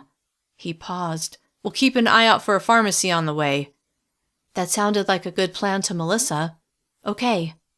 Worried about how Jason was going to do for the long walk, she bit her lip as she watched him. He smiled up at her. "I'll be okay, Mom." Grateful his injury wasn't more severe, she smiled back, although she wasn't sure how well he would actually be able to walk. He pushed himself to his feet, and after standing there for a few moments said, "All right, I'm ready." They began walking, but after being shot at twice now, the first time being the day before, when 3 of her group had been killed, Melissa couldn't stop her anxiety from ratcheting up. It felt as if bullets could come flying toward them at any moment, injuring or even killing any one of them. This was no way to live. She was desperate to get home, where she would feel relatively safe. Jason hobbled along, doing better than Melissa had expected. Then again, he'd never been one to complain, so for all Melissa knew, he was in all kinds of pain and just not saying anything about it. Soon, they reached the I-215 overpass. As they crossed it, Melissa looked toward the road below, a 6-lane interstate highway. Abandoned cars were stopped here and there. A few were piled up. "What's that?" Tamara asked, pointing off to the west. Melissa squinted in the direction she was pointing to, but it wasn't hard to see the thick column of smoke that filled the sky. "Must be a fire." "Could be from a downed plane," John said. Melissa spun around and looked at him. "A downed plane?" "Yeah, when the EMP struck, the planes would have lost all of their power and crashed." Horrified by the idea, Melissa realized she hadn't even thought about that. What other terrible things had happened that she hadn't considered? "Why didn't we see any planes crash?" Jason asked, as he leaned against the railing that overlooked I-215 like he was trying to take the weight off of his injured leg. Worried for her son, but not able to do anything to help him, Melissa didn't say anything. "The flight path is on the west side of the valley," John said in answer to Jason's question. "Not over here." "Oh," Jason said with a nod. "Right." Melissa didn't want to think about how terrifying it would have been to be on one of those flights. And she definitely didn't want to consider how many lives had been lost the day before just from plane crashes. "Do you think the EMP affected the entire country?" Tamara asked. They all looked at each other, but no one knew the answer. "I wouldn't be surprised," Alex finally said. "If it was done maliciously by one of the countries that hate us, then yeah, I would expect they'd make sure the whole country was hit." He grimaced, "And I suspect it was done maliciously." Wondering what else their attacker had in store for them, Melissa said, "Let's keep going." Where they stood was way too exposed. They trudged forward, and after they'd gone another half-mile, Jason pointed and said, "Hey, isn't that our truck?" Chapter 30. Alex. Peering in the direction Jason pointed, when Alex recognized the truck they'd acquired the day before, but which had been stolen from them, he laughed. "Yeah, it is." Fresh enthusiasm rushed through him. They wouldn't have to walk the rest of the way home, which would certainly be good for Jason. At least, he hoped that's how things would go. He didn't know what shape the truck was in, or if it had any fuel left. It was about 100 yards ahead, parked haphazardly in the middle of the road, like whoever had been driving it had randomly stopped and jumped out, abandoning it. Wait, what if the thieves were still in the area? Scanning the general vicinity, he saw a medical office building nearby. Were the thieves inside? Was that why they'd stopped? How many were there? "Hold up," he said, his voice only loud enough for his group to hear. "We don't know if whoever took it is still around. We need to approach with caution." All 5 of them had stopped. "Maybe they have antibiotics in one of those medical offices," Melissa said. That was a good point. But would it be better to look for medication now, or to jump in the truck and get the heck out of there? Alex turned to Jason, whose face was pale. "How are you doing?" A tentative smile tugged at Jason's lips, but it seemed forced. "Okay." Alex looked at Jason's leg, but the blood on his jeans from the initial injury obscured his ability to see if it had started bleeding again. Kneeling in front of his son, he pulled back the torn denim. He immediately saw that blood was seeping through the ace bandage. He got to his feet, his decision made. "We'll take the truck and look for antibiotics somewhere else." Everyone agreed. Now they just needed to get to the truck and drive away before the thieves noticed. Only a few cars sat between them and the truck. Thinking about it for a moment, Alex said, "Let's just walk toward it, but don't act interested in it. Once we get close, we need to be subtle in checking to see if anyone's around." Once everyone agreed, they began walking. Alex noticed that Jason's limp was becoming more pronounced. He imagined having a chunk of flesh torn out by a bullet would be painful. Admiration for his son's stoicism washed over him. Jason was only 17, but his maturity and ability to deal with adversity was impressive. It also gave Alex hope, because there was no doubt that they were only at the very beginning of all the adversity they had yet to face, and Alex and Melissa would need their son's strength and courage to help their family get through this. "I don't see anyone around," Melissa murmured from beside him. 30 feet separated them from the truck. Alex glanced to his right where houses lined one side of the 4-lane road, then to his left toward the medical complex. He didn't see anyone either. It didn't take long to close the distance between them and the truck. "Everyone get down on this side of the truck," Alex said, motioning to the pavement beside the passenger side, which faced away from the medical complex. He figured if the thieves were anywhere, it would be in there, and he would prefer not to be seen until there was no other option. Once he was satisfied his group was sufficiently concealed, he opened the passenger door, and kneeling on the ground, he peered inside. His eyes went to the steering column. Just as he'd figured, whoever had stolen the truck had hot-wired it, and now there was nowhere to insert the key. Although he'd never hot-wired a car, Alex was an engineer and usually able to figure things out. Only difference was, this time he had to hurry. Lives were on the line, the lives of his wife and son, not to mention John and Tamara. He crawled inside the truck, and laying across the bench seat, he examined the exposed wires. A group of wires were twisted together, and a separate wire was near the group but not touching it. Alex only had a rudimentary idea of how cars were hot-wired, but he did know that one wire had to be touched to another. Keeping an eye on the medical building, he moved to the driver's seat, pressed the clutch in, then carefully took hold of the protective casing around the single wire before touching it against the bundle of wires. To his surprise and delight, the car's engine started right up. He removed the starter wire from the bundle and the engine stayed on. Bending the starter wire away from the bundle, he made sure the emergency brake was on, put the truck in neutral, and slid back out of the truck on the passenger side. "I think someone's coming," Melissa urgently whispered. Panic swept over him. "Jason, you and John get in the bed of the truck and lay down. Melissa and Tamara, follow me into the cab." Not waiting to make sure everyone understood, Alex launched himself into the truck through the passenger side and scrambled to get behind the steering wheel. "Hey!" a man shouted from the medical complex. "Hey, what do you think you're doing? Get out of my truck!" Waiting long enough for Tamara and Melissa to get in and close the door, once Alex made sure John and Jason were in the bed of the truck, he put the truck into gear and let off the clutch as he accelerated. The truck lurched forward. 2 men were running after them, but they were about 50 yards behind the truck.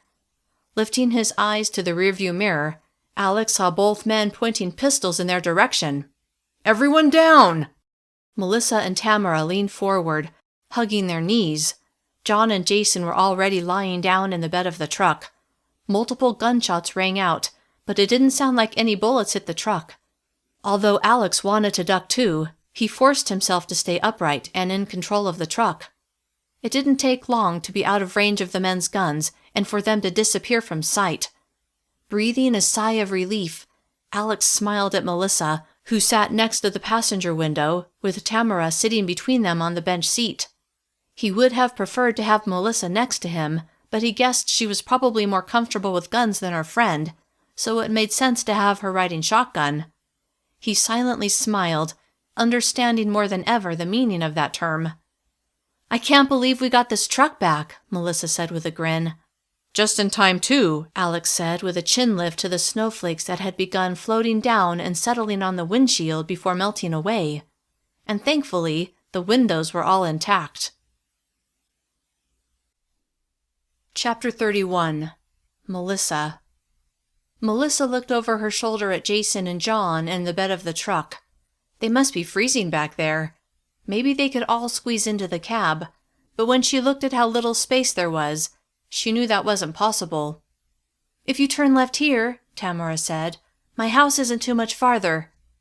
Melissa had almost forgotten that they would be dropping off Tamara and John. Jason could join her and Alex in the cab then. When Alex turned left, Melissa found herself closely scrutinizing the area, on the lookout for anyone who might wish to harm them. Not a lot of people were out, probably due to the cold and snowfall. There wasn't enough snow to stick to the road, but it certainly was enough to cause a chill. "Does the heater work in here?" she asked. Alex fiddled with the knobs. "I don't think it does."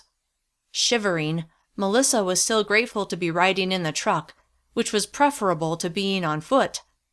"Turn right here," Tamara said.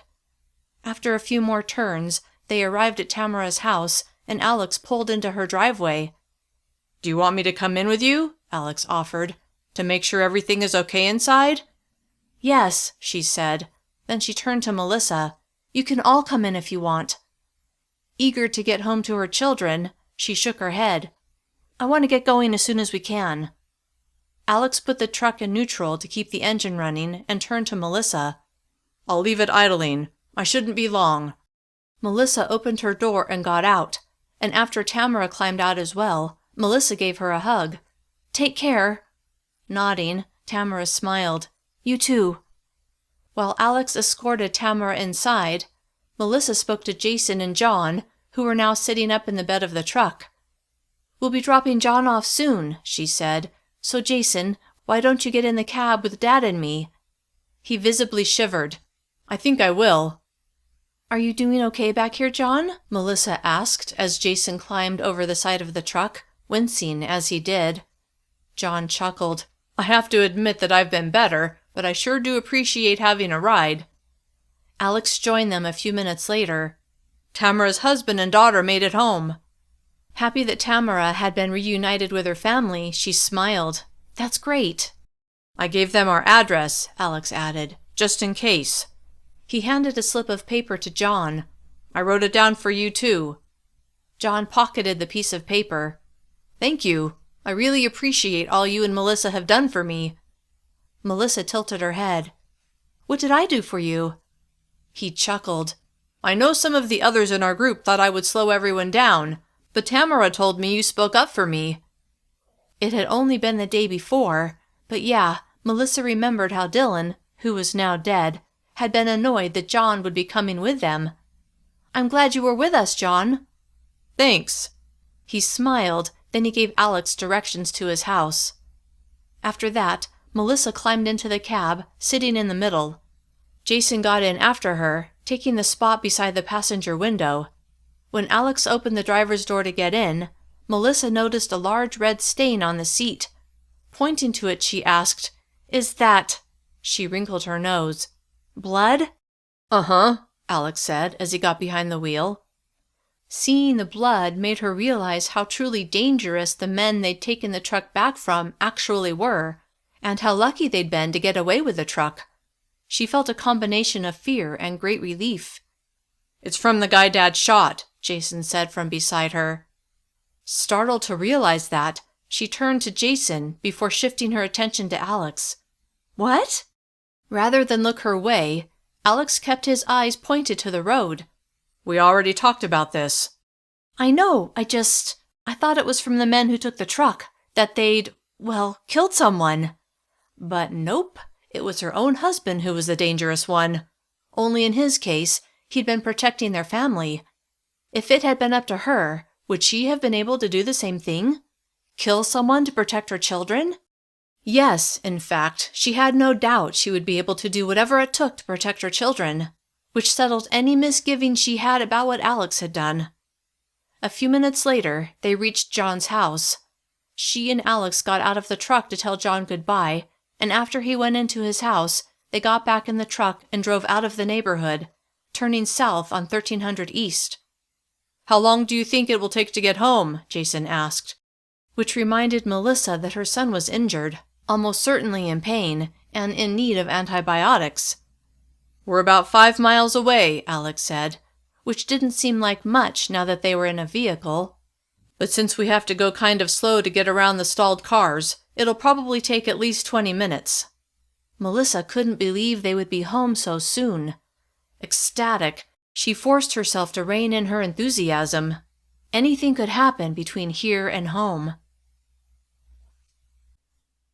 Chapter 32. Alex. Swerving around a white SUV, Alex was on high alert.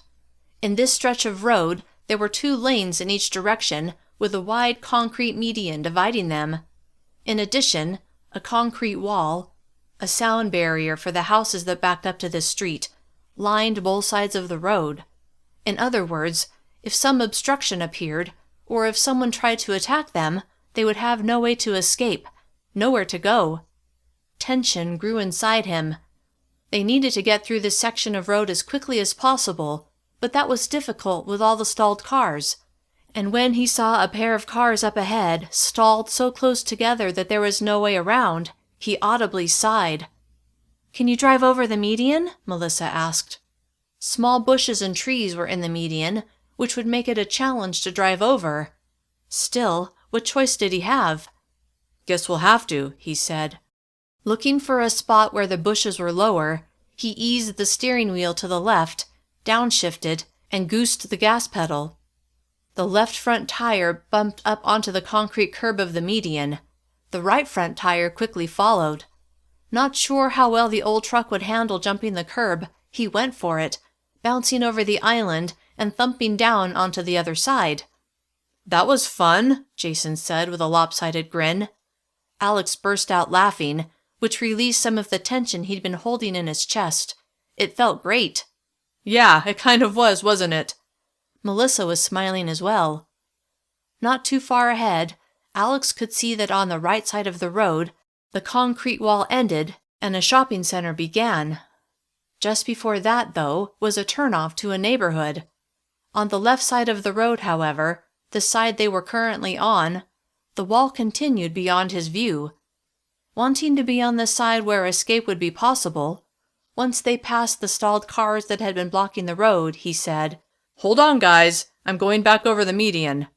Then he made his way across. The truck protested more this time, but with encouragement from gunning it, the truck made it over. The end of the wall wasn't too far now. Almost there, he thought, his attention focused on driving around an inoperative compact car. Then, from the turn off to the neighborhood on the right, a woman came running into the road, waving her hands and yelling something Alex couldn't make out. "Watch out!" Melissa shouted.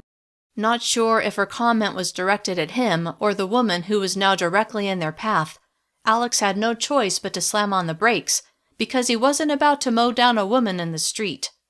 The woman, who looked like she was in her late 50s, wore jeans and a jacket. She didn't appear to be armed, and at the look of complete distress on her face, Alex didn't think she meant them harm. Instead, she seemed desperate to get help, her arms curling over her head and her eyes frantic as she approached the truck. Alex used the hand crank to roll down the window, the truck idling. "Please," the woman said as she ran her fingers through her hair, her stare pained. "My husband needs help." Not about to follow blindly, Alex asked, "What's wrong with him?" "It's his heart. He's—" She bit her lip and shook her head. "He's having chest pains." As awful as that was, Alex didn't know what he could do for him. "Please," the woman said as tears slid down her cheeks. "We can at least go see," Melissa murmured from beside him. Suppressing a sigh, Alex nodded, then said to the woman, "Lead the way." The woman pressed a palm to her heart. "Thank you." Then she turned and began trotting back toward the neighborhood. "You sure you want to follow her?" Alex asked Melissa. "It will delay us getting to Emily and Stephen." Melissa nodded. "It shouldn't take too long. Besides, after all the bad that's happened," she glanced at the dark stain on the seat next to her, "it would be nice to do something positive for a change." He couldn't argue with that. He looked up, saw the woman had paused at the entrance to the neighborhood, and turned the steering wheel in her direction as he accelerated. Moments later, they pulled in front of a modest house. "Stay here," Alex told Melissa and Jason. He wanted to keep the truck running so they could take off as soon as possible. Plus, if there was trouble, he wanted his family to be able to get away. After putting the truck in neutral, he got out and followed the woman inside. A man was stretched out on the couch, his eyes closed. Was he still alive? The woman knelt beside the man. "Darren, I brought help." The man's eyes fluttered open. "Margaret?" Okay, he was still alive. Even so, Alex didn't know what the woman expected him to do. Then a thought occurred to him. "Why didn't you ask your neighbors for help? I mean, why me?" She shook her head like the answer was obvious. "He needs to go to the hospital, but none of their cars work." Oh, he thought, now it makes sense. "You'll take him, right?" she asked, her eyes shiny with concern. There was a hospital not far down the road, and it was right on the way home, so he said, "Yeah, I can drop him off." She leapt to her feet as a beaming smile lit her face. "Thank you." She fell to the carpet beside her husband. "See? I knew help would come." Her husband barely managed a nod. "Let's get you to their truck," she said. Then she looked to Alex for help. Between him and the woman, Margaret, they managed to get Darren out the door and to the truck. Jason opened the passenger door and got out, and though he was struggling himself, he said, "I'll get him back." Alex helped Darren get into the passenger seat. The snow had slowed to an occasional flake, although it was still cold. Jason and Margaret got into the bed of the truck, and Alex got behind the wheel.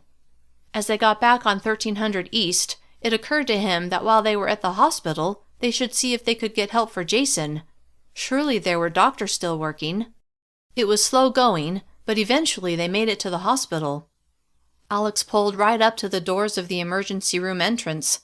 Although there were no other working vehicles that he could see, there were plenty of people around, which made him nervous.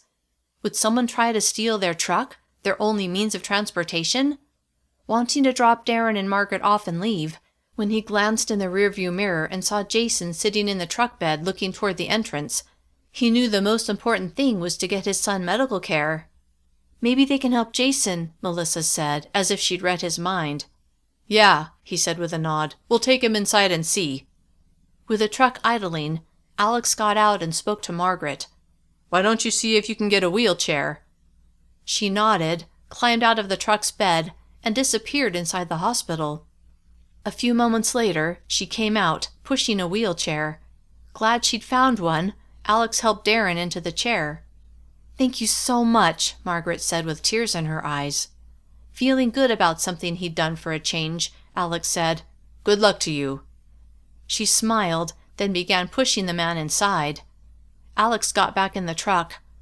"Aren't we going to take Jason inside?" "Yes, but let's park first." Ignoring the stares of the few people in the area, Alex drove the truck into the parking lot. Then he popped the clutch, which killed the engine. Melissa turned to him with wide eyes as her mouth fell open.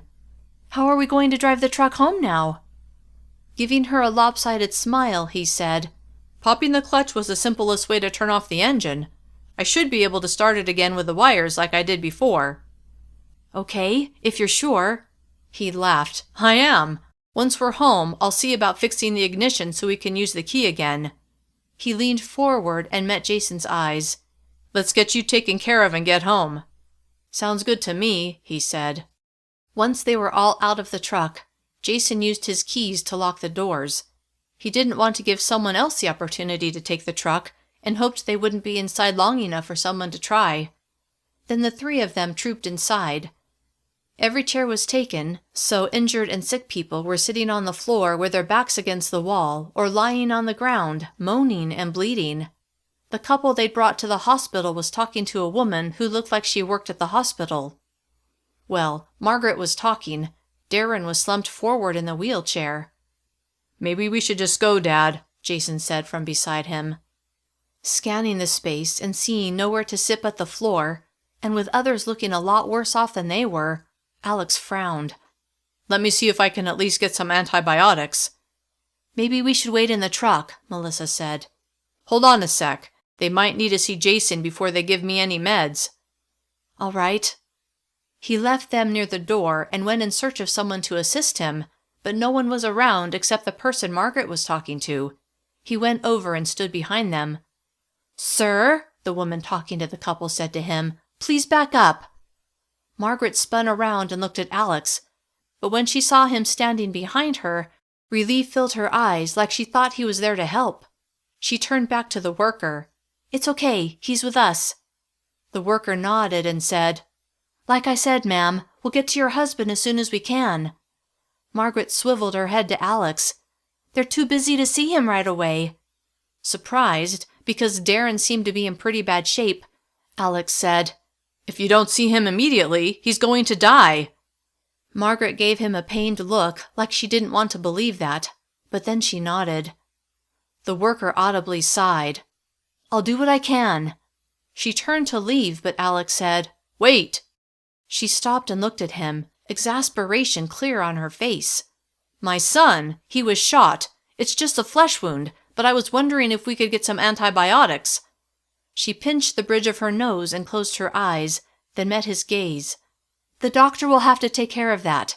Please fill out a paper form, and we'll get to him when we can." Without waiting for him to argue, she turned and strode away. Alex looked at the mass of people waiting to be seen, and knowing that even Darren wasn't a high priority, he had little hope that Jason would be seen any time that day. Deciding not to get upset, he knew it wasn't the fault of any of the hospital employees that the world had come crashing down. He looked at Margaret and frowned, then shook his head. Her shoulders slumped like she felt defeated. Having an idea how she felt, although he was confident Jason would survive, he had to. He placed a hand of comfort on her arm, then turned and walked back to Melissa and Jason. "Well?" Melissa asked, her forehead creased. "We can wait for hours and hours to maybe be seen and maybe get antibiotics, or we can go home, check on the kids, and then go search for some on our own." Melissa shifted her eyes to Jason, who grinned and said, "Option 2, definitely." Chapter 33. Melissa. Though disappointed they couldn't immediately get antibiotics for Jason, Melissa was eager to get home and make sure Emily and Stephen were all right. Walking beside Alex and Jason, when she saw that the truck was right where they'd left it, she felt a knot of worry in her gut uncoil. She hadn't even realized how much she'd feared that they would come out and the truck would be gone. Of course, they hadn't been inside long, but people had seen them drive the truck in, and with not many vehicles working, she was certain there were plenty of people who would be happy to take one of the rare working vehicles. Of course, the reason they even had it didn't sit all that well with her, but what had happened was in the past, so there was no point in feeling guilty about it. The world had changed, and she was already changing right along with it. Alex unlocked the passenger door and helped her and Jason in. Then he went around the hood to his side and climbed in as well. Melissa watched him touch the wires together and heard the engine start up. "Let's go home," Alex said, which sounded like the best idea Melissa had ever heard. As they drove out of the parking lot and got back onto 1300 East, Melissa found herself leaning forward as if that would make them go faster. Forcing herself to relax, she straightened against the bench seat and watched Alex maneuver around one inoperative vehicle after another. But they were on another stretch of road like the one where Margaret had flagged them down, with sound barrier walls on both sides of the road and a plant-filled median dividing the 4 lanes of traffic. With the way Alex was frowning intently, and with his hands gripping the steering wheel, she began to feel a quiver in her stomach from the rising tension. Was someone else going to jump out in front of them? Would it be someone who wanted to help themselves to the truck rather than someone who needed help? Kind of desperate to make the fear go away, she touched Alex's knee and said, "We're almost home. I'm sure we'll get there without any trouble." He gave her a sharp look like she was daring fate. "Don't jinx it, Mom," Jason said, his face totally serious. Had she? Softly exhaling, she kept her gaze riveted to the road ahead. They passed the library and the concrete wall disappeared, replaced by an open field. Half a mile on, Alex abruptly angled into the left turn lane and began turning into a parking lot. Alarmed, Melissa asked, "What are you doing?" "Stopping at the grocery store. They have a pharmacy inside. Maybe we can get some antibiotics." Swallowing over her trepidation, she nodded. The sooner Jason started on the medication, the better chance he had of avoiding an infection, something that could become very serious in the world they now lived in. And she knew that the precious commodity would only become harder to find the longer they waited. Despite her misgivings, this was a necessary stop. "Okay," she said. "Are we all going in?" "I'll stay in the truck," Jason said, wincing a bit as he spoke, "to guard it."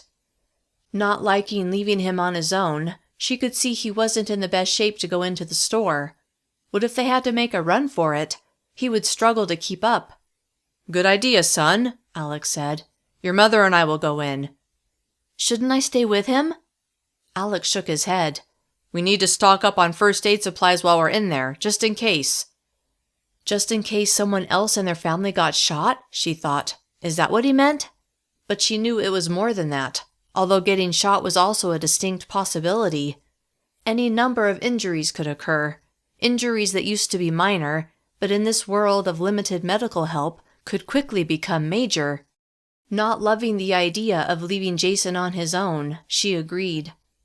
Alex drove the truck, which seemed extra loud at that moment, drawing the attention of the other shoppers, more like looters, but who was she to judge, into a parking space. He popped the clutch, killing the engine. There were half a dozen parking spaces between them and the store entrance, 2 with cars parked in them. Dead cars, she was sure. They looked too new to be running. Holding back a chuckle at the incongruity of the thought, when Alex handed his AR to Jason, her humor evaporated. "Why are you giving him that?" Alex's lips flattened. "To ward off any would-be car thieves."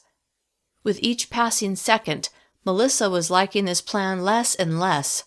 She turned to Jason with a stern look. "We can replace this truck. We can't replace you. If it's your life or this truck, give them the truck." Hoping for Alex's agreement, she turned to him with a question in her eyes. He nodded. "Absolutely." Wearing a determined look, Jason said, "Okay." Alex opened his door and held it for Melissa, who slid across the blood-stained driver's seat and jumped to the pavement. Alex took his backpack out of the bed of the truck, removed a flashlight, then tossed the backpack onto the seat. "Keep the doors locked," he said to Jason, before pressing the lock on his door and closing it. The chill in the air hadn't abated at all, and the dark gray clouds threatened more snow.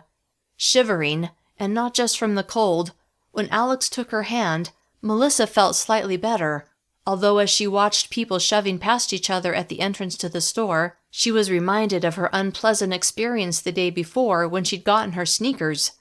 Good thing Tyler had stepped in to help her. Poor Tyler. Biting her lip to keep the sudden pressure of tears at bay, she walked beside Alex toward the store entrance. There were 2 sets of glass doors. One set had been pried open, but the other set had been shattered. Most people were squeezing through the pried open doors, but some didn't want to wait and ducked below the crossbar on the shattered door, ignoring the shards of glass that clung to the doorframe. "Hurry up!" a woman shouted to a man trying to shove his large body through the narrow opening of the pried open doors. The man stopped and glared at her. She clamped her lips shut as she backed up a few steps. The man took his time pushing inside. Melissa stood beside Alex and waited. There was no rushing this guy, and she didn't want a chance catching on the glass shards.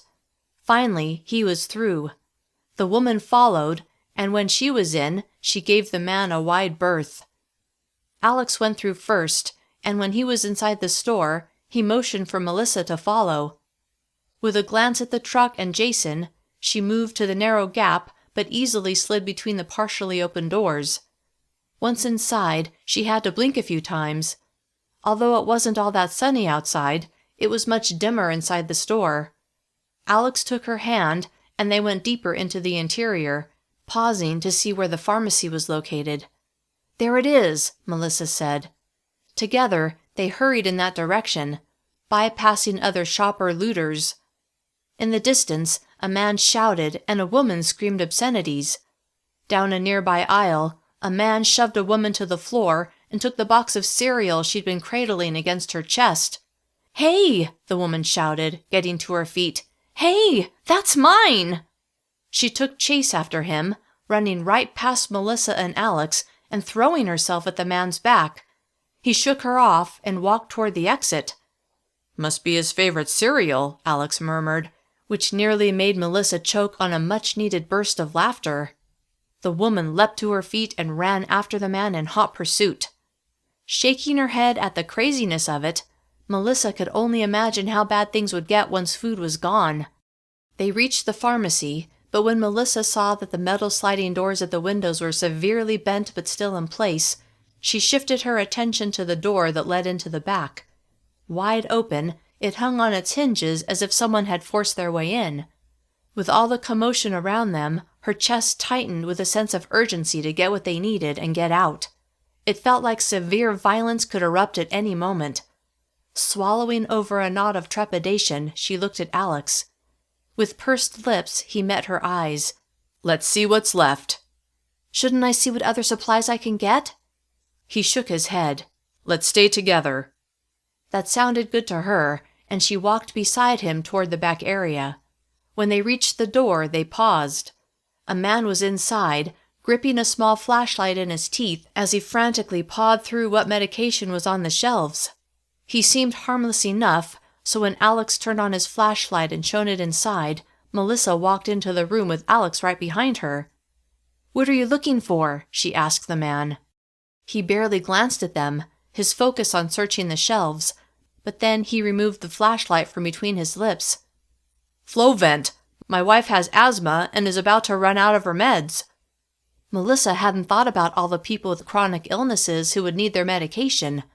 Wanting to help him, she said, "We're looking for antibiotics, but if I see any flow vent, I'll let you know."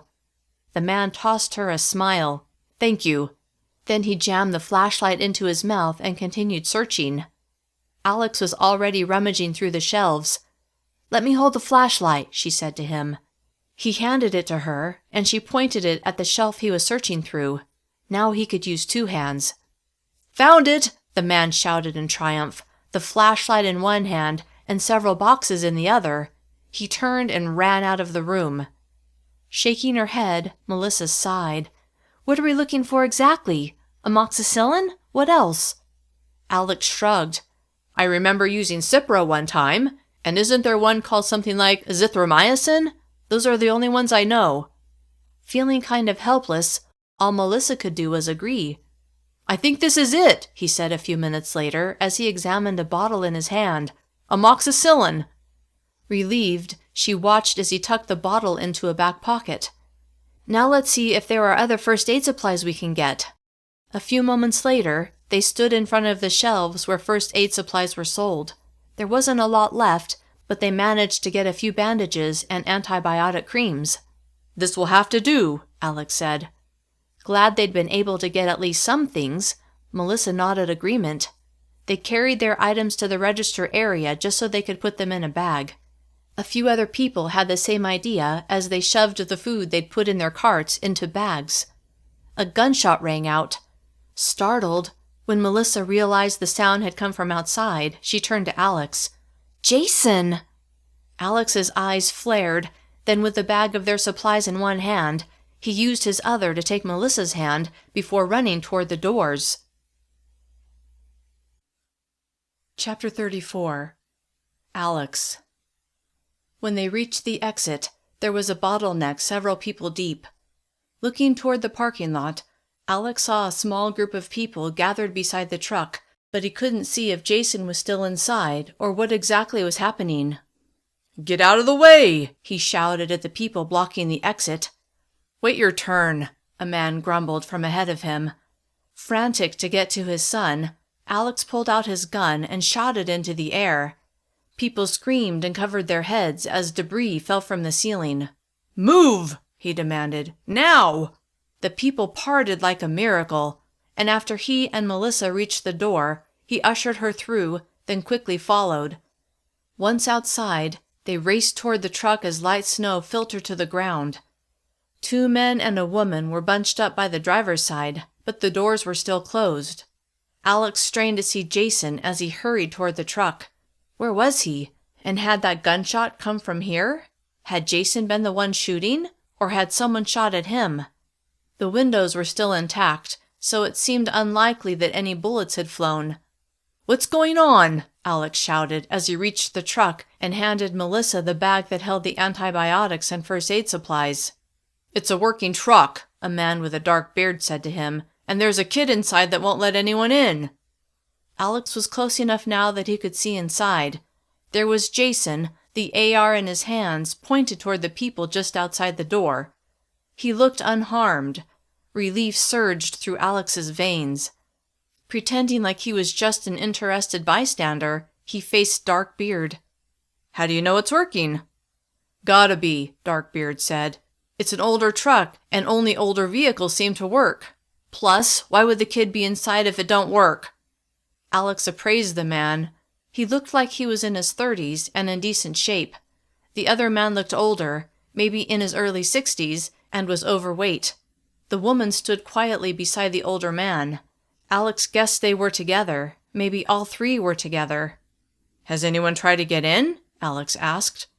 Darkbeard swung an arm toward the truck. "The kid's armed with an AR, so no." Suppressing a grin, Alex felt pride wash over him. Jason was holding his ground. With Melissa behind him, Alex backed up a few steps, putting several feet between himself and the group. "That's my son in there, and this is my truck. I'd appreciate it if you would all give us some space." "What?" Darkbeard said, his face scrunched up as a vein visibly pulsed in his neck. Not wanting a confrontation, especially when he had no idea if these people were armed, Alex kept a close eye on the trio. He also kept his hand near his gun, ready to draw on anyone who appeared threatening. Wearing a look of disgust, Darkbeard, who seemed to be speaking for everyone, shook his head and huffed a sigh.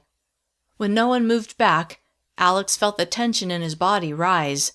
"Step back," he commanded. Darkbeard crossed his arms over his chest. "Now why should I do that?" Alex tilted his head and narrowed his eyes. "If my son wasn't armed, what were you going to do? Steal my truck?" He pushed aside the memory of how he'd gotten the truck. That was irrelevant now. For all intents and purposes, the truck now belonged to him. The question seemed to catch the man off guard, like he hadn't quite thought it through. Or maybe he didn't want to admit flat out that he was ready to steal from a kid. "Come on, son," the older man said as he placed a hand on Darkbeard's arm.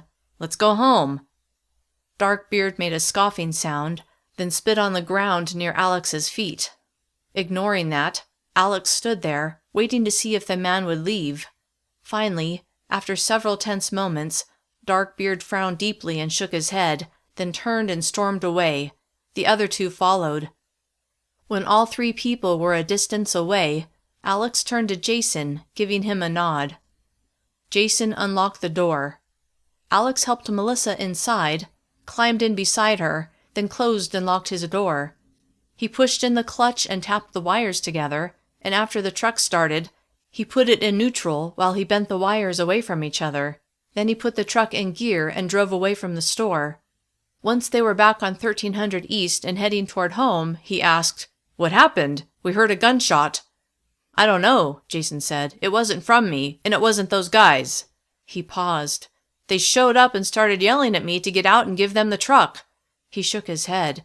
"I wasn't about to just hand it over. I mean, what the heck? So I pointed the AR at them, and they stopped yelling at me, and then you got there." Glad they'd arrived before things had escalated, Alex found himself clenching his teeth. Society had collapsed at lightning speed, but when he thought about it, throughout the world's history, society had often been on the brink, and more often than not, over the brink. Just because all he'd known was a life where law and order ruled, and citizens had a clear idea of what to expect day to day, didn't mean that was normal to humankind. Nope. What was happening now, every person for themselves, kill or be killed, do whatever you had to do to survive, that, unfortunately, was the natural way of things, the base nature of mankind, and really, it was how many places in the world had been living well before the EMP had shattered Alex's way of life. It was just new to him, and he hated it. Even so, it was the new normal, and he would have to adjust, had already started to adjust. Working to relax his mind and body, he thought about the reason they'd stopped at the store in the first place. Glancing at Jason, he said, "We got antibiotics." Jason smiled. "That's great." Alex steered around a black SUV that was partially blocking the right lane and was halfway onto the sidewalk. It looked as if the driver had lost control when the EMP had killed the electronics in the vehicle. But like every car they passed, the driver had abandoned the vehicle. They had less than 2 miles to go before they reached home, and as they crawled along the road, he was eager to get there and relax, at least for a minute. "Let's give you a pill now," Melissa said as she opened the bag and retrieved a bottle. "What kind is it?" Jason asked her. "Amoxicillin, the same stuff the doctor gave you when you had that infection, remember?" "Yeah." "Do you have water still?" Jason nodded. "Uh-huh." Melissa shook out a pill and handed it to Jason, who swallowed it with a sip of water. Glad that he was getting started on antibiotics, Alex felt a small smile start to lift the corners of his lips, but when the truck started to sputter, he pressed his lips together in frustration as he looked at the fuel gauge. It was on E. "Great," he muttered.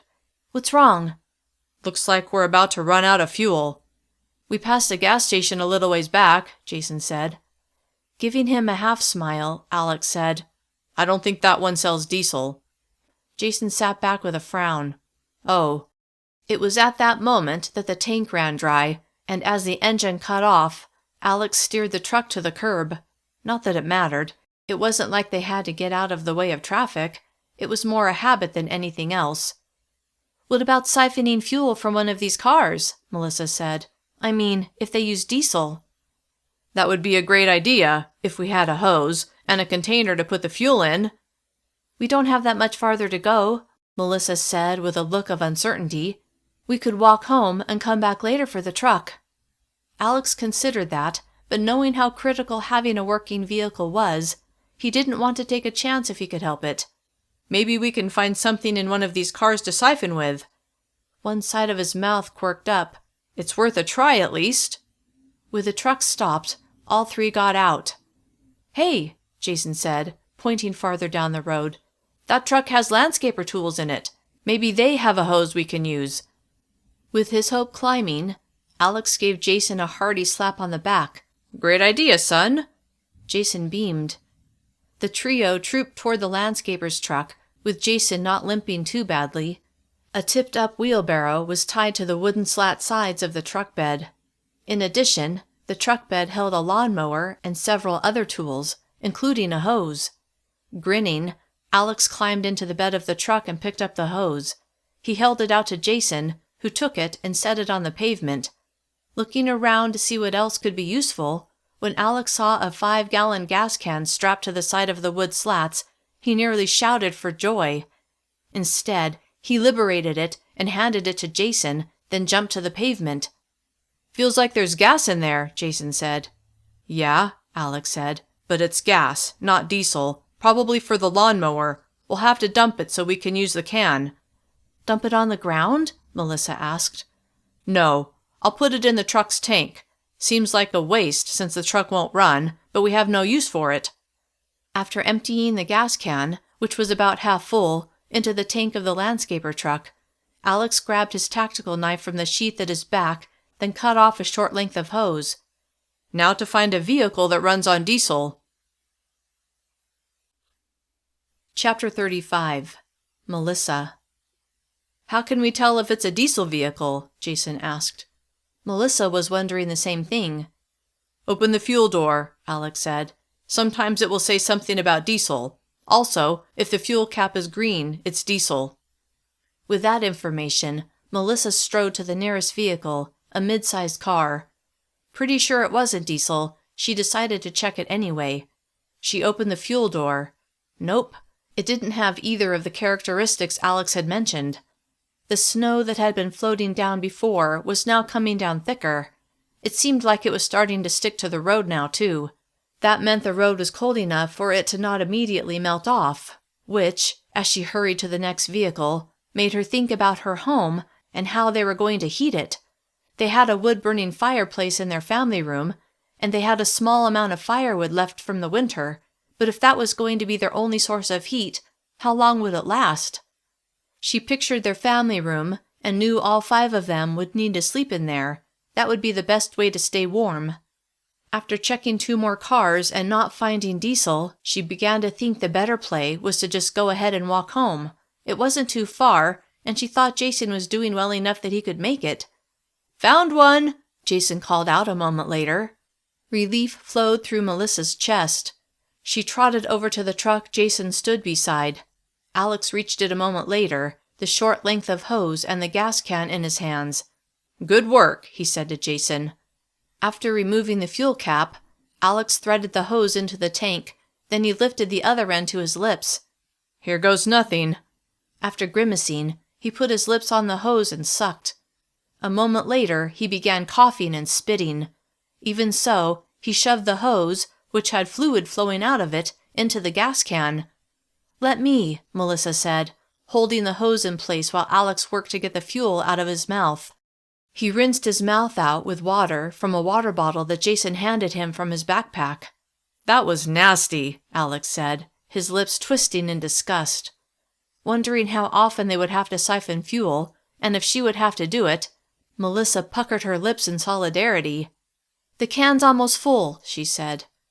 Alex pulled the hose out of the truck's fuel tank, and the fuel stopped flowing into the gas can. Next, he screwed the lid onto the gas can, then he carried it to their truck, with Melissa and Jason walking beside him. At the truck, he removed the cap and attached the nozzle before pouring the siphoned fuel into the tank. When he'd emptied the gas can, he screwed the lid back on and tossed it and the short length of hose into the bed of their truck. Then the 3 of them got back into the cab. Feeling how close they were to getting home, and hopeful that nothing else would stop them, once Alex got the truck started again and they began moving forward, Melissa let herself relax, just a bit. As they drove through the area that was so familiar, a smile lifted her lips. They were nearly home. The turnoff to their neighborhood was just ahead. Alex eased into the right turn lane, but when he reached the corner, Melissa saw several cars parked end to end, blocking the entrance to their neighborhood, and 4 armed men standing guard. "What the?" Alex's words trailed off as he stopped the truck about 30 feet from the blockade. Melissa's heart began to pound and her anxiety skyrocketed. What was happening? They had to get home to Emily and Stephen. "Wait," Alex said, as he squinted toward the men who were now staring at them. 2 of the men were pointing rifles at the truck. "Isn't that Tom?"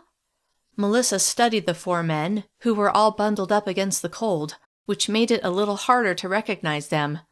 "Yeah," she finally said when she recognized one of their neighbors. "It is." She turned to Alex. "Do you think there's been trouble in the neighborhood already? Is that why they're there?" Which only made her desire to get to her younger children all the more intense. "I don't know. When Jason and I left yesterday evening, everything was quiet." He paused. "Maybe they're just taking precautions." He put the truck in neutral and engaged the emergency brake. "Only one way to find out." "I'm going with you," Melissa said, growing more anxious than ever to get home. Alex nodded, then shifted his eyes to Jason. "Stay here." "Okay." Once Alex got out of the truck, Melissa did the same. "Let me see your hands," one of the men yelled at them, his rifle trained on them, which made Melissa's heart race. She threw her hands up and saw that Alex had raised his as well. This whole thing felt super odd. This was her neighborhood. These were her neighbors. At least Tom was. She didn't recognize the others, but then their neighborhood had several dozen houses. She didn't know everyone, not by a long shot. "Tom," Alex called out. "It's Alex and Melissa Clark." "Alex?" Tom asked. Then he said something to the other men, who lowered their weapons. "You can put your hands down," Tom said to them. Exhaling a sigh of overwhelming relief, Melissa let her arms fall to her sides. Moments later, they reached the men. "What's going on?" Alex asked. "After what happened last night," Tom began. "Wait!" Melissa said, her heart thudding dully in her chest. "What happened last night? We weren't home, but 2 of our children were. We need to get home to check on them." "Of course," Tom said. He swiveled to the men beside him. "Let 'em through." Then he turned back to Tom and Melissa. "There was a home invasion a few streets over. Killed everyone in the house." Melissa gasped as a chill raced through her. "Whose house was it?" "The Fletchers." Melissa didn't know them, but it didn't make it any less horrifying. "Do you know who did it?" Frowning, Tom shook his head. "No, but the place had been ransacked. We're just—" He waved his hand toward the blockade. "We want to keep track of who comes and goes from the neighborhood." "Good idea," Alex said. "I'd like to help." "Sure. We're having a community meeting tonight at the elementary school. 6 o'clock. One of the men who was guarding the entrance got behind the wheel of a Toyota Prius. The other 2 men pushed the car until a hole had opened in the blockade. "Drive on through," Tom said. With a nod, Alex said, "See you tonight." Melissa walked briskly back to the truck with Alex by her side. "I'm worried about the kids." "I'm sure they're fine. But yeah, I know what you mean."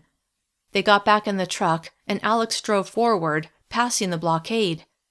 A few moments later, they turned onto their street, which wasn't far from the entrance to the neighborhood. Then they turned into their driveway. Chapter 36. Melissa. Melissa only waited long enough for the truck to come to a stop. With the engine still running, she jumped out of the truck and raced to the front door. Once there, she twisted the doorknob, but it was locked. That wasn't unexpected. "Emily?" she called out as she dug through her purse for her keys. "Stephen?" Finally, she found her keys. With hands shaking a bit, she inserted the key and turned the deadbolt. By the time she was turning the knob, Alex and Jason had joined her. She pushed the door inward and stepped into the entry. "Emily! Stephen!" She heard thundering footsteps from upstairs, and then the kids appeared and ran down the stairs. "Mom!" Emily said, throwing herself into her mother's arms. Stephen wasn't far behind. Melissa pulled him into her arms as well. She savored the group hug, but after several moments, she released her children, a broad smile on her lips. Emily stepped back and smiled at Alex. "You found her!" Alex beamed. "Yep." Studying Emily, Melissa asked, "Are you okay?" Emily's eyes shone like she was about to cry, but she nodded and smiled. "Let's go sit down," Melissa said. "I'm going to put the truck in the garage first," Alex said. Melissa nodded, and Alex went into the garage, slid the door open, then drove the truck inside. He killed the engine and closed the garage door. Then he joined Melissa and the children in the family room. Melissa settled onto the couch, and Alex sat beside her. Jason stretched out on the loveseat, setting his foot on the armrest, which elevated his leg. Stephen sat on the fireplace hearth, and Emily sat on the recliner. Looking first at Stephen, then Emily, Melissa asked, "How was it last night?" Emily glanced at Stephen, then met her mother's eyes. "It was scary, so dark, and with you guys not here?" She grimaced, then shook her head. "I'm just glad you're home." Melissa gave her a warm smile. "Me too." "What happened to your leg?" Stephen asked Jason, evidently just noticing his torn jeans and the dried blood. "I got shot," Jason said. Melissa couldn't miss the note of pride in his voice, like he had street cred now. Emily sat up straight while Stephen shouted, "What?" "Yeah," he said with a grin and a gleam in his eye. "We were walking, and this guy started shooting at Mom and Dad, and I—" He visibly swallowed and shifted his eyes to Alex. "Jason jumped in front of us," Alex said, his voice shaking slightly like he was trying to control his emotions. "Are you okay?" Emily asked her older brother, her forehead deeply furrowed. "Yeah," Jason said. "It's just a flesh wound." "We need to find someone with medical knowledge to take a look at that," Melissa said. "But let's at least get it cleaned up." "Good idea," Alex said. Melissa poured some water into a bowl, got soap and a washcloth, then gently cleaned the wound. Once she was done, she covered the wound in fresh gauze. "Thanks, Mom," Jason said with a smile. Thankful he was all right, she smiled back, then sat next to Alex. "Now that we're all home," Alex said as he put an arm around her, "we have a lot of work to do." Melissa leaned into him, filled with gratitude that she was surrounded by her husband and children and that everyone was safe. But now that she was with them, her thoughts went to the rest of her family. Her younger sister Heather and her family, who lived several hours south of them, and her older brother Ben and his family, who lived in Los Angeles. How were they doing? Their parents had passed away a few years earlier, so it was just the three of them. Alex, on the other hand, had a younger brother who was married, as well as both parents, all of whom lived in southern Utah, not too far from each other.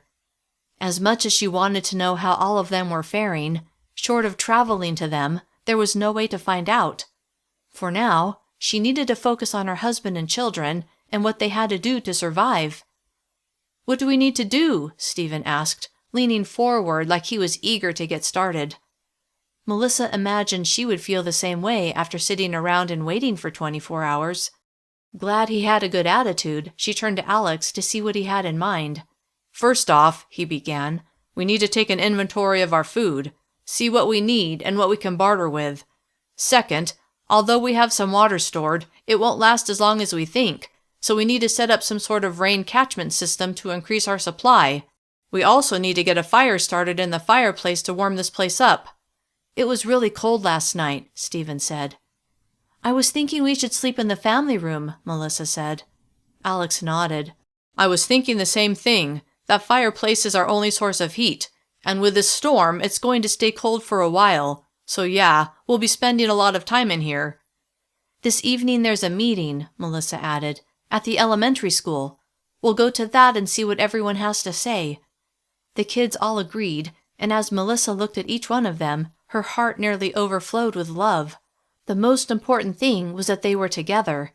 She knew the future would hold many challenges and that none of them would be easy, but as long as they had each other, they would get by. Not only that, but they lived in a great neighborhood with amazing people.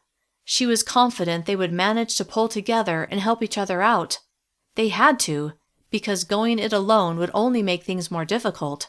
There was great strength in numbers, and she intended to do whatever she could to make sure she and her family and their friends were very strong indeed. This has been Chaos Begins, EMP Collapse Book 1, written and narrated by Christine Kersey. Copyright 2021 by Christine Kersey. The story continues in Chaos Rises. Thanks for listening.